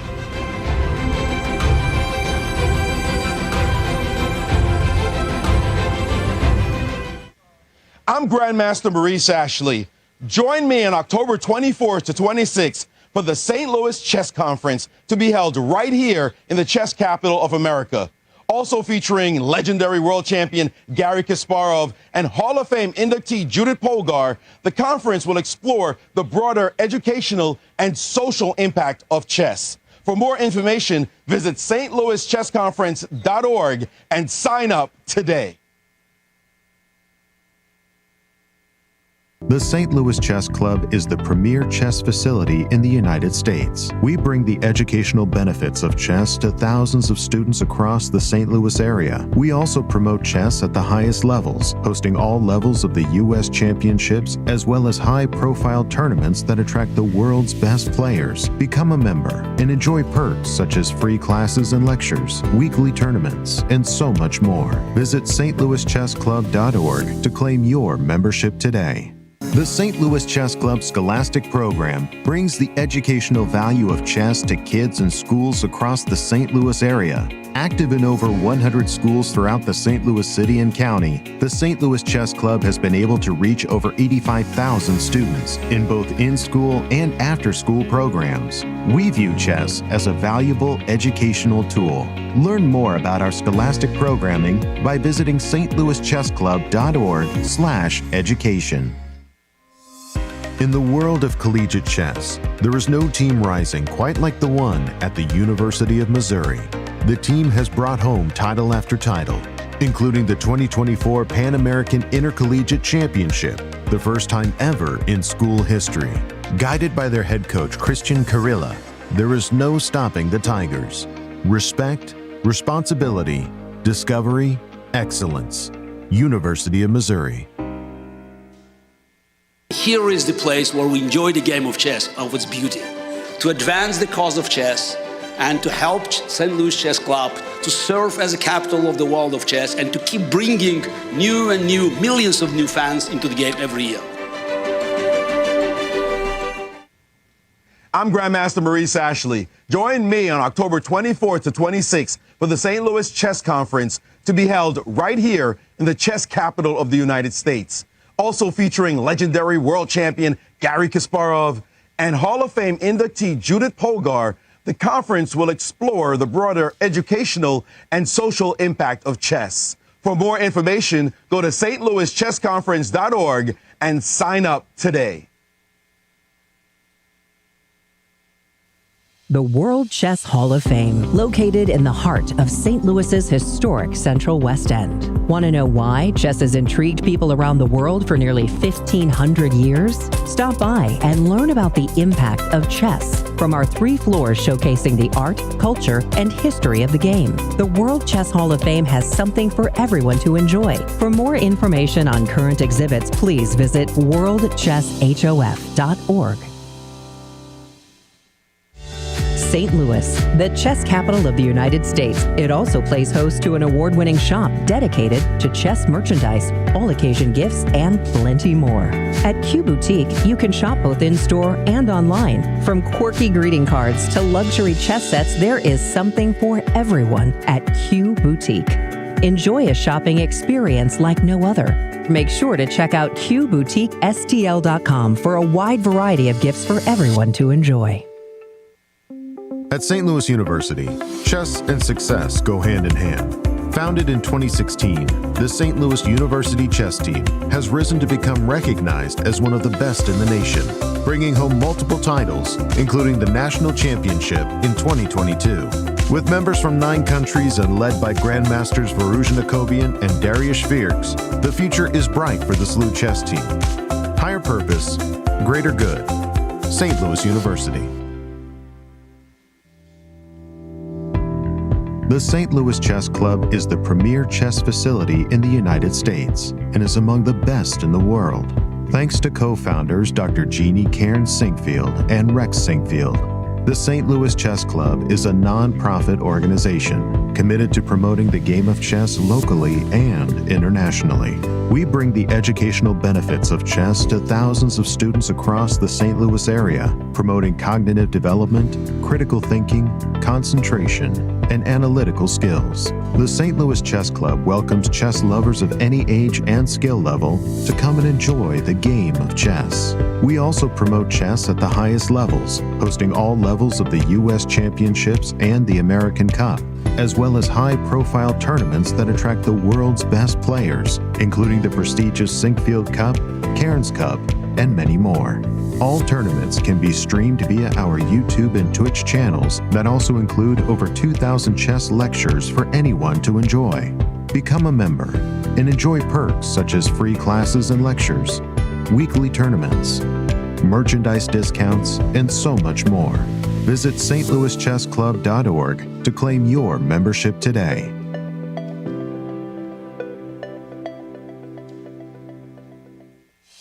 The World Chess Hall of Fame, located in the heart of St. Louis's historic Central West End. Want to know why chess has intrigued people around the world for nearly 1,500 years? Stop by and learn about the impact of chess from our 3 floors showcasing the art, culture, and history of the game. Landmarked by the world's largest chess piece sitting outside our front door, the World Chess Hall of Fame has something for everyone to enjoy, including various exhibitions, monthly concerts, and much more. Whether you are a beginner or a professional, there is something for everyone to learn here at the World Chess Hall of Fame. Enjoy free admission to our rotating exhibitions in our galleries and sign up for chess events, family-friendly programming, and art classes. And don't forget to stop by our award-winning gift shop, Q Boutique, and shop a wide selection of chess-related merchandise. For more information on current exhibits, please visit worldchesshof.org. St. Louis, the chess capital of the United States, boasts the world-class St. Louis Chess Club and the World Chess Hall of Fame. It also plays host to an award-winning shop dedicated to chess merchandise, all-occasion gifts, and plenty more. At Q Boutique, you can shop both in-store and online for chess merchandise, autograph collectibles, chess campus souvenirs, and much, much more. From quirky greeting cards to luxury chess sets, there is something for everyone at Q Boutique. And all purchases go right to benefiting new exhibitions and programs at the World Chess Hall of Fame, dedicated to exploring chess and its immense impact on art and culture. Located on the first floor of the World Chess Hall of Fame, enjoy a shopping experience like no other and become everyone's favorite gift giver. If you can shop in store, make sure to check out QBoutiqueSTL.com for a wide variety of gifts for everyone to enjoy.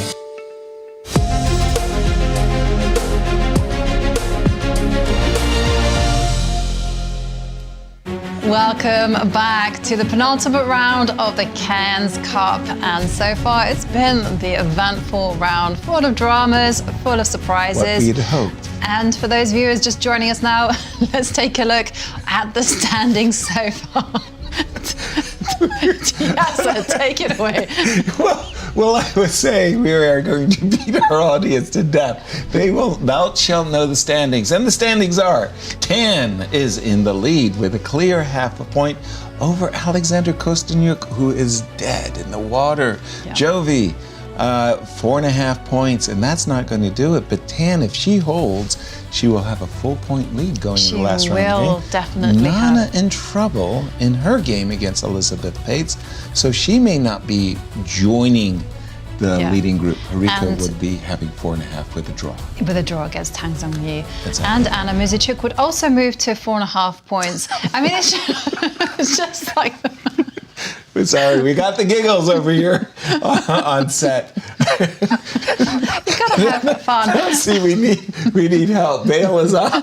She's laughing. She's gone as well. Okay. But I mean, defibrillator.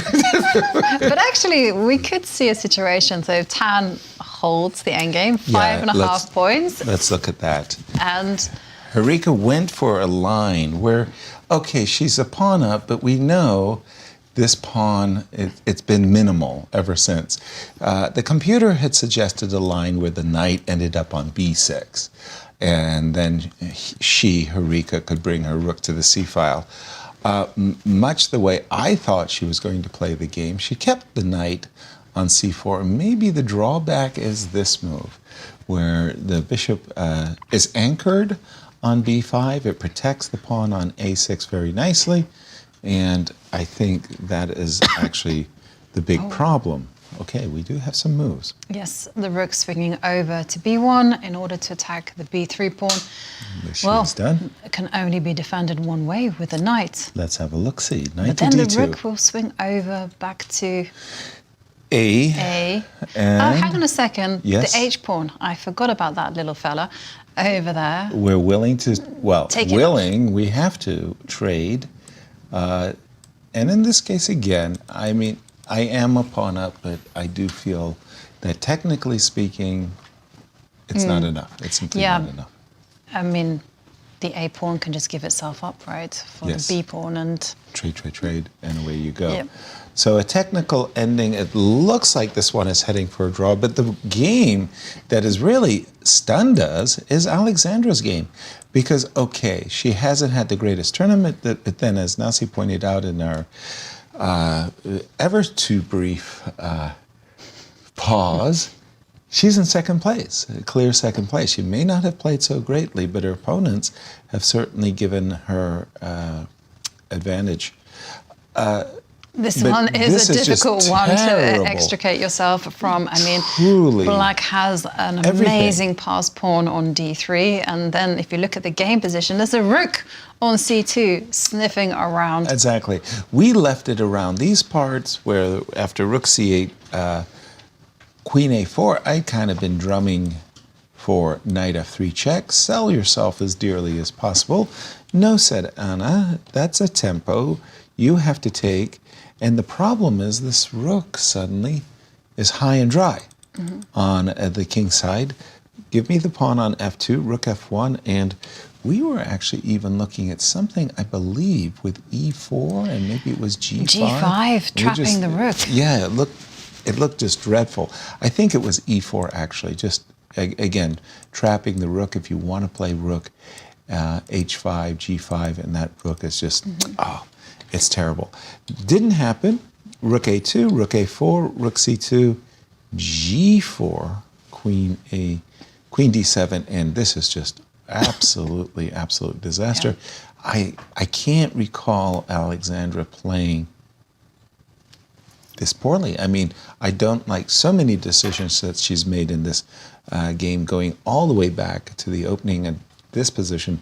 I would guess is like -5. I mean, look at this. This is an extra pawn on the d3 square. Your king is there's nothing about this position that I like. She cannot move either. The queen is tied down to defending the bishop. She has played the move rook e4. By the way, the last move, queen d7 by Anna, set up for a pawn captures. Rook went to e4, and Anna has, what, how much time? She's got, Anna has 24 minutes on the clock, so loads of time. Alexandra does 2 minutes. So it's a terrible position and no time. Definitely no time. Wow. And let's take a look at Alexandra's tournament so far. Her ups and her downs. Yeah, I mean, she started off with a bang. She beat Elisabeth Paehtz, but then she lost her second game, bounced back as well, and then again lost. But she's been in trouble in round 6 and 7, but somehow she's skillfully kept the game alive and turned those positions around. But unfortunately, not today. Today is going to be such a difficult, and it was a victory. Well, it was a result that she really did need. A win today was at the absolutely requirement. And this is just, I mean, Anna can do just everything she likes. Queen takes b5, winning one pawn is very nice, but when you start to look at the exposed king, you start to think to yourself, well, f5 also is a very compelling move. Anything that opens up white's king will be welcome. You can imagine, for example, not that I would necessarily go there, but you can imagine queen takes h3, queen takes e4. You can't play the desirable queen g4 because the bishop is just hanging. So it's just, oh my gosh, everything is flowing in Anna's direction. For me, I think I would just grab the pawn on b5. Be very content with your 2-pawn advantage. And again, white has no active play, no f4s, no g. Actually, could I mean, it's crazy. Apologies, but I mean, I'm desperate. I'm in desperate mode. And she's taken on b5. She has taken. And so here, I guess I could even go f takes g4, g5. King h. Alexandra just played king h1 as if this is all according to my plan. Ooh, king h1. But isn't there queen to b2? Wow, you're in greed mode. Yes. I think queen b2 is excellent. No, I seriously do. I also saw queen c6, and I think that's just really rather beastly as well. Yeah. You're almost forced to play f3, and what did you say about the second rank? At this point you start to look for the white towel and throw away the white tile. It's all gone wrong, and no moves on, not much time on the clock either for Alexandra's fans. Irina Krush drew. That was the only game. Let's go to Nana and Elisabeth, because this is Elisabeth's moment in the sun. She has not played a great tournament. Elisabeth Paehtz has had some very decent positions, but then, like this knight g4, she has found ways of making her life difficult. Current position, she's enjoying very, very much an extra pawn.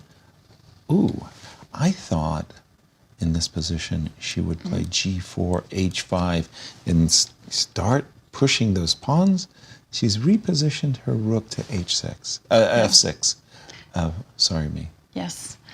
Yeah, no, it looks like a great position for Great. Lizzie. Yes. Yes, you know how you laugh at me about How me do I not laugh? using the coordinates. Yes. Yeah, you say, hey, Yovi, you're gonna so Left, fluent. left side, move king left side, queen side. Yes, and that I've actually lost the ability to even say some of the Hey, coordinates. You've been well. radiated. A very special woman, Jeannie Singfield, Yes. has created a notebook. Read and write. Read and write, where you can teach yourself how to write down the notation. We were and these are having- available in so many languages, 17 languages. And we were having a discussion last night. That's exactly right, because she exploits everybody. You come to St. Louis, and if you've got a second language, you go to St. Louis University and you come from Romania, guess what? You have to translate, read and write, chess, and how many languages? I think it was 17 Pretty good. languages. So if you have a phone, just scan the barcode. And away you go, and you can learn to read and write chess, and it is absolutely free. And it's a very interesting story because she decided to teach herself how to read and write chess notation because, like you said, you know, she was hearing grandmasters and people talking about the coordinates rook f6, rook c6, and she was thinking, well, how does it make sense? And I can tell you, once you've mastered the coordinates, it becomes very easy for you just to look at those chess puzzles in books, in newspapers, and it just makes the whole world accessible to you. I was just wondering who the SLU student did the translation in Swahili there. I mean, it's like she exploits everybody. Anybody who comes in, and she was telling us last night, she's upset with herself because she didn't have Portuguese. And She wanted Portuguese and Italian. Yeah, and those I were suggested, major languages that she was like, yes. come on, do something for me. Well, if anyone watching would like to translate, There you go. then please do. And We are also, looking for willing victims. I am also interested to see it done in Welsh, because Welsh is a very unique language. Did I see Norwegian on that? No, I'm sure it's been done in Norwegian. Another victim to be determined. How, Nazi, how winning is Elisabeth's position? I like it very, very, very much. I think that her pieces are active and good, but how winning is it? 2 moves ago, it was -2. -2, that's pretty good. That's for the last Lizzie. time I checked. But then I saw rook f6 was a questionable move, but white also responded with similar move. And yeah, it remains the same, -2. So she just needs to maneuver pieces and take her time. This is going to be a long endgame. A long Endgame, but black has no risk and just slow improvements. It looks just marvelous. This is the kind of game that you want to play over and slowly and make incremental advances. Please, Nancy. But I want to show you Alice's game Yep. against Anna. A lot has happened, a lot. What? So first there was some mistake that if Anna found the right moves, black was back in the game. Okay. But as we know, Anna's in time trouble. She's playing with 30 seconds, Increments, so yeah. totally understandable she didn't find it. And then here, it's +5. She just needs to push d6, Alice that is, push d6, d7, and just black has to give up the rook for the pawn. There's Right. absolutely no compensation. But she decided to trade the rooks, assuming it's winning anyways. But we know how queen endgames work. Yes, yes, yes. Very, They're very tricky. dangerous.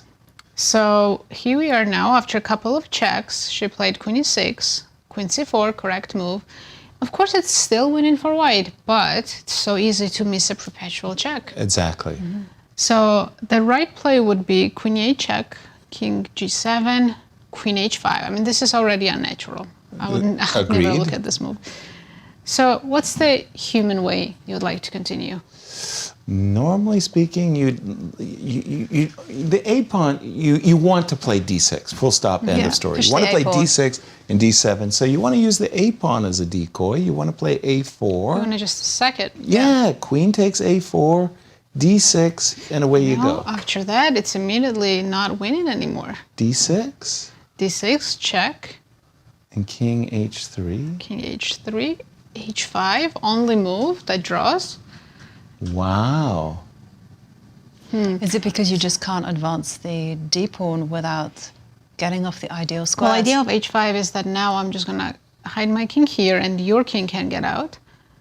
And yeah, how does white advance? If you try something like, let's say, queen e7, looks I have queen d5, d7, and then perpetual from the long diagonal, I'm guessing. Wow. Suddenly it's a lot harder than it looks. Let's jump back to the game of Anna. Anna Muzychuk against Alexandra Kosteniuk. Remember, this is such an important game for the standings. Alexandra currently in second place, but her position is dire, which means that Anna would move on to 4.5 points out of 8 and on +1. We left it at queen takes b5. Anna just went rook to a8, playing for rook to a2. I was suggesting queen c6 a moment ago just to provoke f3. Bishop to e3, bishop takes e3, queen takes e3. That's pawn number 3. Ugh. King h2. And again, we saw her down to 2 minutes, I think. Yes, Alexandra. well, she's now gone down to 1 minute and 45 Painful. seconds, but that's the least of her worries because she's 3 pawns down. One of those pawns is sitting on d3. We're on the doorstep, ready for a promotion. The strangest thing is when I'm so far massively ahead of material, I have only one concern: a perpetual check. So, you know, the kinds of moves that come into my mind is to make moves like queen d5 in order to kind of safeguard my king and at the same time prevent the queen from magically appearing on the f5 square. If I'm white, the only thing I'm dreaming about is queen f5 and trying to get some checks. So queen d5, but I'm sure there are many ways to roam. 3 pawns up. I mean, that's terrible. And yeah. Yeah. I agree. Alexandra just looking around like, yeah, it's game what a bad over. day. Queen to Something- d5, I love that move. I mean, it fits in with the principles of in games in general. You know, you just want to put your queen in the center where she controls most squares, and king safety is so pertinent in this type of positions. And yeah, sure enough, Anna, she is in her element. She centralizes the queen, and well, she's trying, is Alexandra. Yeah. She's got ideas of going g5, opening up one line towards the black king, but ultimately, really, it's not. And it's not enough. I mean, you can just go rook. I'm tempted to kind of go rook to. How to do it in the best way. I was thinking b5 and rook a4. What I really wanted was... You want to play rook a4, and therefore, just as you were about to suggest, b5 to play rook a4. The only trauma I'm having is somehow this rook is pinning my pawn. The desirable d2 would be on my agenda. Therefore, defending the rook, prepping the move d2. By the way, just because the king is on h2, the move e4 goes through my mind as something I would like to do. Queen check and queen f4 posting up against your king. It's terrible. And poor Alexandra. This really leads me to one of my favorite quotes. And that was from Vishy Anand, an Indian journalist that asked Vishy, what's it like to be world champion? And Vishy, very, very proud of himself, says, well, each and every day I feel like a sportsman.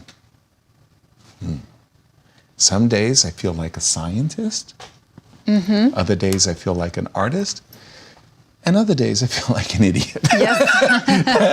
That is what it's like being a professional grandmaster, too. You have those bad days where you just feel like an idiot. Poor Alexandra is having one of those bad days where it's just... She does advance the e-pawn. Very attractive. Yeah, she's just having... a bad day. Yeah, finally her luck has run out. Truly. And talking about defensive prowess, I see that Zhongyi against Harika. Yes, let's She's jump to now that gotten into the realms of almost a certain draw. Has she? She has defended a difficult position very well. And look at this. They probably went for that ending with rook takes h6, just as you had shown, Jovi. And, well, Tan traded off the last pawn, and we're up to date with the current play. Yeah, this definitely feels like a draw now. A near certainty, as you said. Your bishop is patrolling and keeping an eye over the passer. This looks like a very good. And the funny thing is that yes. you can even give up your bishop. Yeah, and in the worst case, you're getting a rook knight against rook, and that's very easy to hold. Much, much easier than rook and bishop versus rook, which, by the way, we saw earlier in the tournament, and it was Harika defending a piece down. She did it marvelously well and made a comfortable draw. G5 on the board, but we really do expect a draw there. I'm a little stunned by the decision of Alice Lee that, I'm not stunned by the decision, sorry, let me do that again. I'm stunned that it's not an easier winning ending, this queen ending, and you were showing us why, Nasi, have things changed, or is Alice ready to promote her pawn? What's going on? Yeah, she has found a way that is completely winning now. Oh, good. I mean, because it had to be, right? I mean, come on. Yeah, taking the pawn on a3 was a big mistake by Anna. She had to play h5 here to keep her options. Okay. But now after queen a3, d6, computer says +5, she's promoting because next move is queen g8, d7, and d8. Are there any tricks, such as black swinging? Well, first up, you've got to play h5. Okay, h5. And so this is the idea that I have in mind. So you go d7. Check. Oh. Yeah, white does have to do this. So Yeah, if they play d7, which looks very natural. Yes, then queen f3. Yep, queen f3, and now it's a draw immediately. White king can get out, and there's no way to avoid perpetual.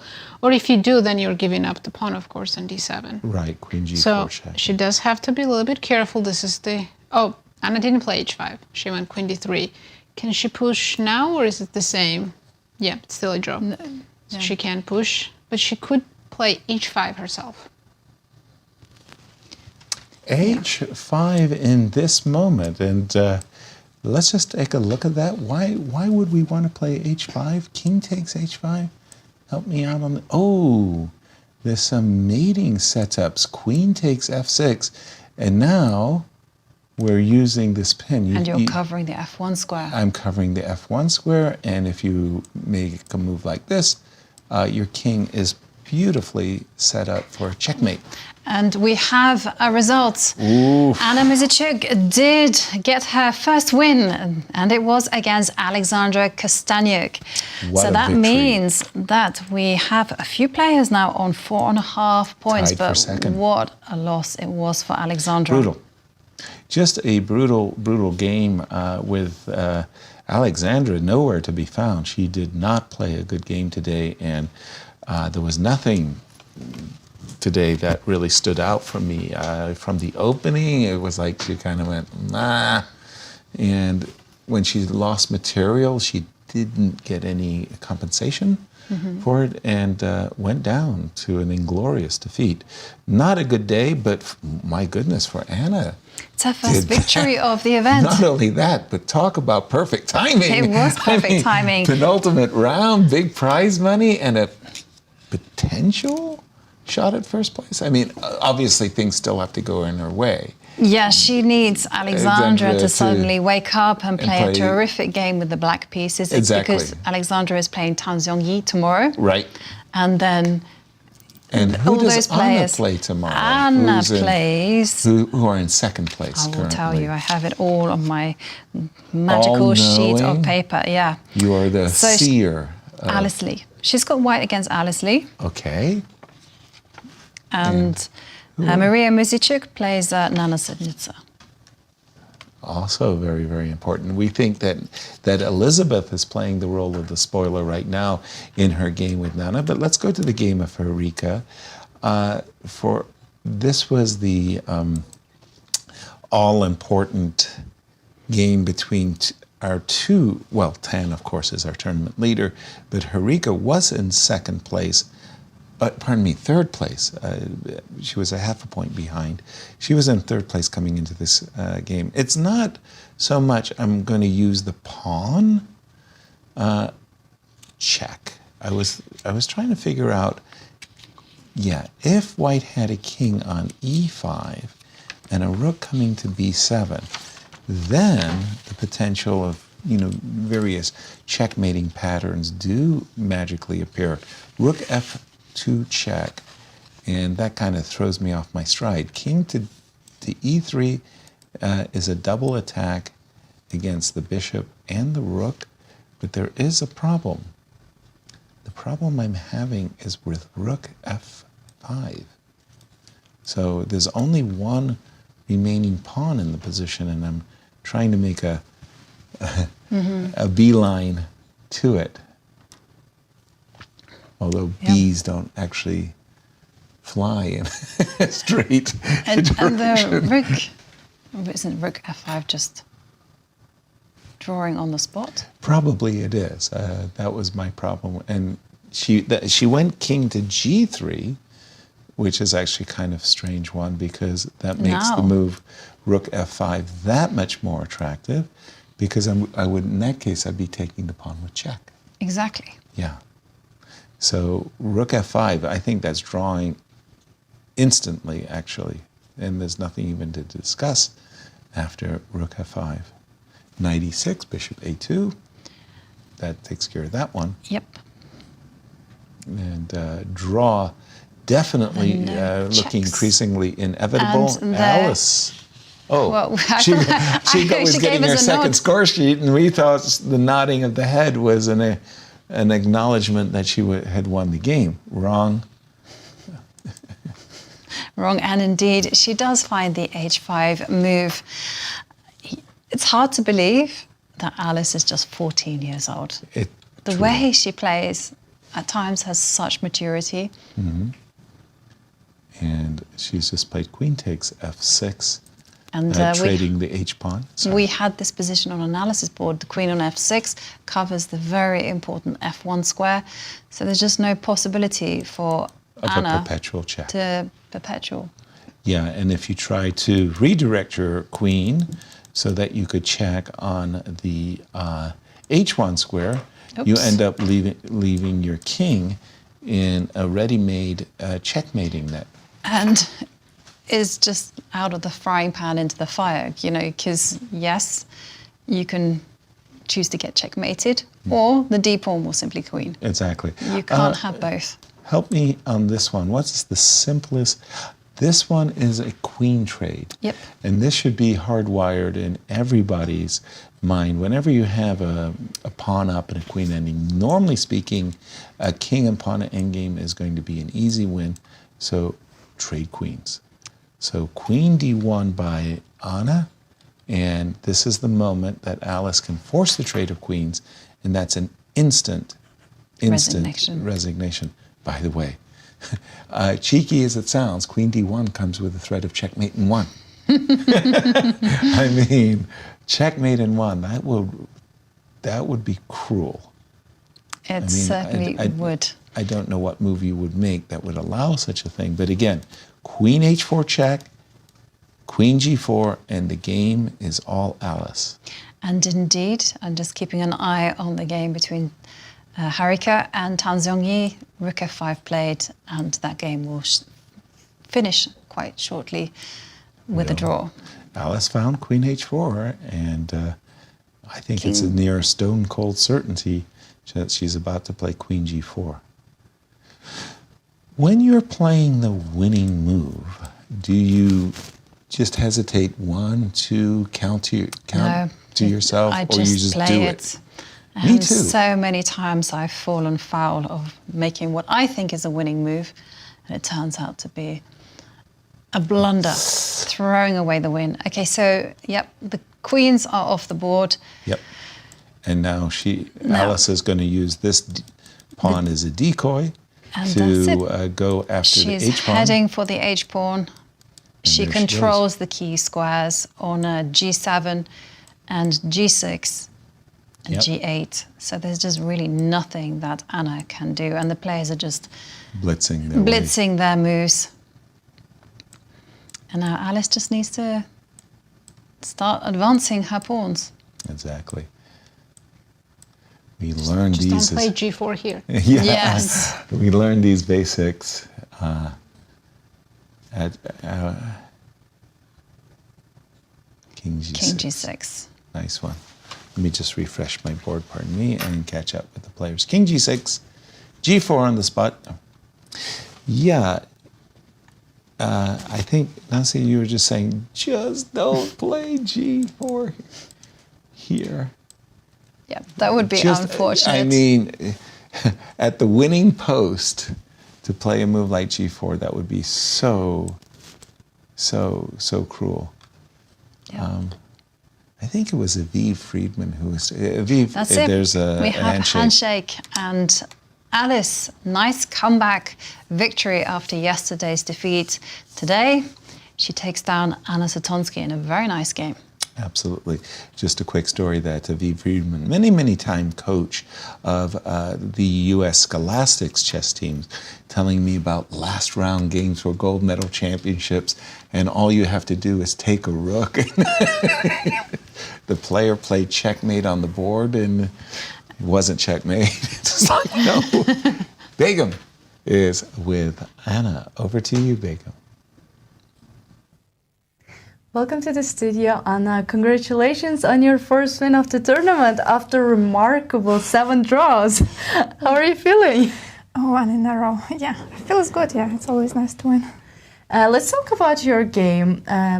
You played a fighting chess and you guys had such a complex position. This is like, oh my God. And also, did you know this idea, like knight a5 and then knight c6, knight b4? Was it your preparation?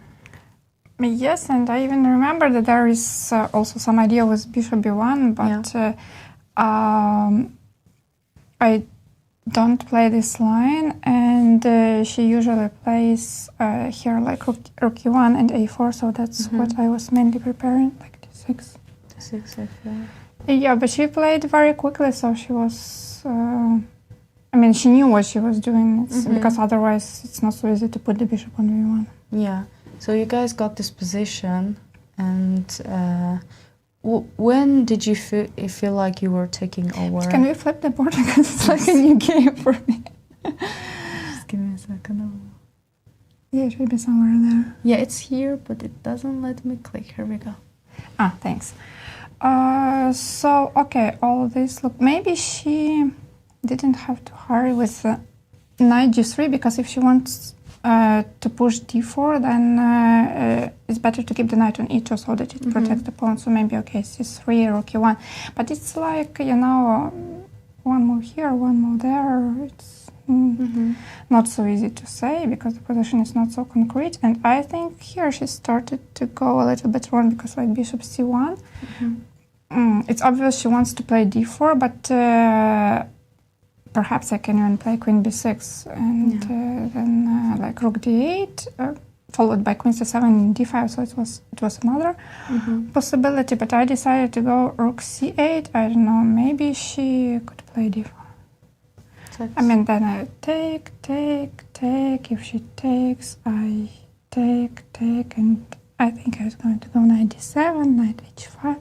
But it looks strange for white.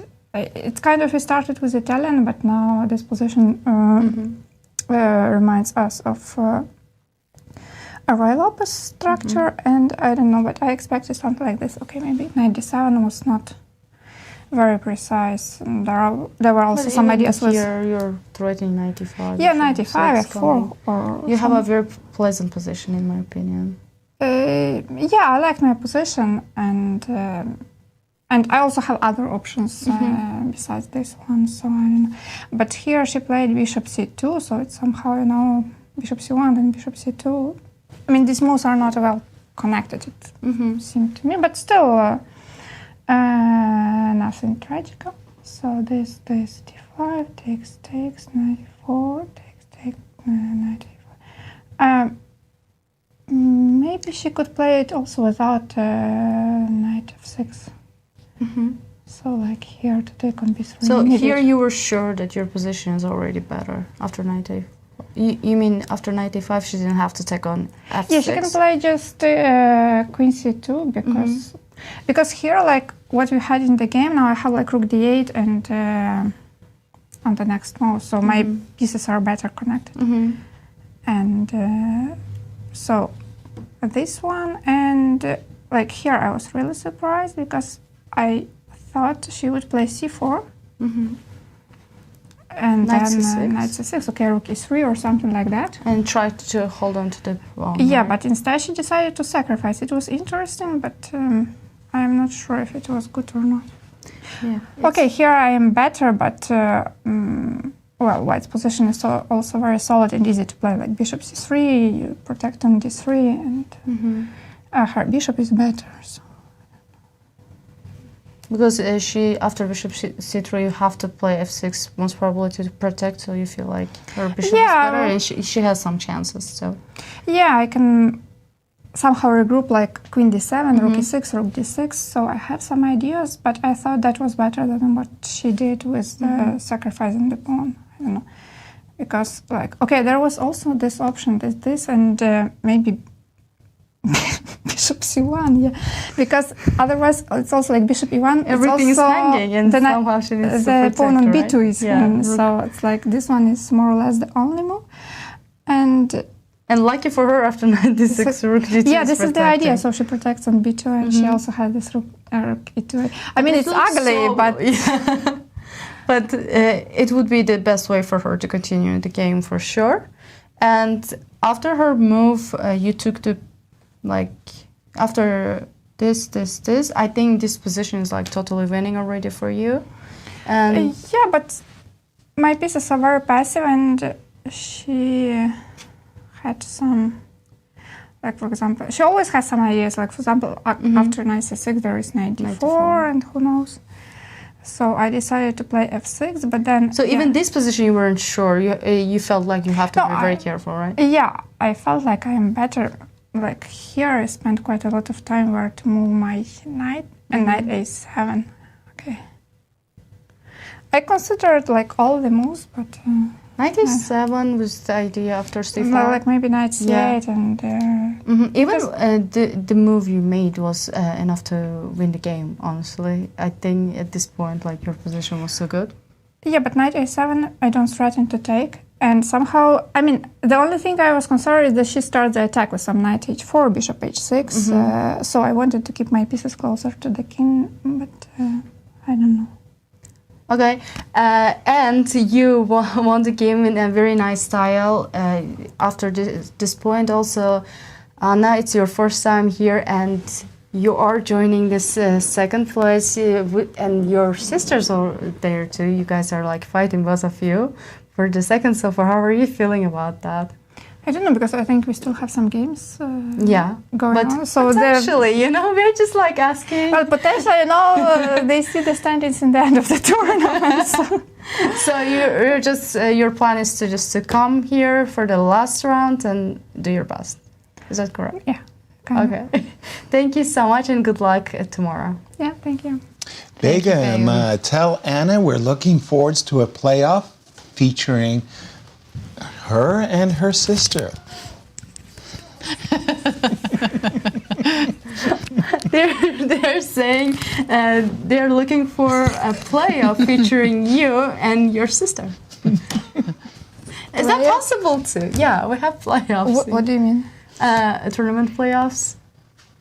Ah, playoffs. Yes. Okay, I heard player featuring, like player featuring. Playoffs featuring you and your sister. Well, but we have done. That's a huge problem so far. This is kind of a problem. I agree. But as Yasser said, as Yasser said, we just want to see you guys. So you like the fights, yeah? Okay. Yeah, we love the fights between sisters. No, I mean, I'm not against to play for the first place. So. We just need to eliminate the problem, right? Yeah. Anna's the problem.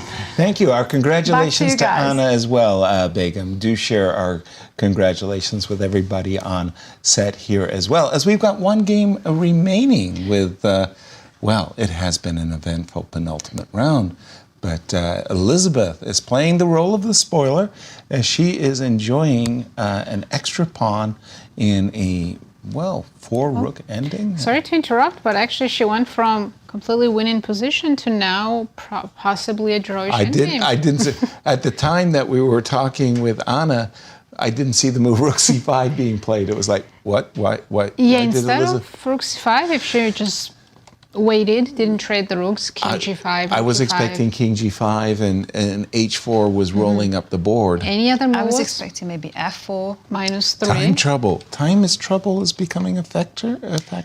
Yeah, the Zhongyi? players are on their final minutes. Nana has just over 2 minutes and is ticking down as she thinks, whereas Elisabeth has just over 3 minutes and 20 seconds. Last move, rook e5. Engine isn't just it? says it's a draw now. Just go rook to the down. Rook down. Rook d2, rook d6, anyway. Exactly. So you've got to activate your rook. Yeah, well, I'm just saying that when you play for king g5, I'll check you. I won't let you just play king g5 and h4 and slowly get your pawn running. And guess what? If What? Nana manages to hold the draw, She will be she in will the mix. also be in the chasing pack I of can't believe 4.5 points. So we could see Tan Zhongyi with 5.5, a clear point ahead of 5 people. So that means that if Tan tomorrow loses, there could really be like a 6-way tie. You heard it here Not first. 6-way, Not 5-way. 6-way, yeah. Of course. Players are playing each other. Yes, one of them too. And we are going to go to Begim, who is right now with Alice Lee. Alice, welcome to the studio. Congrats on your win. Let's jump into your game. Yeah, thank you. I feel like I mean, it's good that I was able to win, but I feel like towards the end I had bad technique. Because I got a much better position, I think, much earlier in the game. Like when I had, even when I had 1 hour left on the clock, she only had a few minutes. But she defended very well, and somehow it became a lot harder for me to play. I think the middle game was a bit messy, but I was happy with my position once I got to play f5 and she took on f5. When you got to play f5? And here she...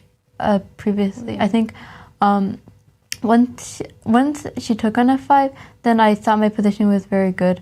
And I had a nice attack, and it's objectively quite hard, or practically it's quite hard for her to play. Yeah, and then... And what point you felt like you were taking over the position, taking control? I think when she played queen d7 and then I traded rooks, I was really happy. And then I played bishop f3, both because I had a really nice time advantage and also because I thought it was just hard for her to play. My bishop is going to g4 and then I get complete control of the c file at the very least. And I also have a pretty nice attack. And then like after she played f5, I thought like this should just be winning because maybe she thought that like she could take with the rook after en passant takes, but then she realized that it's... Take was the... no, bishop takes. Bishop takes? Bishop takes and then rook takes. But unfortunately here there's queen f8, so... I'm dropping the pieces today. Yeah. And then you think she forgot about queen b8 check? Yeah. So she has to take with the pawn, and then her king is very open. Very weak, right? But I thought somehow like then my king became quite weak at some point, and I created unnecessary counter chances for her. Yeah, like I could have done queen c4, queen takes d3 here, and if I trade queens, then it should be very good for me. So Alice, it was a very important win. You're getting close to the top seats. So how are you feeling about the last round right now? Yeah, I'm happy that I was able to win this game, especially since yesterday I had a pretty difficult loss. But yeah, tomorrow I guess I'll just... I don't think I'm in contention for first place, but I'll try to do my best tomorrow. And whatever result happens, I'm pretty happy with my performance so far. Thank you so much, Alice, and good luck tomorrow. Thank you. Begim, and Indeed, thank you, good luck. Alice. And indeed, good luck tomorrow, because Alice will be playing Anna Muzychuk with the black pieces. So that will be very exciting. And here's how our day went. It was filled with thrills and spills. But in the end, Zhongyi did manage to save that half a point, and she now moves to 5.5 points, 1 point away from a pack of 4 people on 4.5 points. Alexandra, Kosteniuk, Harika, Dronavalli, Anna Muzychuk, and her sister Mariya. However, that chasing pack may now include Nana, as she is saving what we thought was a lost position. The draw is much, much closer, and she could be in the hunt for first place should Alexandra Kosteniuk win the ultimate round. Wow, what an ending to the tournament. Wouldn't it be something? Nancy, yesterday and today, I think, were very, very dramatic days.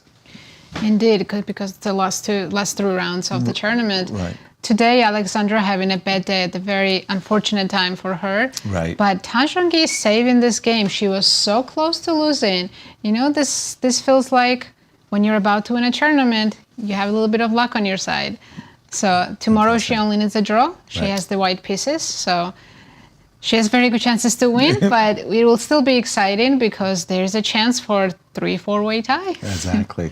Nasi, wonderful broadcast as always being with you and with you, Jovi. Thank you. Sorry about the giggles. That was all your fault, by the way. Thank you.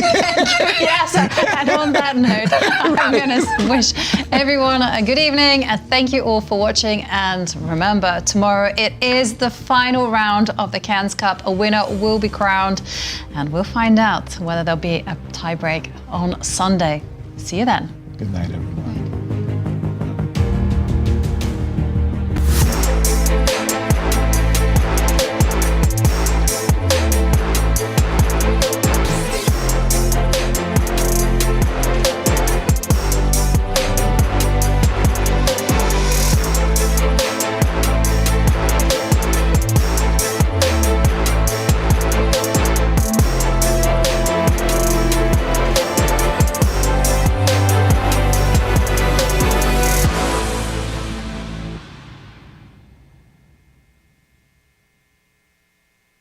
This has been a presentation of the St. Louis Chess Club.